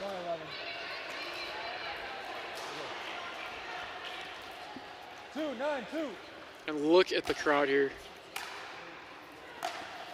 Oh, and Bo just gets a little excited on that, hits it out. Again, those are unforced errors. But again, sometimes you got to try it. You have to try, hit a shot. They really need this 3rd point. If they can hold Valley here, that's going to be a game changer. Oh my goodness. Michaela with a beautiful shot, hitting the back corner. Wow. Wow.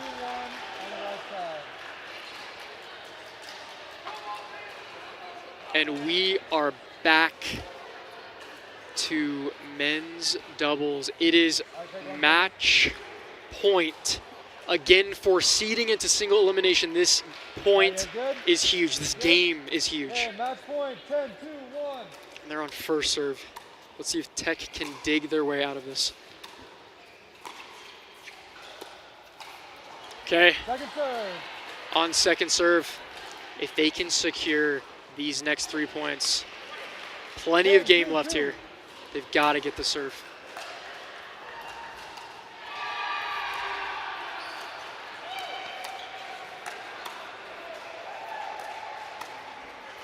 Wow, hits the net, dances on the top and comes back. Serving Tech is serving Here we go.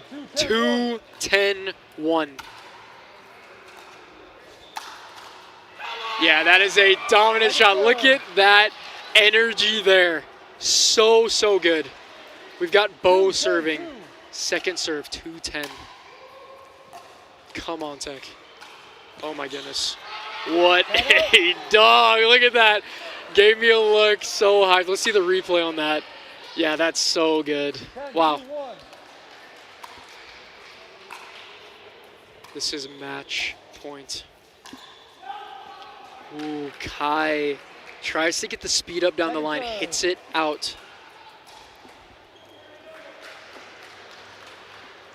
Another big point, Tech.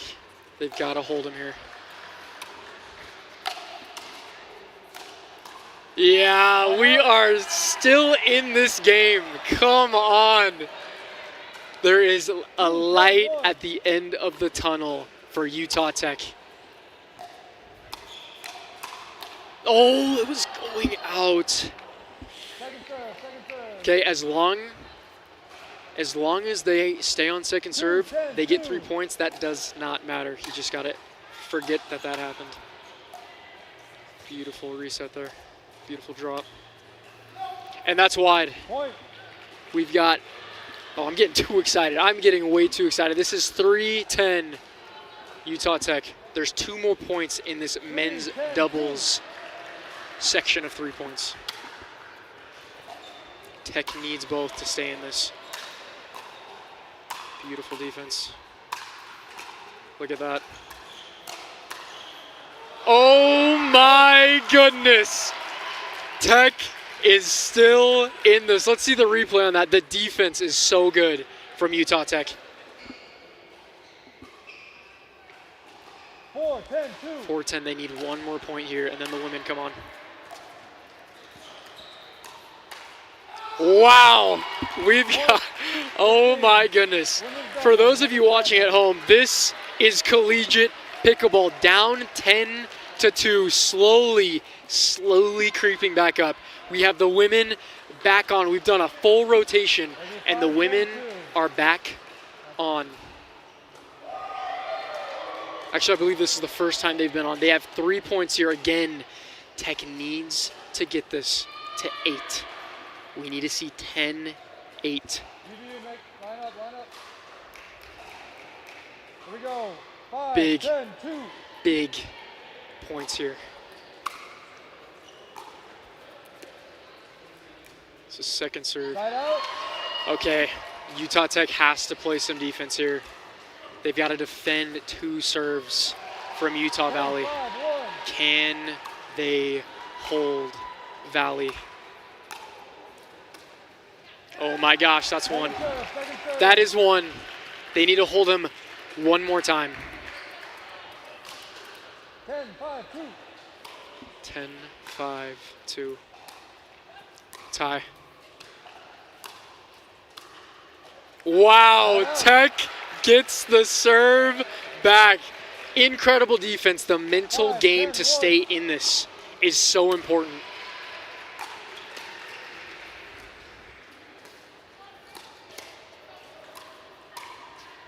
Wow, that is 6-10. Tech is coming back. Oh my goodness. They need 2 more points. You guys are 6. Could you be even? They're making sure the side is correct here. Okay, sounds good. Okay, just double checking here. 6-10. I believe this is first serve. Can she get there? Ooh, the net. All right, they still have 1 more serve. Again, same thing as men's. They just need 2 points here. Good shot from Michaela to keep him back. And that is wide. That's another point for Utah Tech. They need 1 more point. And then we switch.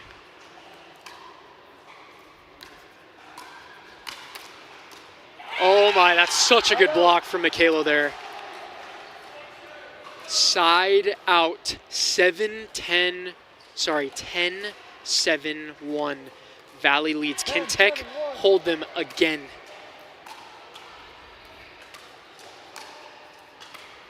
Oh my goodness, that's one. That is one. I'm seeing people in the crowd smiling, hands over their head. This is tight. This is tight. Can they hold him one more time? And look at that. Tech gets the serve back. Wow. Incredible. They need one more point. If they can keep the first serve, that's massive going into the next set. Can they get this? Just wide. Brindley hits that wide. That's no problem. They've got one more. They need this point. This is a mental game here. Great deep return. Shot from Michaela. Slow and controlled. Really good rally here. Speed up. Valley defends. Wow. You got to imagine just the level of just anxiety that they must be feeling. Wow. Second serve Valley. Again, Tech is still in this. This is collegiate pickleball, ladies and gentlemen. Can Tech hold Valley? The tie. Oh my goodness. And for viewers at home, as you see here, they are both very capable teams, but the level of intensity and just the anxiety of this. Yeah, Michaela, so good. Gosh, this is such a mental battle here. Second serve Tech. Valley needs to hold one more. Hits the line. Oh my goodness. Michaela hits it wide. It is 8-10. And we are back at men's singles. Now to remind viewers, Utah Valley, Kai 3-0'd. And we are back. We're doing a full rotation. We are back at the start. This is a big. Tech serve. 8-10.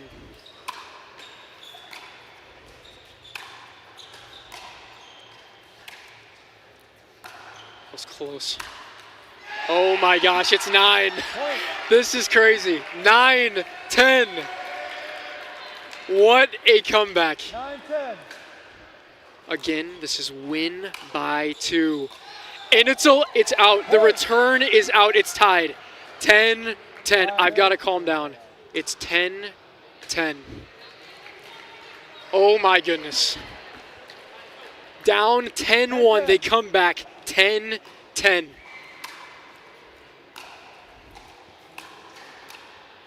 Wow, 11-10 Utah Tech. Again, it's win by 2. Kai, it's switching. That was 3 points. What a trade-off. Kai takes 3 points for Valley at the start. And then in the later match, he gets 0-3 from Tech. Brindley serving, Utah Tech, match point. Brindley versus Michaela. And there it is! A comeback from 10-1 Utah Tech. I have not seen anything like this. This is college pickleball. They win 12-10. Brindley with the game-winning shot down the line. Again, pickleball is momentum. Incredible. I mean, the mental battle that Tech needed to stay in the game from 10-1 and win 12-10. Incredible. And this was the last match in pool play, and that could be a make or break for a more favorable seeding for these teams for the rest of this tournament. People watching, you don't get any better than this. What a game. What a match. We have commercials coming up. We gotta calm down from that past game. What a match. We will be right back. Stay tuned.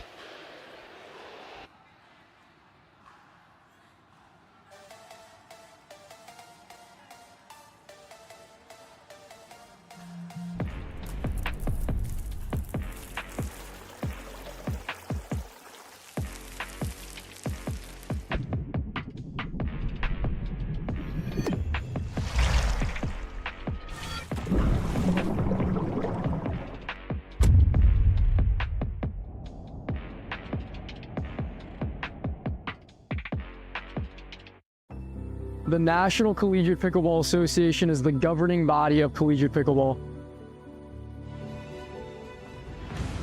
We were established in 2023, where we had only 30 universities involved. This year alone, we'll have over 120 colleges competing and over 3,000 athletes participating across the nation. Our nonprofit, the NCPA Foundation, is committed to driving the growth of collegiate and junior pickleball, and your support plays a key role.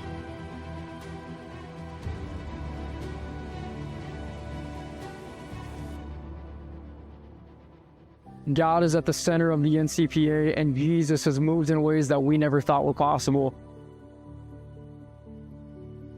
We would love for you to fuel the future of pickleball and the expansion of God's kingdom.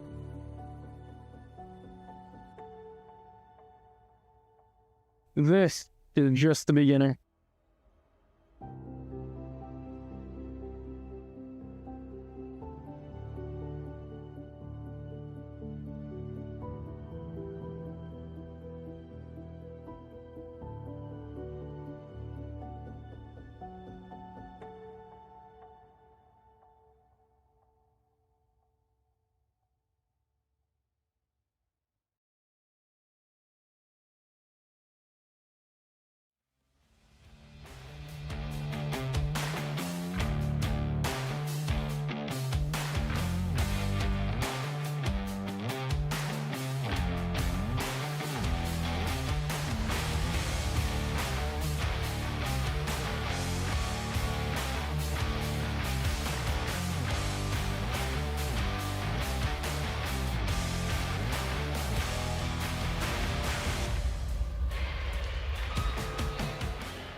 So just want to recap what just happened. A 10-1 comeback. Utah Tech playing Utah Valley. Utah Tech closes out in a sudden death tiebreaker. From 1-10 down, 12-10, they win. Incredible TV, incredibly entertaining college pickleball. It's so good.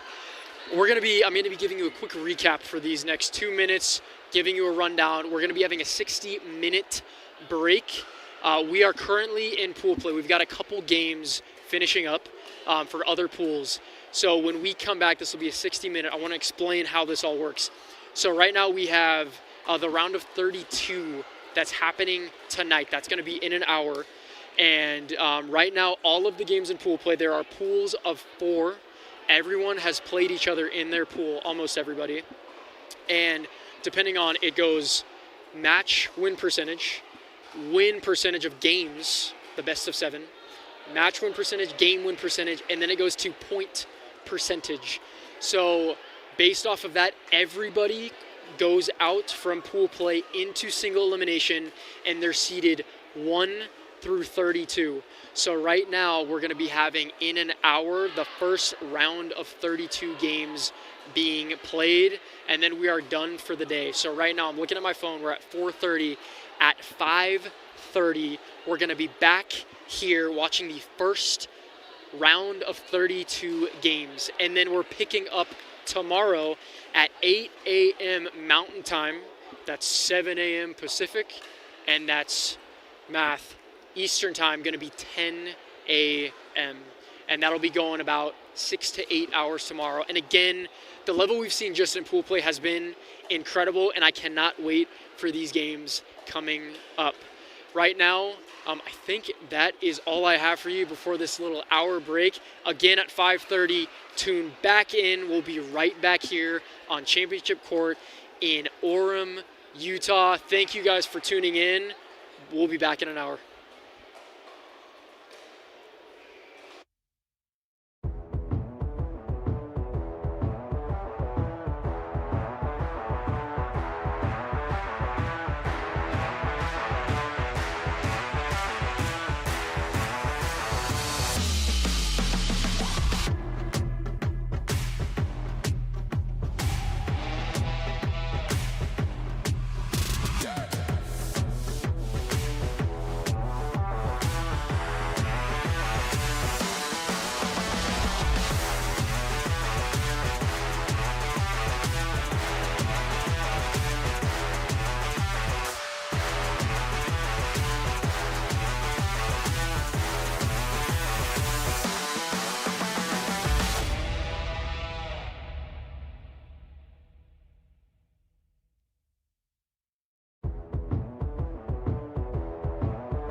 this, yeah, this my show.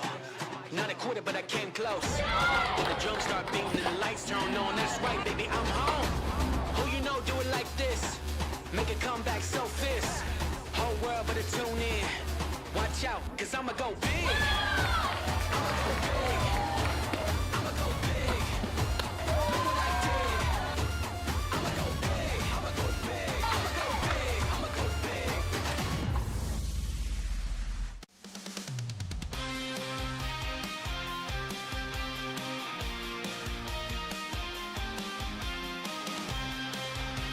And we are back. The hour break is up. We are in the beautiful city of Orem, Utah, about 30 minutes south of Salt Lake. And we're here at Club Pickleball USA, located in Orem. As you can see here, beautiful facility, all indoor. Look at those mountains.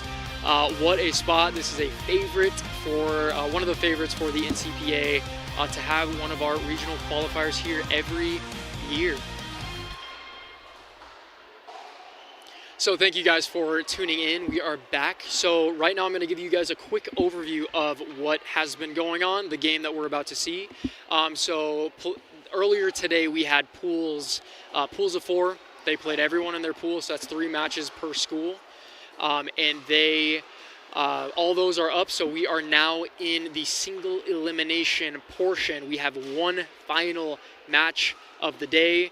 And if you look here, we had Indianapolis last year. We had Ohio State be an absolute force. They had both their first and second team in the top 4. So Utah Valley and Utah Tech are both, I would say, the outliers. They've each got 4 teams competing, and all of them have come here to play. So right now we have a little bit of a switch up here. So we are actually jumping from the round of 32.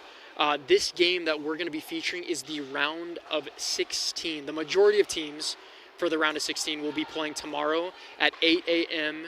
Mountain Time. That's 10 a.m. Eastern, 7 a.m. Pacific. And this match here, it's going to be our first round of 16 match. It's BYU against Utah Valley. And a big reason we're doing this, so again, faith is everything to us. We're rooted in Christ. BYU, being in Utah, a lot of the venues and just, I guess, the atmosphere of Utah as a whole, they really value the Sabbath and keeping that holy and leaving that for Christ. So they are not able to play tomorrow. They had a very high seed, I believe it was either, I think this is the 7th and 10th seed playing, and BYU finished, or maybe this was 6th. BYU finished a very high seed, so we were able to have Utah Valley kind of understand the situation and say, hey, we would love to play, and they also get to sleep in tomorrow, no matter what happens in this game. So they get that 8 a.m. match out of the way, one final match for these 2 teams. And if BYU goes through, unfortunately, they're going to have to forfeit because of the Sunday, them not doing anything on Sunday. Even the venue is closed on Sunday to the public. We have the entire venue tomorrow. But yeah, we will see what happens here. This is going to be a very high-level match. I believe, let me double check on this to get the seating right. Give me one moment. This is the upper half of the bracket. There were 18 Division I teams seated. We had over 20 Division II teams. And I believe this is the top half of the seating. So give me one moment here.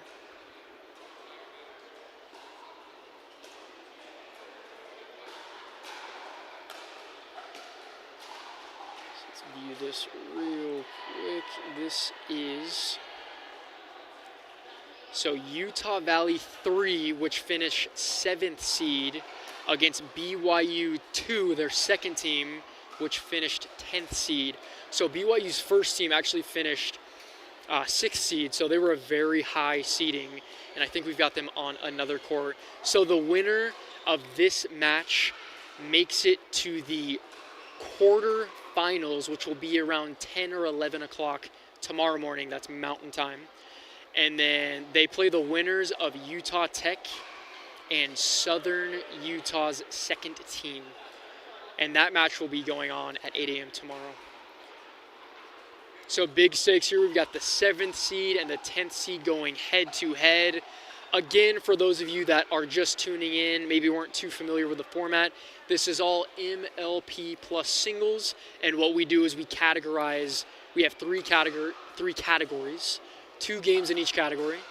The first one, gender doubles, that's men's and women's doubles, 1 game each, 2 games total. Gender singles, again, same thing, 1 men's singles, 1 women's singles game. And then mixed doubles, 2 mixed doubles games. That's 6 games total, 3 categories, 2 games in each category. And the coin toss, the winner of the coin toss chooses the category. So we're going to see who wins the coin toss and what was chosen for the first category. And for example, if singles is chosen, that means men's singles will play and women's singles will play. So we're going to see what the choice was momentarily.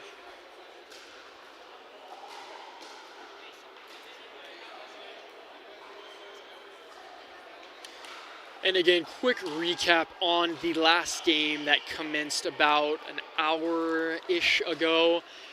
Oh my goodness, we're going to be having all of the, everything is going to be recorded, posted on our YouTube channel at NCPA Pickleball. That's at NCPA Pickleball on YouTube. All recordings will be live up there a couple days after this regional commences or finishes tomorrow.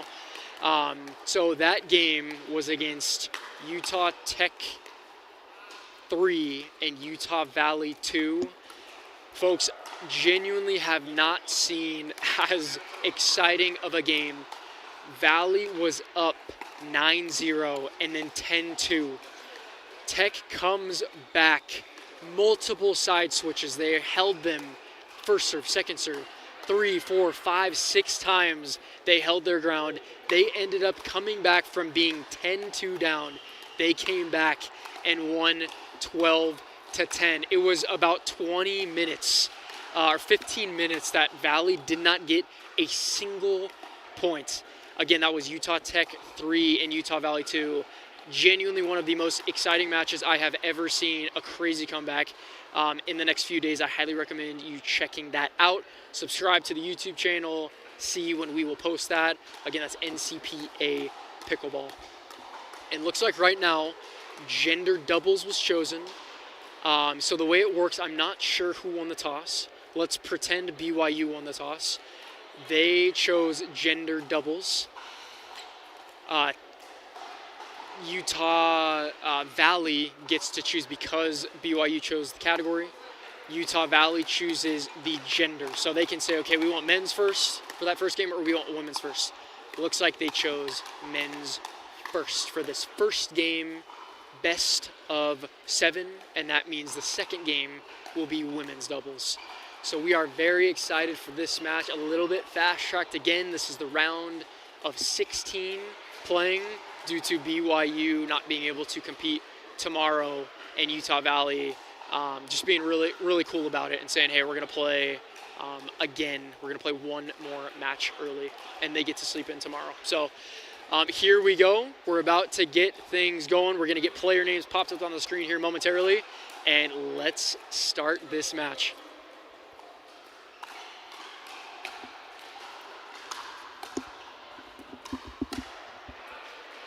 A little bit wide there.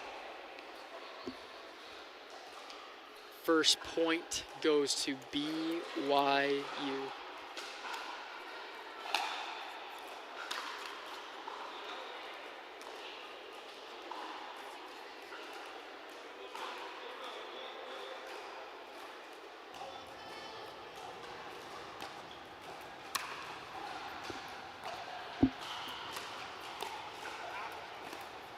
Second serve.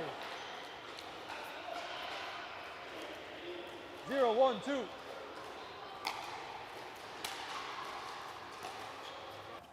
Side out.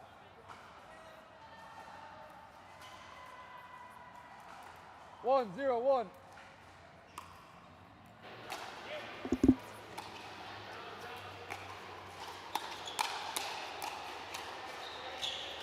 Oh, look at that lob.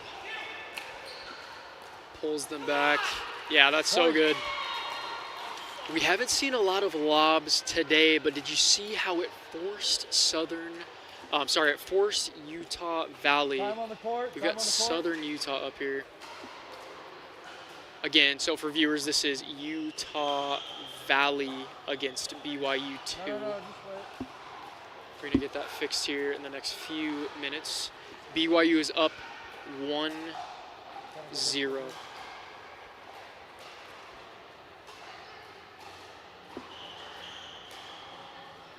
All right, we're good. Go fix it. All right, resume play. At 2-0-1.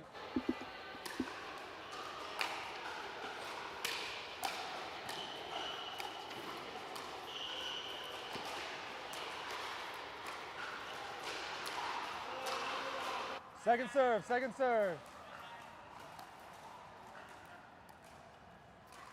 2-0-2.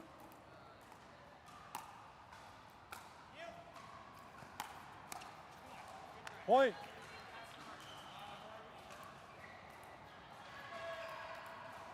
Three, 0-2.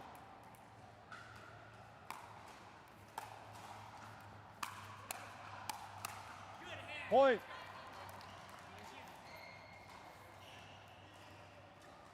Four, 0-2.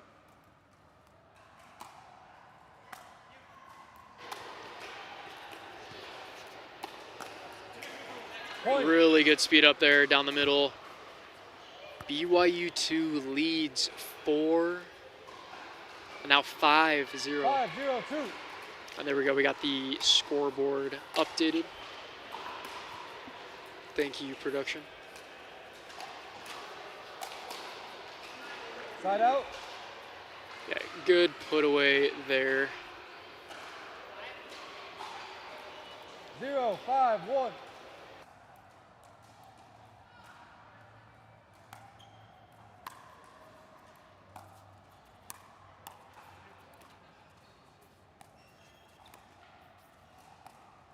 Foot fault. Right foot. Foot fault called. All right, let's see the replay here. Again, 1, Eagle Eyes 5, 1. barely on the line. And Rob caught that. Well done from our head referee based in Orem, Utah. Really good speed up there. Right in between, hits the back line. 2-5-1.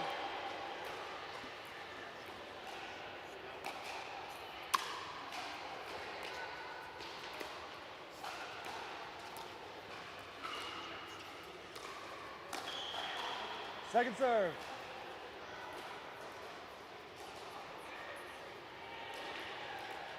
Two, 5-2.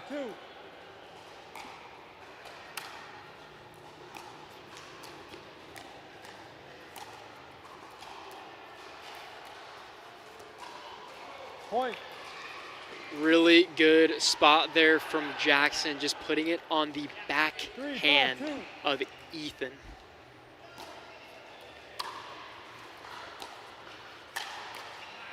Side out. Got really good speed up, taking advantage of that high third. Really good shot. BYU 5-3-1. now has the serve.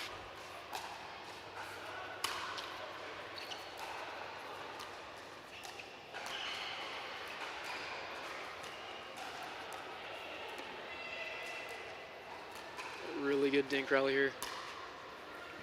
Second Yeah, and we serve. see that a lot. It wasn't optimal. It was doable, but not optimal, that pop-up. And sometimes the first person to 5, 3, speed up 2. usually gets cooked. Not all the time, but in that case, BYU got hit with that.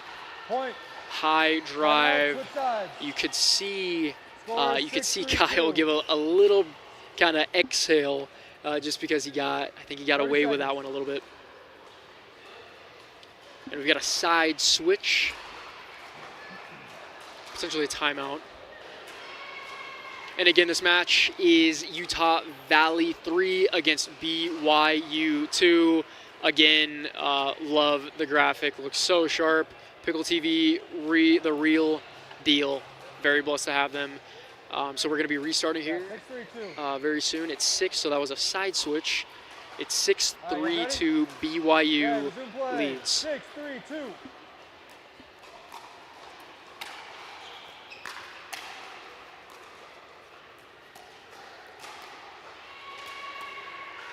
Really good from Kyle there to get up to the kitchen.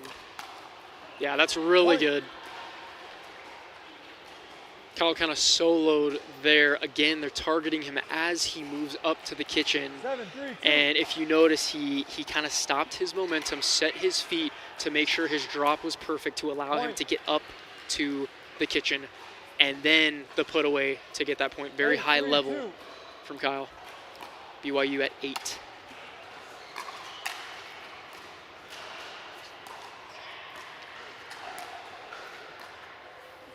Ethan looking for the poach there. Yeah, a little bit low. Kyle doing very well. Timeout receiving team. We got a Score is timeout 9-3, from 2. Utah 1 minute Valley. timeout. We've got 1 minute here.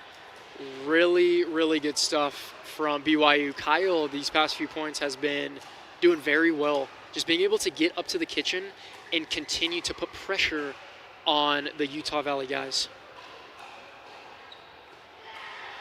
And I think Utah Valley, what they need here, they need to be able, because Kyle's got his drive, he's using his drive, and usually, I mean, they could kind of see if it goes out or not, but he's using that drive to have them kind of block, have a soft shot going back to Kyle, and then he's able to hit a perfect drop. So it's a drive and then a drop from Kyle because they're hitting it back pretty softly. So if they can be prepared for that drive, either let it go, because I think some of them are flying out, either let it go or just be ready to sit on it. I think that's where they can make up some ground here. There it is. Really good setup there from Robbie. Pulling him left, finishing there right. Really good stuff. 3-9-1.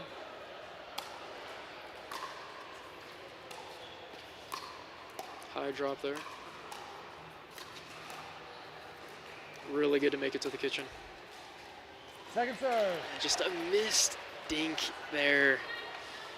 A bit unlike 3-9-2. Jackson there.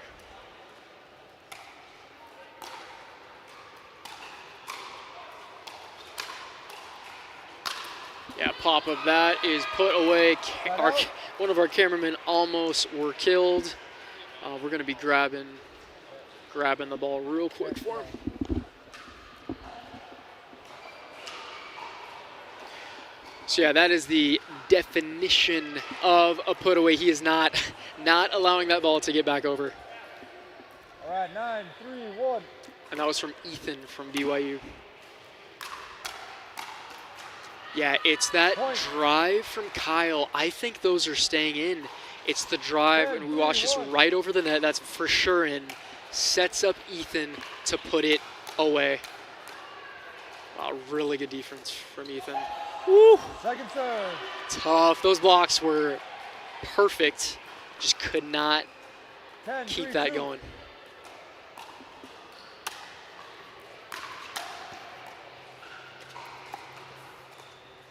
This is for game point.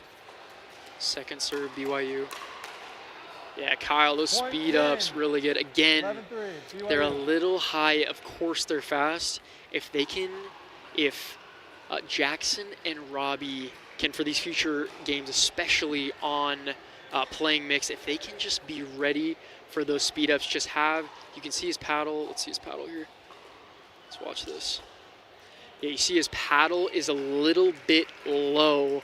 I used to have that problem all the time. You have to keep, it's almost like keeping your backhand right at your chest, your single-handed backhand, and just being ready for that speed up. Because if your paddle's there, you put that straight at their feet. And I think if they can adapt to that, and someone says that to them or they kind of figure that out, I really think they're going to be in a good spot moving forward. But BYU, they take the first game. Men's doubles goes to BYU overall. That was the first game. It's 1-0.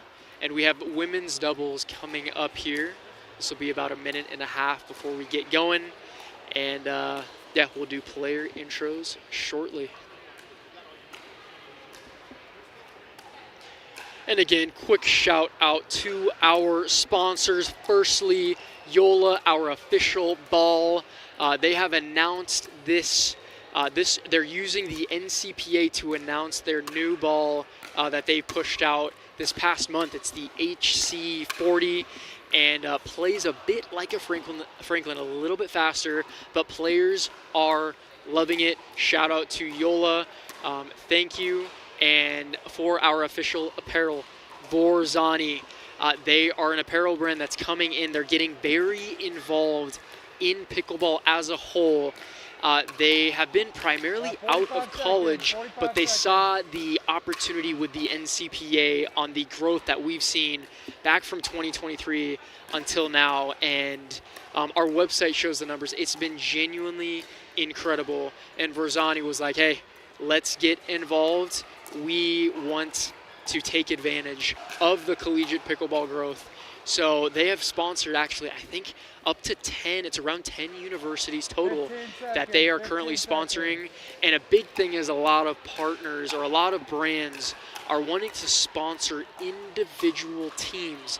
But a lot of times it's hard to kind of get that ROI because it's really based on the players themselves, marketing, kind of sticking to the word. Because, you know, if I'm a college player, you're wanting to throw some free stuff at me, I'm going to take that all day and not really be as inclined to, you know, keep my end of the bargain. That's just the nature of being a college person. I was that a couple years ago. So Borzani has kind of realized that and is using the NCPA to reach all universities at once throughout an entire season.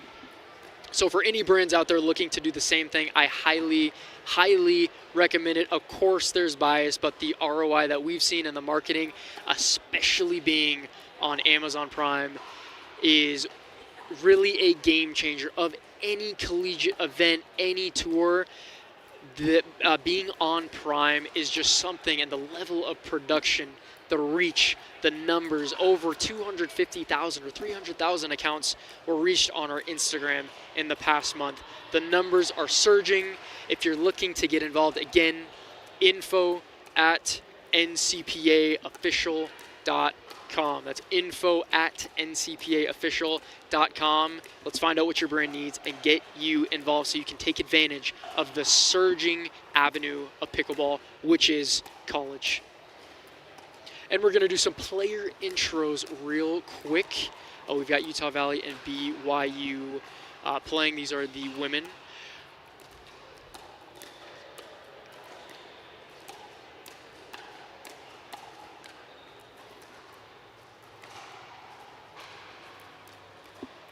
And we're going to be pulling together a graphic to announce these girls. We've got Megan. Megan, black hair, has the bun. And then we have Bryn, who is the blonde on the right side. And then BYU. So firstly, let's introduce Megan Larson here. This is her first, and she's looking over here, her first NCPA event. She actually works here at Club Pickleball USA in Orem. Such a bright soul, always has a smile on her face. Really looking forward to seeing what she can do here. And her teammate, we have Bryn Thayer.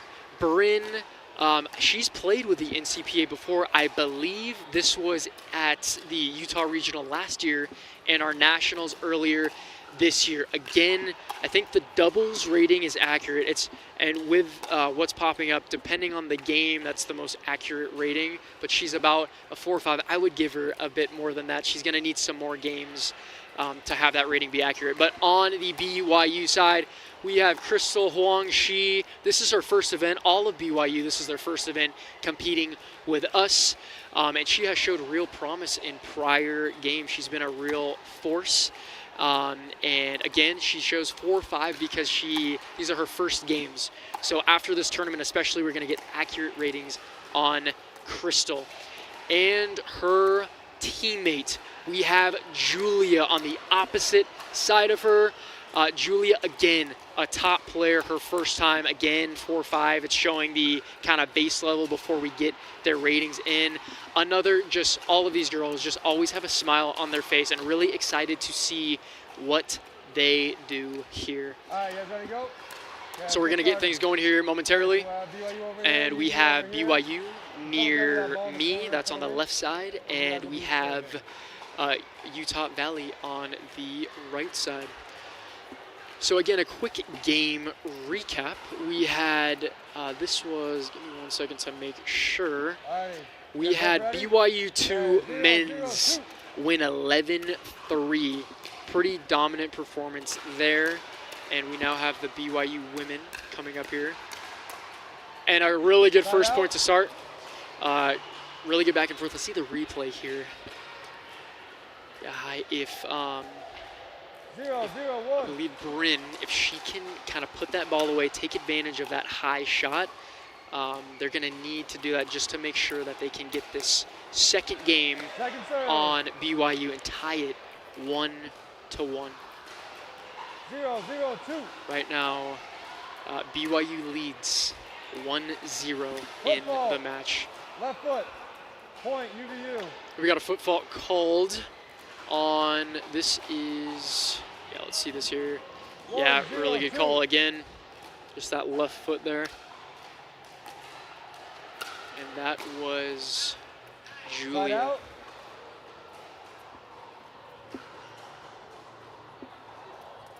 Zero, 1, 1.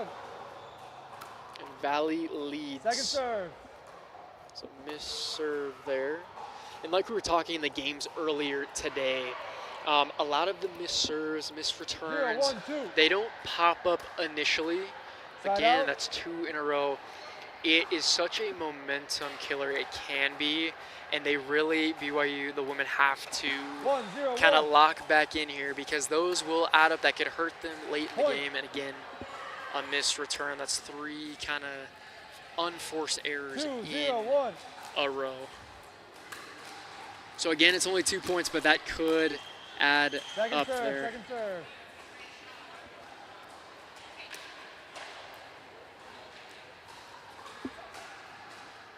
Two, 0, 2. Valley on their second serve. Really good drive there from Bryn. Goes to the backhand of Crystal. 3, 0, Really 2. good spot. That's a beautiful drive. It's a high dink there. Yeah, really Side good. out. Taking advantage of Megan's little pop up there. Well done from Julia to put that away. 0, 3, 1. Point. Yeah, really nice deep serve there. Kind of put Megan on her back foot, forcing a missed 1, 3, return. 1. And that's BYU's first point. Yeah, that's Point. just out. Another good serve from 2, 3, Julia 1. there.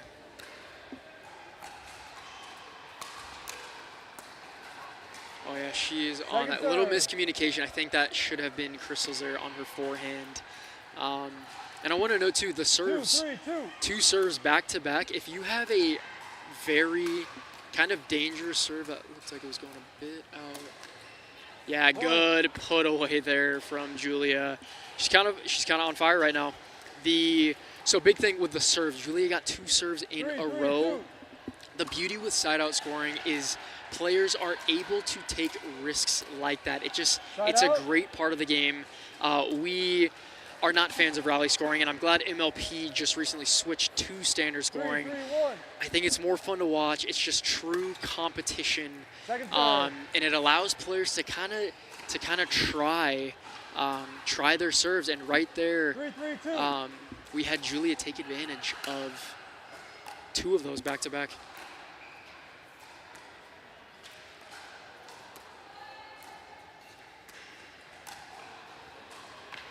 Side out. We are side out. Back to BYU. 3, 3, 1. We're tied at 3-3. Second serve. Just needed a little bit more more height on that. Don't 3, mind 2. me stating the obvious there, but a little bit low. I think that's why it went into the net. Good hands there from Julia. Side out. We had Bryn take advantage of those pop-ups and just continue to put the pressure 3, 3, 1. on BYU. Yeah, Second Crystal had some serve. nice backspin, that little slice with her backhand. Again, on those, you got to lift the ball a little bit more because the ball tends to dip once it hits your paddle. 3, So 3, 2. Megan just got to, I guess, adapt to that. That looked a little bit out there. That Side serve. out. It's a good call. 3, 3, 1. And we're stuck at threes, switching back and forth. It just turtles over. Crystal Second serve. barely misses that. Gets a paddle on the end of it, but just not enough to lift it up over the 3, net. 3, 2. The net giveth and the net taketh away. Yeah, really Side good. out. Again, want to give props to Julia there. She's getting her paddle on the end of most of Bryn's overheads, which you don't see often. I think Bryn might need to hit them down a little bit more at her feet to make it harder. But Point. even then, Julia's doing a very good job at just keeping the ball in play and bouncing that right 4, back 3, 1. to the Utah Valley side. That looked a little wide out. from my Okay. perspective there. Ball is called out. Second serve. Make sure you call it out as well, too. Yep, Ron reiterating, 4, 3, 2. gotta really make that call. Gotta call it out if it's out. Point. And we had, this is Bryn. She 5, called 3, it out with authority. Hey, that's out. Give me that point. Side out.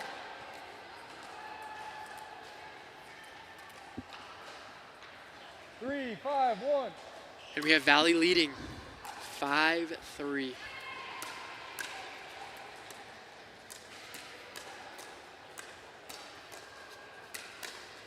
Wow, look at that. That's what we like to see. Little hands battle, beautiful. Let's get the replay on this. The back and forth, so good from Julia and Bryn. Oh my goodness. What a battle there. What a point. Point.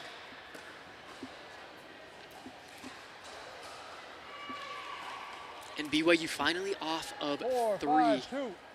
We got 4-5 on the second serve.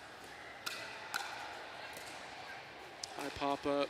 Oh, Point. Megan just, it was a deeper one. She just had to kind of finish out so that ball went more straight. 5, 5. And we're tied 5-5.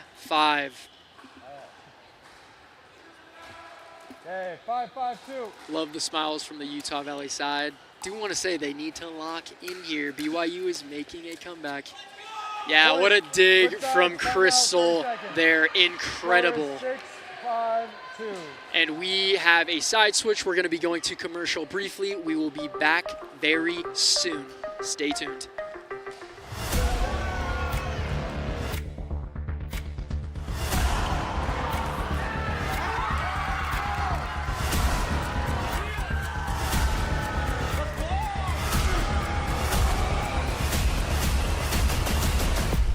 There are legends on this court, and their futures are bright.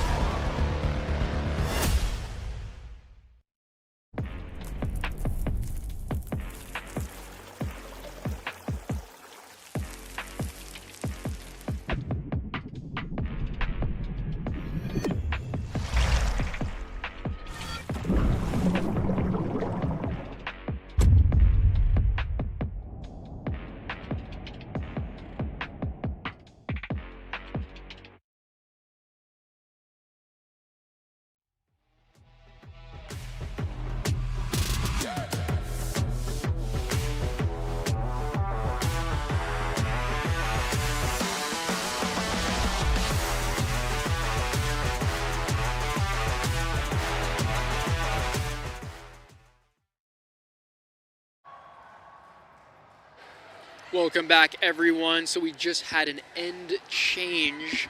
BYU leads 6-5 over Utah Valley. Over here, 652 is the And again, second for those score. tuning in recently, we are in the round of 16, the first game. And again, this was due to BYU not being able to play tomorrow for religious purposes. Utah Valley All right, said, resume you know what, play we at respect 6, that. We're 5, going to 2. play early. So we got a high-level match early on in the day one. Point. Good drive from Crystal, just keeping the pressure on Valley, forcing a mistake there. 7-5-2.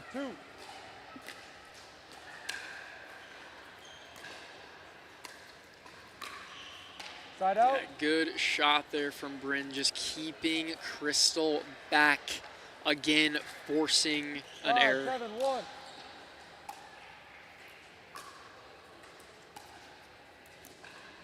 Really good drop there. Second serve.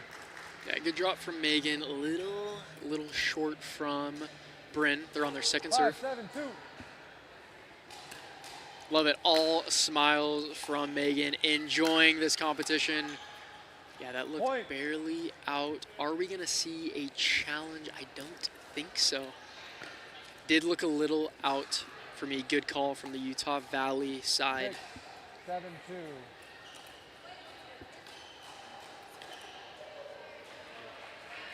I'll recall the score. Again, 6, love the 7, smiles. 2. It's so good to see, even late in the day, just these players having so much Football. fun. Left foot. We got a foot fault called from Rob. Let's get a little replay on that. Again, he's 100% on his calls, and there it is again. That is very tight, and he catches it. Well done, Ron. 7-7-2.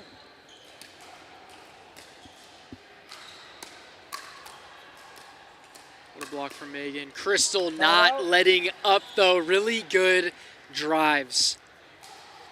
And we have a back and forth match here. It's been 7-7-1. tight from the beginning. We are tied 7-7 in the second game of this best of 7 match. Really good lead from Crystal there. Bryn, again, just got to get almost like kind of that, I forget the word, but it's kind of the wrist fluxion, whatever you 7-1. call it, but she's got to get over that ball so it goes straight down into the court. Second serve. Nice deep return there from Megan. 8-7-2.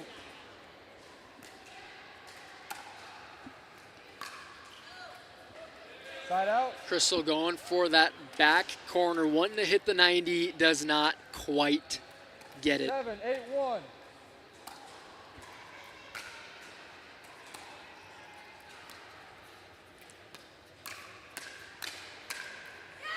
Yeah, really good there. And there we saw Bryn get over that ball and put it straight down. Those are so much more likely to just be kill shots, those overheads. Well done from Bryn. 8-8. And we're tied again, 8-8. Second serve. Again, that backspin. Crystal, she's loving the backspin returns deep. And again, the 8-8-2. Valley girls just have to, the Utah Valley girls, they just have to get up and over that ball to fight that spin, that backspin. Side out. Yeah, a little bit of miscommunication, a little bit of a rush there. BYU serving. 8-8-1. Very back and forth this match is.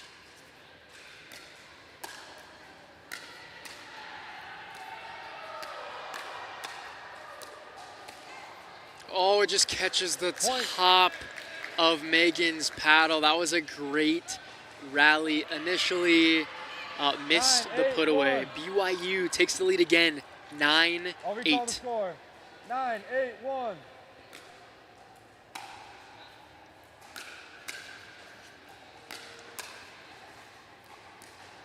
Catches line Second serve. there. I think Julie was expecting that to just trickle out, kind of caught her off guard there. 9-8-2.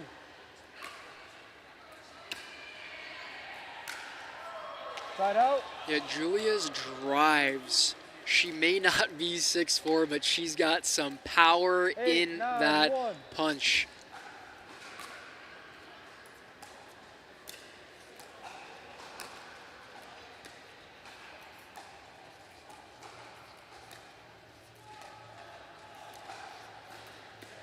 Really good rally here.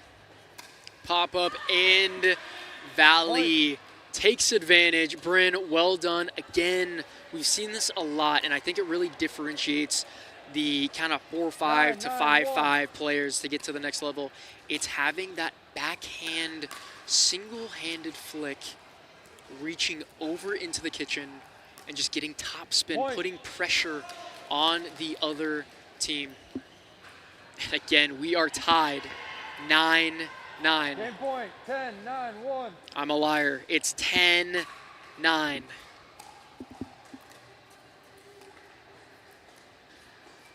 Big point here.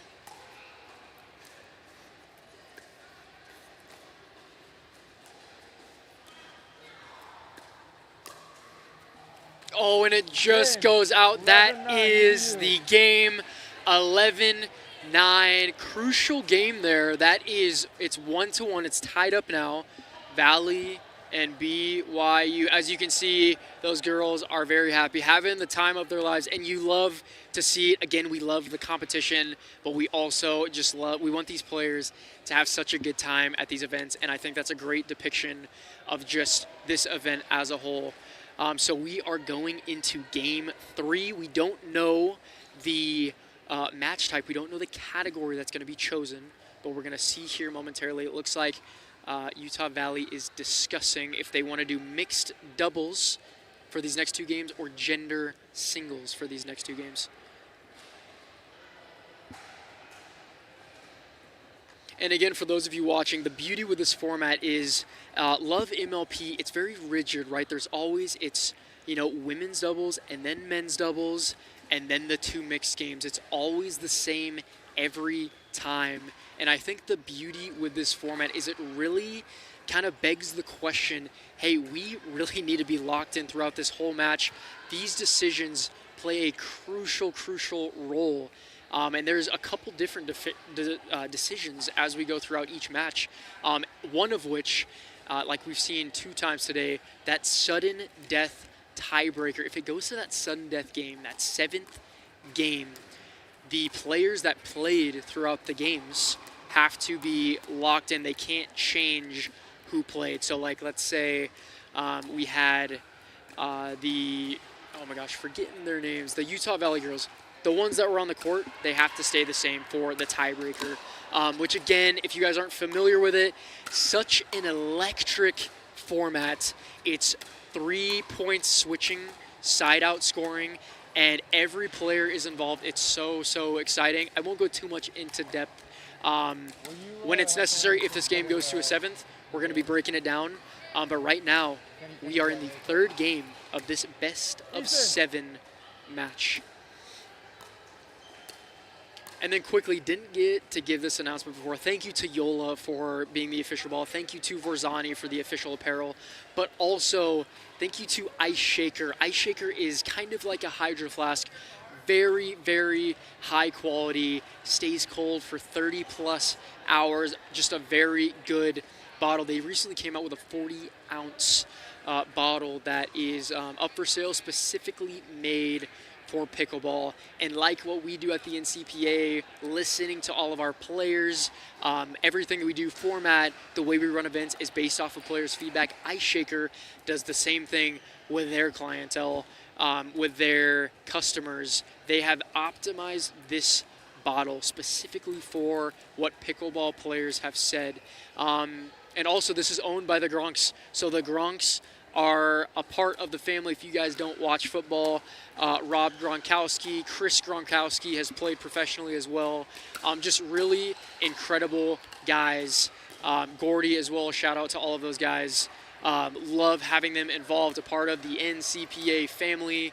And yeah, they are the official bottle of the tour. We're going to be getting some banners for them to be represented on this live stream, but we are so blessed to have them involved and just the incredible people that they are. So thank you to Ice Shaker for being an official partner of the NCPA. Also shout out to Rally Republic.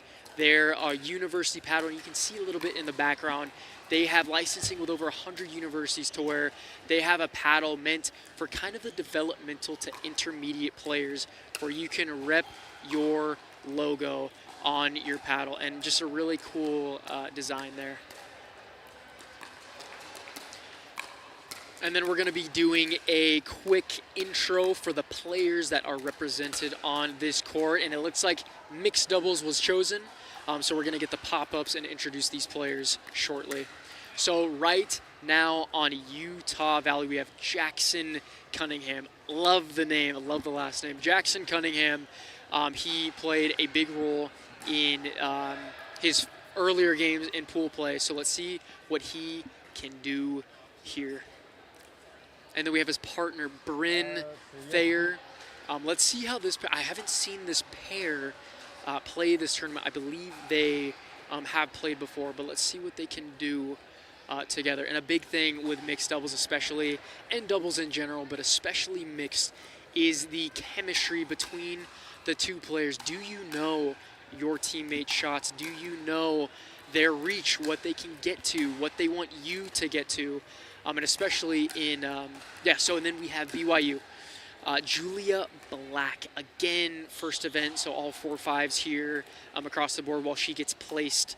And she has been, in the last game we saw for women's doubles, such a powerhouse, small but mighty. She has been such a key player she was a key player for that women's doubles game. And then we have Kyle Stoddard. Again, ratings, we're getting them adjusted for once they get placed, once they play enough games, they're going to be a lot more accurate. I would say easily Kyle is above a 5.0. He's shown a lot of promise this weekend, and especially in that men's doubles game. I believe they took Valley 11-3. Really dominant performance, and his drive especially matched with Julia Drive. Let's see what they can do as a duo here. And again, reminder, we are tied. Valley 1, BYU 1 overall in the best of 7 match. You guys good? Okay, 0-0-2. Julia starting.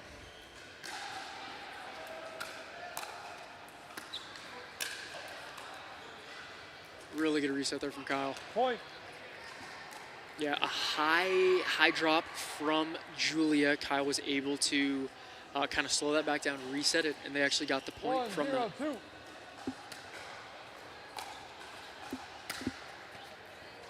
Yeah, there's that drive, powerful drive.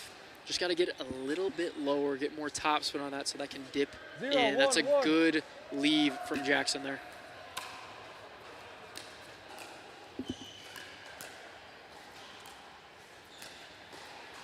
Yeah, that's a good spot from Jackson, just putting it kind of at the feet of Julie, who had to reach a little bit to her backhand to get there.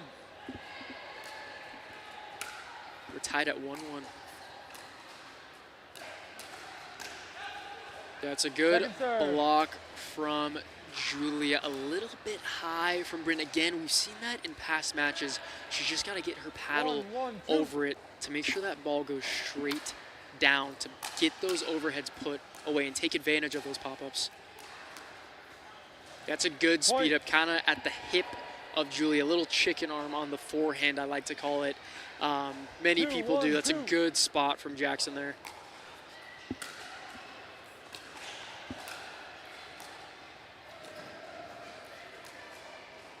Off the net.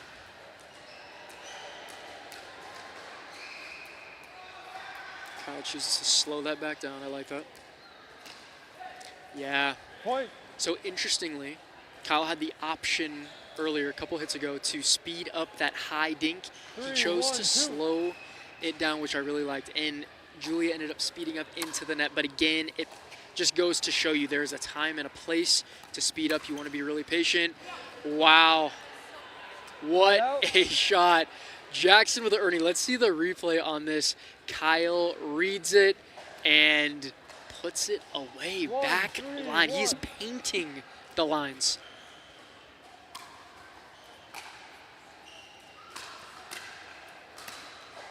Second serve. Yeah, that's really good from Bryn to keep that low. Because Julia wanted to speed that up, but it was a little bit too low, so she couldn't get it up enough. 1-3-2.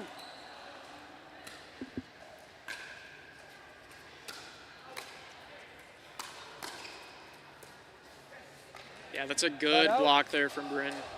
Again, we're seeing BYU, a big part of the game, they're driving. They're driving the ball quite a bit, kind of putting the pressure off them, because usually the balls that come back,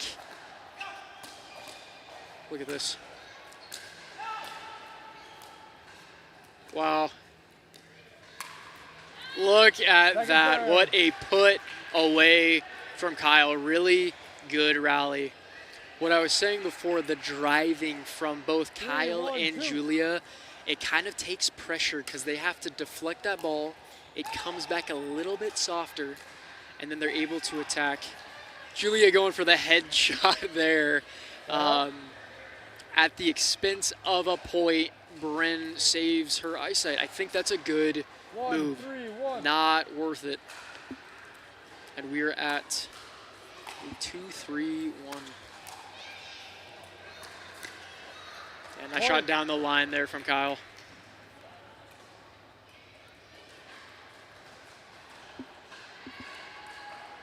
Two, 3-1. There's 2-3-1. Getting that drive, trying to relieve pressure. That's really good there from Bryn. Sorry, not from Bryn, from Julia. Just being right there, sitting, waiting for that block to pop up, and then she puts it away. Good setup from Kyle. Good put away from Julia. Oh, I saw he was looking for the ATP. A little bit tight on that side, so I think he was just worried about getting caught in the fence or colliding with the fence. 3-3-2.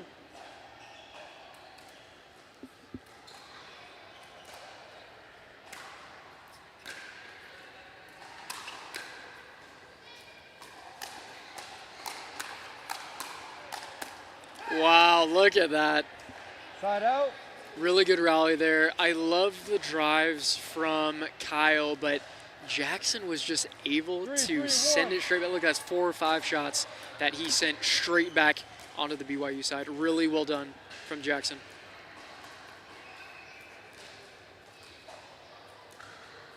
Football. Left foot. Yeah, again, Point.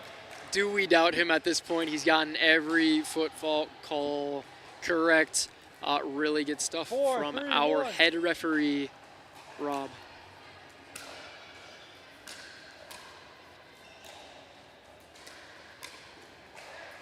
Point. That's a good speed up there from Bryn.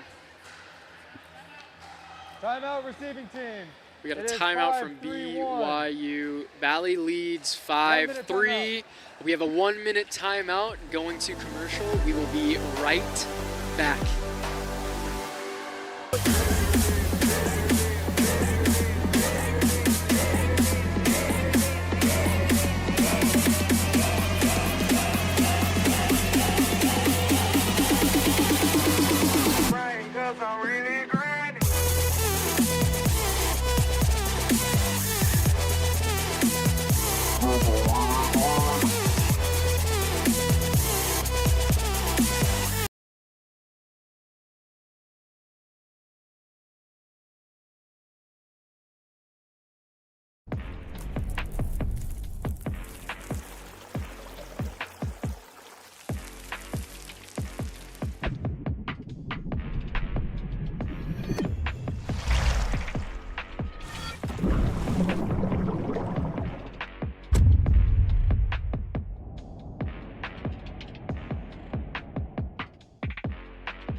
Welcome back, everyone. Quick update. 5-3-1.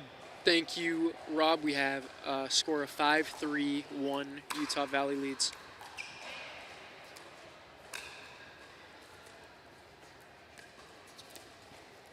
Really good spot there from Bryn. We're at 6-3. We have an end change. Quick 30-second break here. And then Yeah, I want to note, that's the power of patterns. I don't think Kyle expected her to go to his forehand, Good. kind of on All right, let's go. close to his right front foot. And a lot of times, again, it's not power, it's placement. Alrighty, resume at 6-3-1. And quick update, it is tied overall in this best of 7 match, 1-1.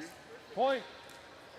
And just kind of goes for the shoulder of Julia there. Let's take a look at this. That's a really good 7, spot 3, from 1. Bryn. Yeah, kind of caught her.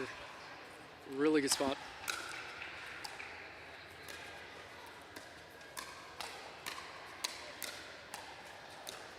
Yeah, look at that.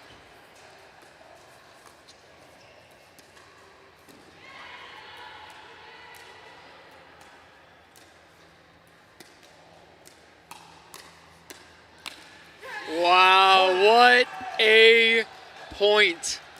Again, you saw both sides very patient there. That's what pickleball is all about, waiting for the right time to attack the ball. We're at 8-3-1.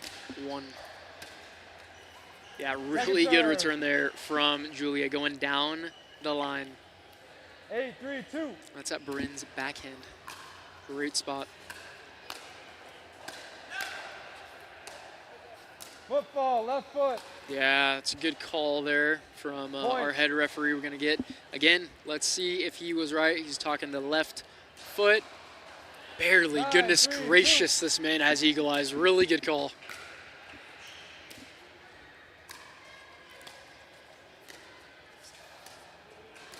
Both teams up at the kitchen. Yeah, disguising. Jackson disguises the speed up, goes to the backhand of Julia. Really good spot from Jackson.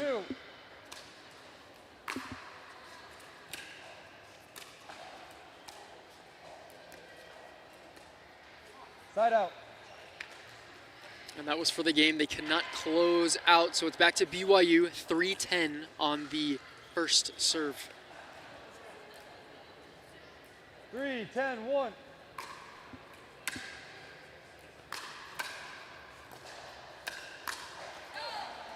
Yeah, and I think what's the Utah Valley is learning, I think, to adapt to the drives, because at some point the drives become more of a hindrance than a help, because they just start putting pressure back onto you and keeping you back. You've got to drop, like right there, Kyle. Dropping there.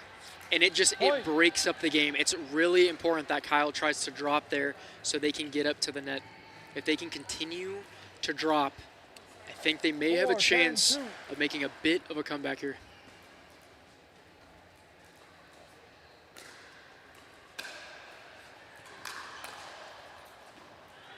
And right there, the drive helps out, and I think it helps because he's not all the way at the baseline, because he was kind of in the middle of the baseline to the kitchen. That ball was coming so much faster at Jackson, and he couldn't react in time. Side out. Right there, good leave from Brinley there. We are at 10-4-2. This is game point. 10-5-2. 10-5-1.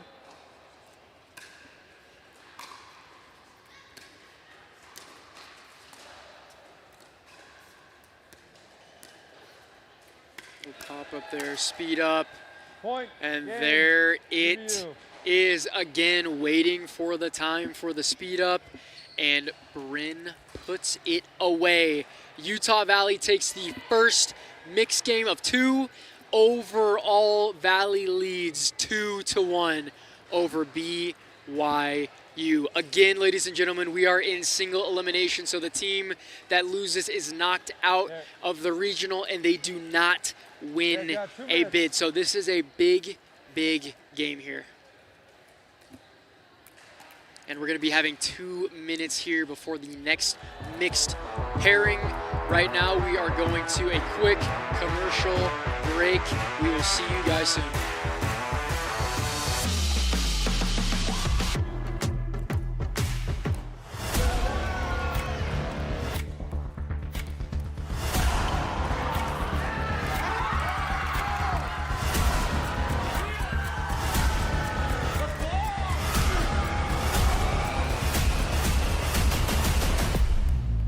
legends on this court, and their futures are bright. The National Collegiate Pickleball Association is the governing body of collegiate pickleball. We were established in 2023, where we had only 30 universities involved. This year alone, we'll have over 120 colleges competing and over 3,000 athletes participating across the nation. Our nonprofit, the NCPA Foundation, is committed to driving the growth of collegiate and junior pickleball, and your support plays a key role.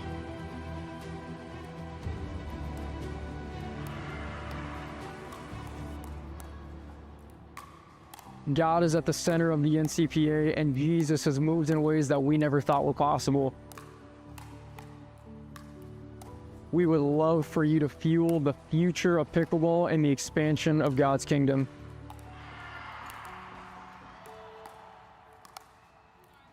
This is just the beginning.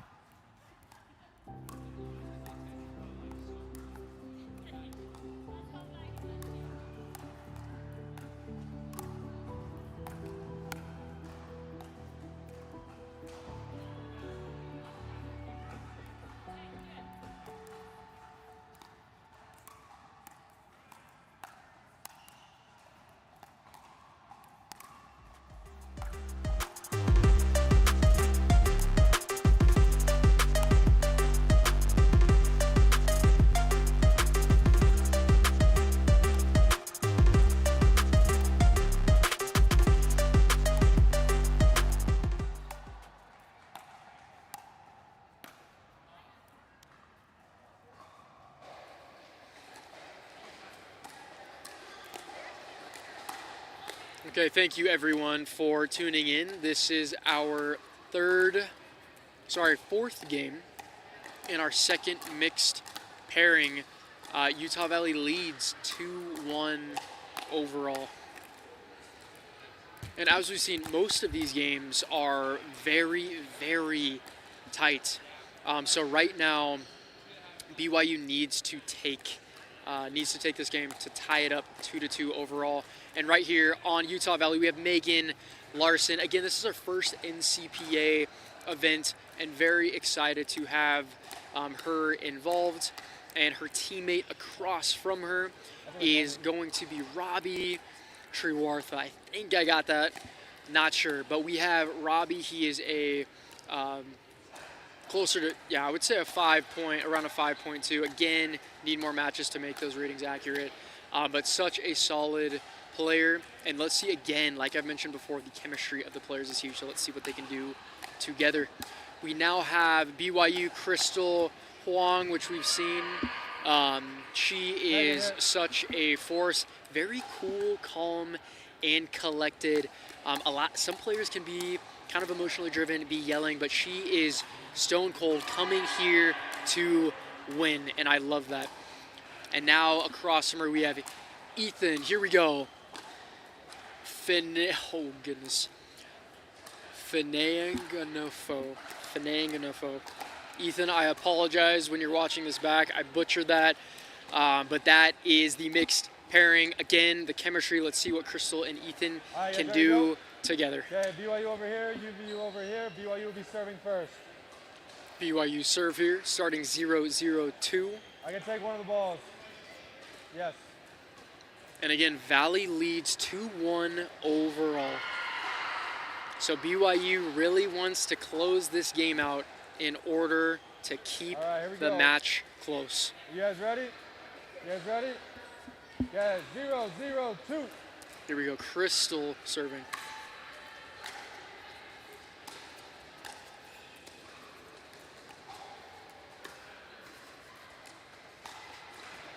Yeah, that's a good put away there. Again, when the opportunities arise, putting those away, and that's exactly what Ethan did. First point, BYU. 1-0-2. Side out. And a missed serve from Crystal. 0-1-1.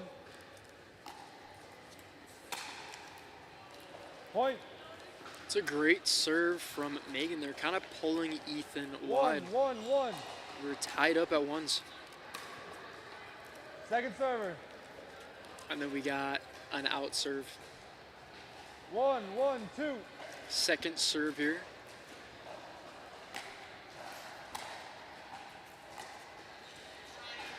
Side out. Yeah, it's a good spot.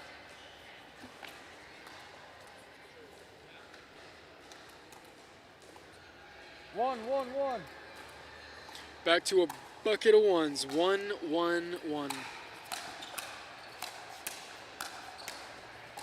Look at that. Ooh, just out. Good battle there.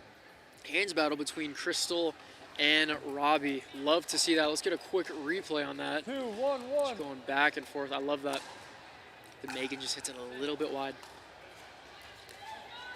Yeah, that's a really good drop from Ethan, causing them to collapse in confusion. Well done from Ethan.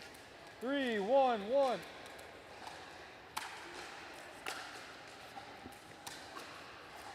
Beautiful drop.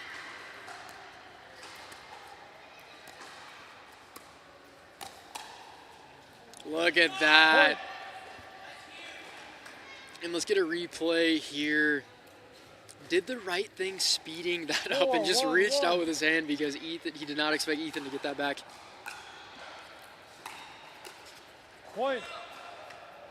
Yeah, again, as the player is coming up, you have to get your 5, feet 1, 1. set, or else it's such a hard shot to hit perfectly when you're on Second the move. serve. And Robbie there, hitting Ethan's backhand. Powerful return. 5, 1, 2. We're at 5-1 on the second serve. Wow, good hands from Crystal there. The point is called for BYU. Okay, timeout. Switch Let's see side. if this 30 second catches. timeout. The score is Ooh, 6, I don't know. 1. Who was serving that I last? think 6, 1, 2. I think that did look out from the replay. We got a quick Yeah, 1 minute end timeout, change 1 in the minute beautiful city of Salt Lake. We are in Orem, which is about 30 minutes south of Salt Lake, but look at that view from our drone. Incredible. The mountains, the red rocks, beautiful again. And I've said this before, the NCPA, we just love Utah as a stop. We travel to a lot of different places. We're based in San Diego. It's a hard place to beat, but Utah, it's a head turner. We really enjoy Utah. So we've got beautiful shot of our head referee, Rob Crowther. He has been so dialed easily, and I'm gonna hype him up here. One of the best referees we've had at the NCPA. He is locked in. All right, you guys ready? I think he heard me. Gave me a little stare. Was wanting a smile, but that's okay. Yeah, Rob he's awesome. All right, here we go. Resume play at 6, 1, 2. Crystal a bit Side out. ambitious with that one. And Valley is serving 1, 6, 1. down 1-6. BYU's in a really good spot here. They win this, they tie it 2-2. Wow, that is a close, and they're calling it in. Really good resets from 2, 6, 1. Robbie and Megan there. Megan, I think, set Robbie up for that down the line shot that just catches the outside line. Oh, he was on it. Oh my goodness. Ethan, what an attempt there. Let's see the replay on this. He saw it, he 3, waited, 6, perfect 1. timing. Just couldn't get that over. Point. Good serve from Megan there. Again, placing it to the backhand. If you can 4, 6, 1. blast that serve to the player's backhand, especially two-handed backhands are so crucial.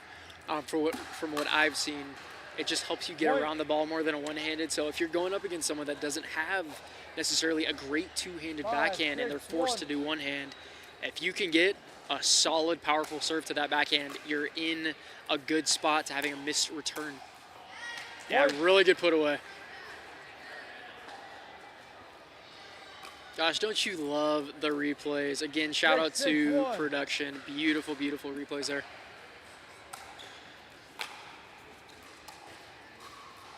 Good drop from Megan. Point. And a good spot, finding his backhand again, slowing it down. Great spot. 7-6-1. And I am asleep here. They've been going on a big run, 7-6. They finally take the lead.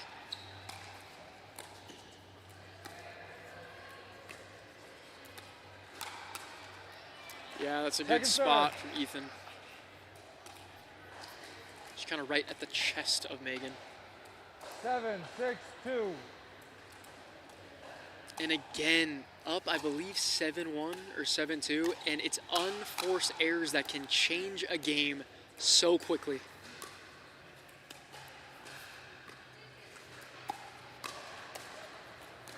Nice block for Megan. Yeah. Robbie going for that two-handed backhand speed up. It's on, a little low, but he could have gotten that off. 6-7-1.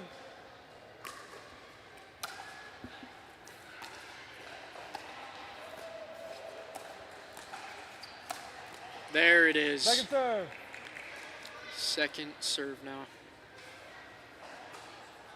BYU's been on 6. 6-7-2. They've been on 6 for a while. They've got to get off of 6. Yeah. Side out. Unforced errors, that's the name of the game. It is on right there. Just got to be able to put 7-6-1. that away. Second serve. Almost with the ace. We're hitting 90s out here. Almost at that 7-6-2. 90-degree angle in the middle. Side out. Yeah, I've been wanting to say this for a while, but cranking 90s, I love that. Going for 6-7-1. the 90-degree angle. We're back to BYU serving. Yeah, Second Megan, serve. good stuff to put that away. Takes advantage of that pop-up. 6-7-2. Come on, we need BYU to get off of 6. Side out. They just can't seem to do it. A bit of a standstill. 6, what a tough number. 7-6-1. And again, all smiles from Megan. Gotta love it. Good drop from Robbie. Ooh, ATP might have been on there. Oh, that's a Second good leave from Ethan. Just out there. 7-6-2.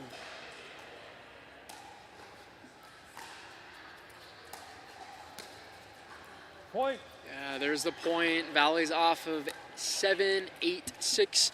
And quick reminder to viewers, 8-6-2. what are players playing for? They're playing for $5,000 in scholarship money, and they're also playing Side for out. 6 spots. We're giving away 6 bids to nationals, which will be held in St. Louis, Missouri, 6-8-1. February 27th through March 1st. So big stakes here. Yeah, I got some net help. Crazy spin. That bounced real weird. But hey, again, part of the game. We will take it. They are off of 7. 7-8-1. Sorry, off of 6. 7 to 8.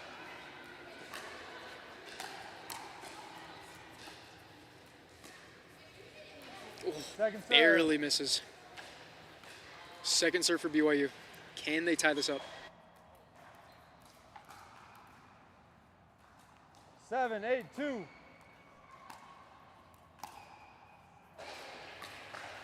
Side out. Yeah, and really good there to keep Crystal back. It's a tough shot. If a ball is coming that quickly at you, 8-7-1. to perfectly drop that, it's not easy to do. Yeah, and just out there from Crystal, 9-7. Timeout receiving team. 1 minute timeout. The score is 9-7-1. We got a BYU timeout here. We're going to be gone for a minute. Stay tuned. We will be back very soon.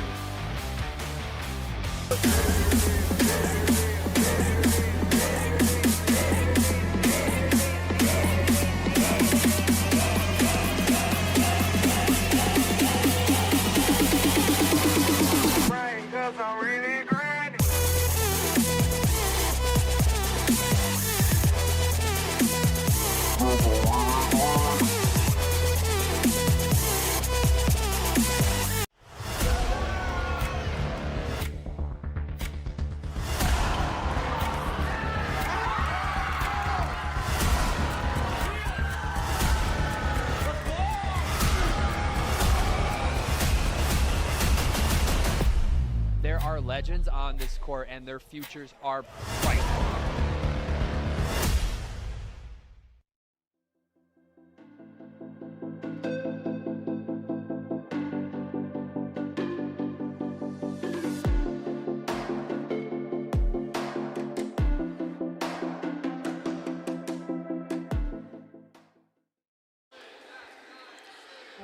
Viewers, welcome back. 9-7.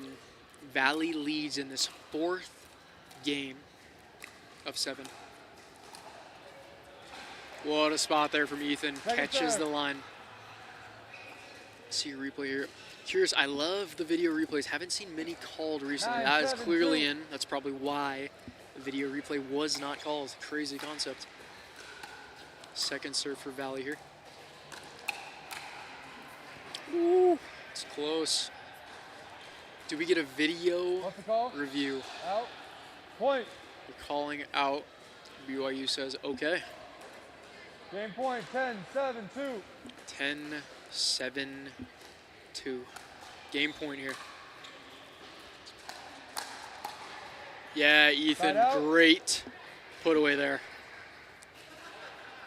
And BYU still in this.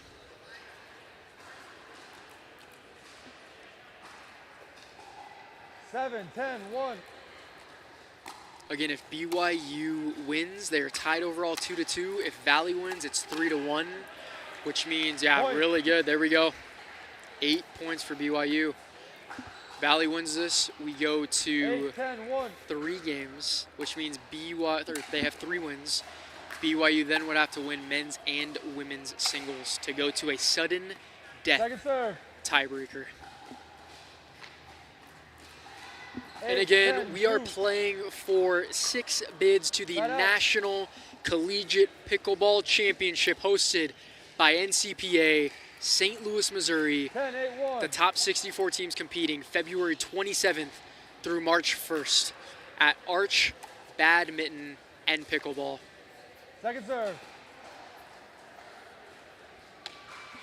And why it's badminton, they the majority of their courts were badminton. They transitioned to making a top-of-the-line pickleball facility. So now they're majority pickleball courts with a couple badminton on the side, but they're keeping the name because that's kind of how they started.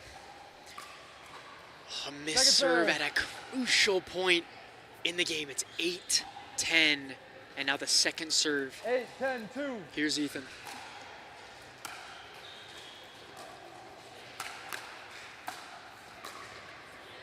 That first one, really good block from Ethan there, but then another pop-up, and Valley just relentless, 10-8-1. keeping the pressure on BYU. Nice deep return, and those are tough ones. It's almost like you got to stay a little bit back in expectation of a very deep return. Easier to move forward, it's harder to take a step back and hit a clean shot. Point game. And that is the game. Game number 4 goes to Utah Valley. 11-8 is the final score of this game. Valley leads 3-1 over BYU. And we are going to singles. We're going to see if it's men's singles or women's for the first game. And reminding viewers, this is best of 7. So BYU has to win both of these singles games.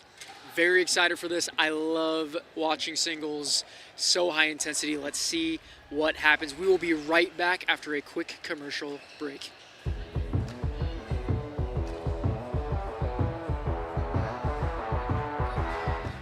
The National Collegiate Pickleball Association is the governing body of collegiate pickleball. We were established in 2023, where we had only 30 universities involved. This year alone, we'll have over 120 colleges competing and over 3,000 athletes participating across the nation. Our nonprofit, the NCPA Foundation, is committed to driving the growth of collegiate and junior pickleball, and your support plays a key role.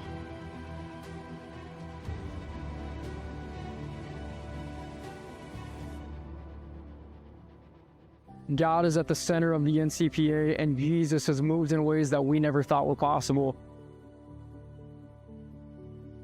We would love for you to fuel the future of pickleball and the expansion of God's kingdom.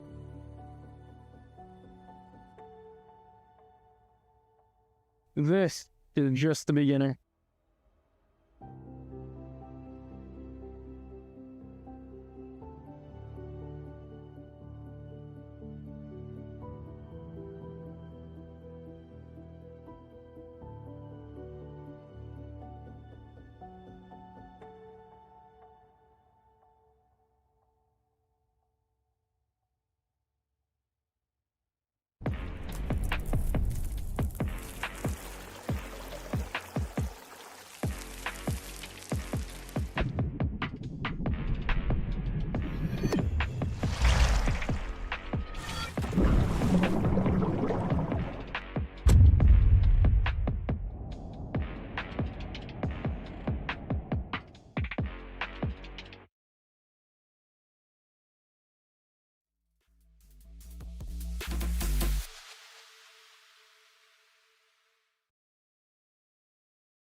Welcome back. We are in, it's going to be men's singles for the 5th game. As a reminder to viewers, Utah Valley leads 3-1, so BYU needs to clench this win. And again, for women's singles, they need to clench that win to tie 3-3 and go into a sudden death tiebreaker, that 7th game. And we are currently waiting for BYU. We've just got the name. Beautiful. On Utah Valley, we've got Robbie Trewartha, who has been chosen to represent Valley for this men's singles game, and BYU Kyle Stoddard. And I want to note a big thing with Kyle's game that I've noticed. His drives are kind of what sets him apart from a lot of his competition. You don't see many effective drives, and I feel like in singles, that's going to be a huge advantage. I'm really looking forward to see, because I've never seen him play singles, looking forward to see if he can clench this victory. So again, in black, we have Robbie Trewartha on Utah Valley.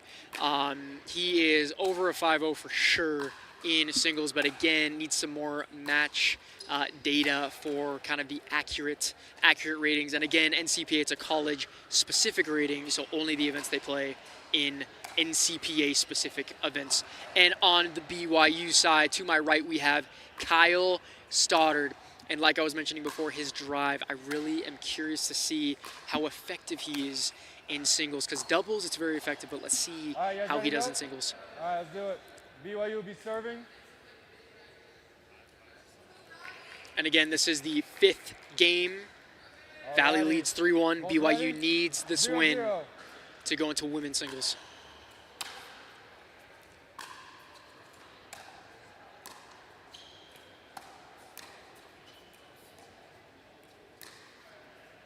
Look at that, a great first point to start this game off.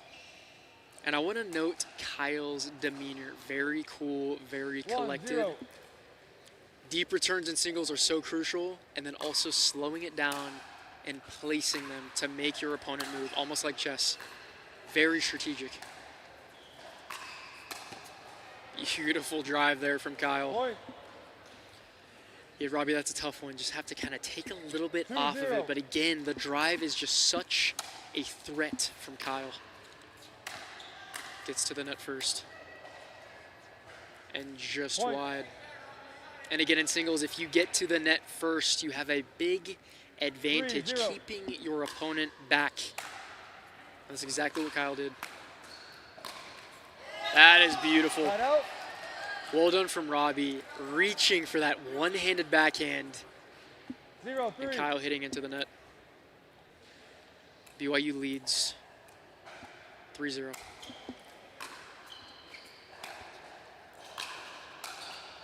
Oh, that may have been going long. Yeah, Robbie just said that was out. 3-0.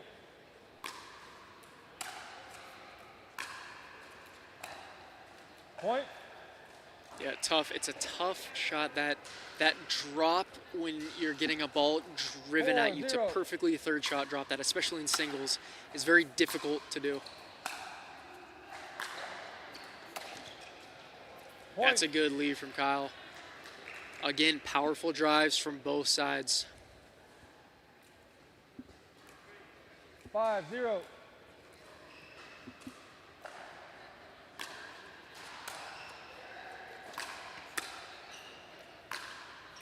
Look at Point. that. Timeout. Switch sides. 30 seconds. We've got an end change. BYU leads 6-0. Got a quick 30-second intermission. And I would like to note, a lot of times I see Robbie kind of getting caught kind of in the middle, and he's just struggling to find, and I don't know if I have too much of an answer. Kyle is just such a threat to play against those quick drives, but I think if Robbie can figure out the 10 seconds, timing 10 seconds. on getting to the net and putting pressure on Kyle, because I think Kyle is putting a lot of pressure on Robbie, and it's allowing him to control this game. All right, you guys ready? Okay, 6-0. Let's see what let's see what Robbie can do here. And that's perfect. Timeout. Again, putting the pressure back on Kyle, a deep return, getting up to the net. Textbook singles pickleball. 0-6.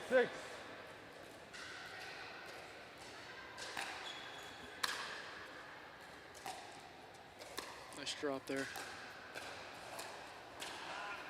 Yeah, that's so good. Robbie having control is on the board. We are at 1-6. 1-6. Again, that drop is so crucial, slowing down the point, causing Kyle to make the mistake. Side out. Just wide from Robbie. 6-1.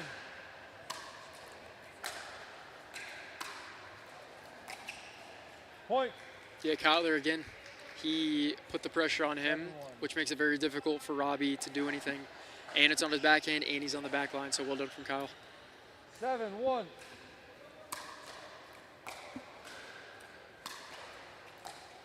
Ooh, that may have been out. Was not called. Point.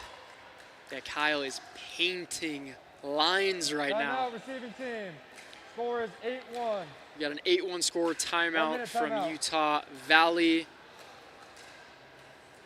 And I think, again, he did this when he got that first point, but if he can just figure out how to control the game and get up to the net first, put the pressure on Kyle, I think as long as he holds him at 8, he could get back into this game. But this is exactly what BYU wants. Kyle Stoddard, he needs this win to continue this best-of-7 match. Valley leads 3-1. If Robbie can pull off a huge comeback, the match is over. But if BYU, if it continues this game to go on the way it is, and Kyle continues to dominate, overall it's 3-2, and we go into a women's singles match, the 6th game, which BYU again has to clinch to go into a sudden death tiebreaker for that 7th game of this match. And again, a reminder for viewers, we are in the round of 16. BYU cannot play on Sunday due to religious reasons. So both teams agreed to play early, so we're able to get kind of a sneak peek at the level of play that we're going to see in the round of 16. Alrighty, resume play. 8-1. Point. And a good serve again. Side out scoring, allowing Kyle 9-1. to give it all he's got. Even if he misses, he doesn't lose a point. And I feel like that just brings the best out of players. Beautiful shot from Kyle. Dominating here. And again, I think if Robbie was just playing it back to him, he's got to find either side of Game Kyle. point. 10-1. Here it is, game point. Yeah, again, it's right. Side out. Got bailed out there. Again, Robbie just needs to find one side or the other. I feel like he's giving, 1-10. he's kind of outing Kyle right now. He's giving him a way out by just giving him kind of easy shots that are going straight to him. But hey, we got another point from Robbie. He's got 2 to 10. Let's see if he can 2-10. build momentum and make a comeback.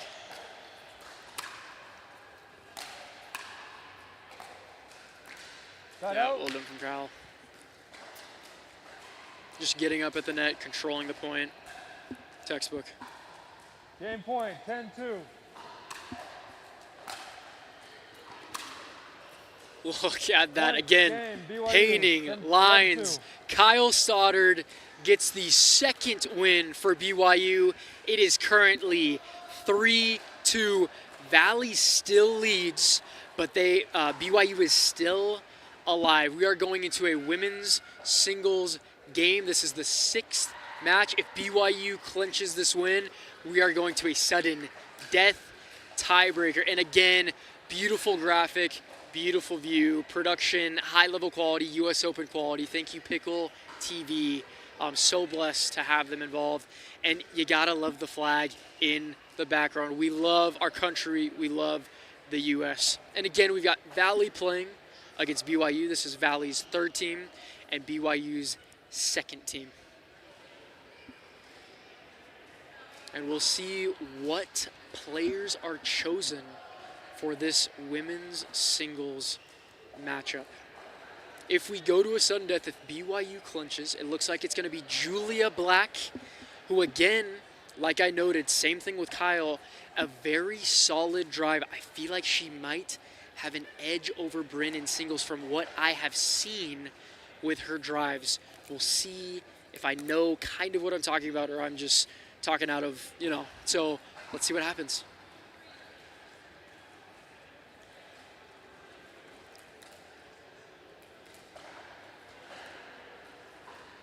And for viewers tuning in recently, we are in the beautiful Salt Lake City, Utah, specifically Orem, which is about 30 minutes south. This is a beautiful spot that the NCPA loves to go to every year for at least one regional event. We have this is around 10 universities competing, over 100 of the best collegiate players all around this region. Some headliners, we've got Utah Valley, BYU, Utah State, Utah Tech, University of Utah, Utah Valley, a lot of just really solid teams. And in our nationals, this was in Vegas earlier this year, in mid-February, we had the top 64 teams at that point across the nation compete, and the top 4 teams were all from Utah. We had Utah Valley win it against Utah Tech in the final, and then University of Utah, I think, finished just under Virginia Tech. So 3 schools from Utah.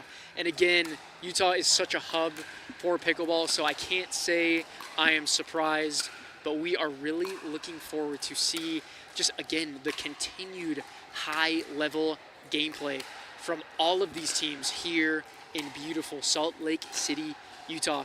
And here we go. Julia Black is going to be representing BYU.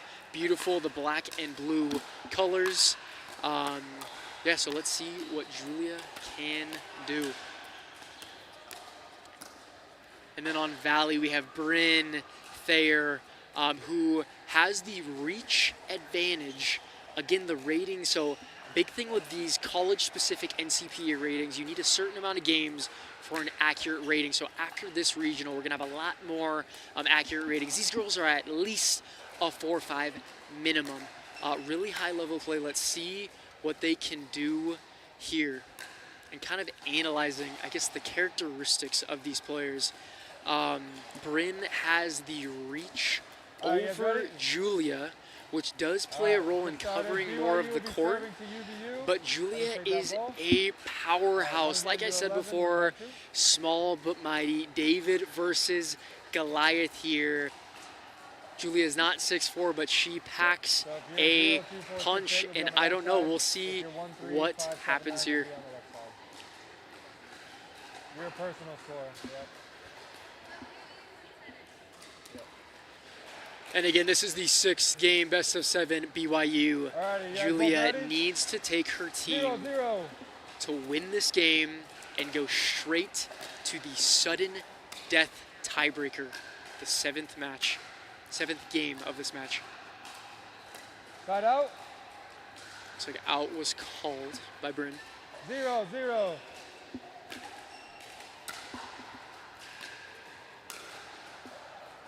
And Point. just out there from Julia. First point on the board for Utah Valley. 1-0. Point. It's a good serve from Bryn. Does a little fist pump. She is pumped. 2-0.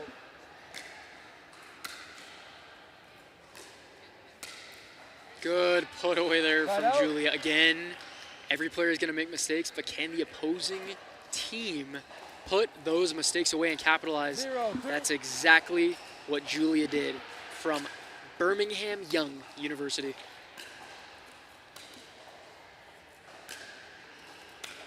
Both players staying back here. Bryn makes her way up. What a shot again on the move. Bryn was kind of coming left to right. We'll see the replay here. Julia drives it to the opposite side, so 1-2. Bryn is reaching. That's a beautiful drive from Julia. Side out. It's a good leave from Bryn there. And I'd like to see these girls try to get to the net sooner. I think that's going to be 2-1. crucial. If they can get to the net quickly, that's going to play a huge role in who takes advantage of this game. Point. And conversely, as I think if the return was softer, Julia would have had time. But because of that, 3-1. kind of ate my own words there. She was in the middle of the court when Bryn got the ball, so she was kind of caught in no man's land a little bit. There we go, perfect timing there. Good leave there from Julia. Side out. And that's again waiting patiently for the time of when to get up to the 1-3. kitchen and when to stay back and set up the move forward. Side out. Got a missed serve here. Not exactly what we want. Plenty of game left though. 3-1.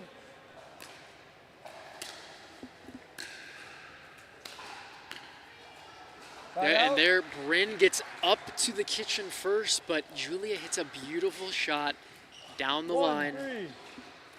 Bryn leads on Valley, 3-1. Side out. Ooh, that may have looked out there. Could be crazy. Julia says it is good. 3-1. Serve goes back to Valley. Point. Just wide there from Julia. Just an inch or two. 4-1. It's unlucky. Point. Another point. We're at 5 for Valley. 5-1.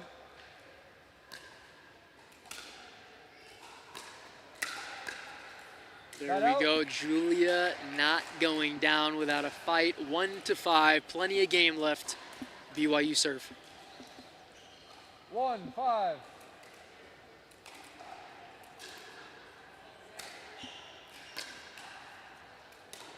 Oh my goodness, that was close there. Side out. Yeah, good stuff from Bryn. Just making herself big there. Julia cannot find the sides of her, and Bryn gets the serve back. 5-1. Ooh, that Point. was close Time out. again. Switch sides. I think, Score based off 6-1. of my view from the commentating table, those both looked like it caught back line, but very close. Worth a challenge. Haven't seen a challenge today. And we have an end change here. BYU down 1-6 against Utah Valley. And my predictions were a bit off. It seems like the reach and the ability to cover more 10 of the seconds, court, 10 Bryn is seconds. just doing a better job at right now. So let's see if Julia can start to 30 find the corners, find time to plan when she's going to go up to the net, and she's not caught kind of in the middle between the baseline All right, resume and the kitchen play. line. 6-1. So let's see what happens here. Makes her way up.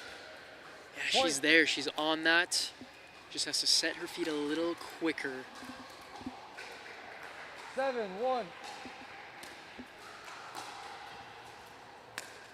Side Little out. back spin slice there. The one-handed slice from Julia. Kind of catches Bryn off guard. I think that's the first time she's done that this game. 1-7.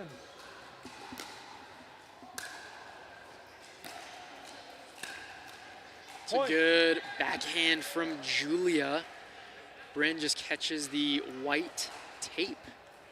2-7. And she is off of one. BYU 2, Utah Valley 7.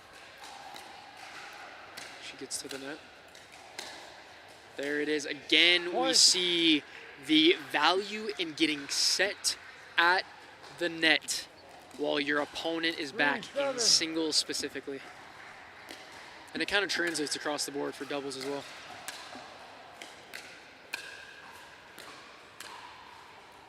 Side out. And we just saw the flip side. Bryn got up first, and she's got the advantage. 7-3. Nice return there. Side Really good return from Julia, making Bryn move.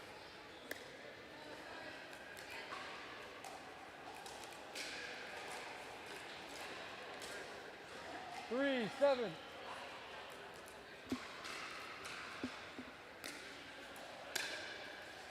Bryn up to the net.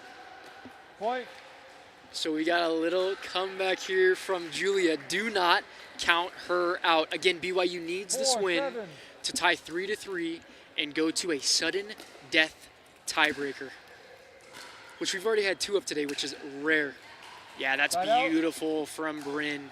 Looking for that 90-degree egg. We're cranking 90s. Really good shot from Bryn there.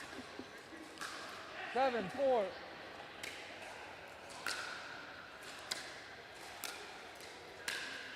Yeah, again, she gets up Side to the out. net. Really good from Julia. And again, that term, cranking 90s, is a gaming term. We at the NCPA value games like 4-7. Rocket League, Fortnite. We do love them. We're not ashamed of it. So cranking 90s is a direct Side out. kind of saying for Fortnite specifically. So shout out Fortnite and Rocket League. 7-4.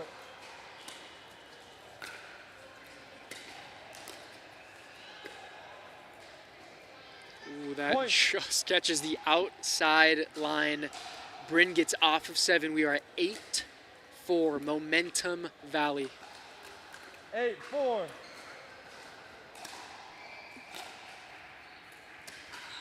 Yeah, she gets up to the net. You see Side out. she's rushing towards the net, and I'm a little close to the courts. I kind of feel bad when I'm saying certain 4-8. things because the players are right in front of me. But looks like Bryn is now getting Side out. to, sorry, Julia is now getting to the net as soon as she can. Unfortunate missed serve there. Bryn with the serve at 8. Valley, BYU 4. 8-4.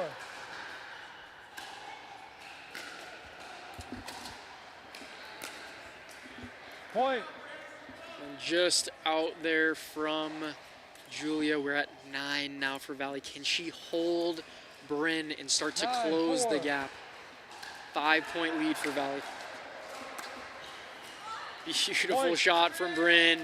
So high level there. Beautiful placement. We are at 10 Valley. Game point, match point, Utah point. Valley. 10-4. And there Game it match, UVU. is. The first game of the round of 16 goes to Utah Valley, who wins 4-2 over BYU. Really good performance from both sides. Really fun match to watch for our last match of the day. 8 a.m. tomorrow Mountain Time. That's 10 a.m. Eastern Time, 7 p.m. Pacific Time. We are commencing and returning for day 2, and we're going to be in the round of 16. And this is just a taste of the level that we're seeing. We haven't even scratched the surface, ladies and gentlemen. The semis and the finals especially are going to be incredible. Again, really good game from Bryn and Julia. BYU coming a little bit short. Valley taking the win. So right here we have a graphic of the round of 16 tomorrow. So if we look on the left side of the bracket, first seed at the top left, Utah Valley won. Again, Utah Valley won. They've got a little bit of a different squad than earlier this year when they played at the NCPA Nationals in Las Vegas for the past season. But they have been a dominant force in multiple collegiate events, and we're seeing it again as the first seed. Utah Tech 2, there's a gap there because we're waiting on the game prior to commence, which is going on the court's neighboring championship court right now. So those are the 2 first seeds, and we jump down to the 4th seed, Utah Tech 3, which is on the left side, that 3rd box, and then back to the right, the 3rd seed, Utah Tech 2. So as we're seeing, and we had Chloe Butterfield give a quick interview. We had a couple-minute interview with Chloe Butterfield. She's the head coach of Utah Tech. She said, hey, we've got 4 teams. It's tough to choose, hey guys, we're going to be having this be our first team, this be our second team. But she said the players understand that they are one of the best collegiate programs in the nation. Valley is up there with them as well. And again, we see this, the top 4 seeds, 3 of them are Utah Tech. And Valley comes in at the 1st seed. We've got Valley's 2nd team at the 8th seed. So we're so excited for tomorrow. We're not sure what game is going to be featured on championship court, but we know it's going to be so good. We can't wait for the morning. This is day 2, Championship Sunday, very big day tomorrow. Again, 8 a.m. Mountain Time start. That's 10 a.m. Eastern, 7 a.m. Pacific. If you're a die-hard pickleball fan and you're on the West Coast, you better be getting up for that 7 a.m. start. And hey, worst case, if you're not getting up, you need some shut-eye. It's Sunday.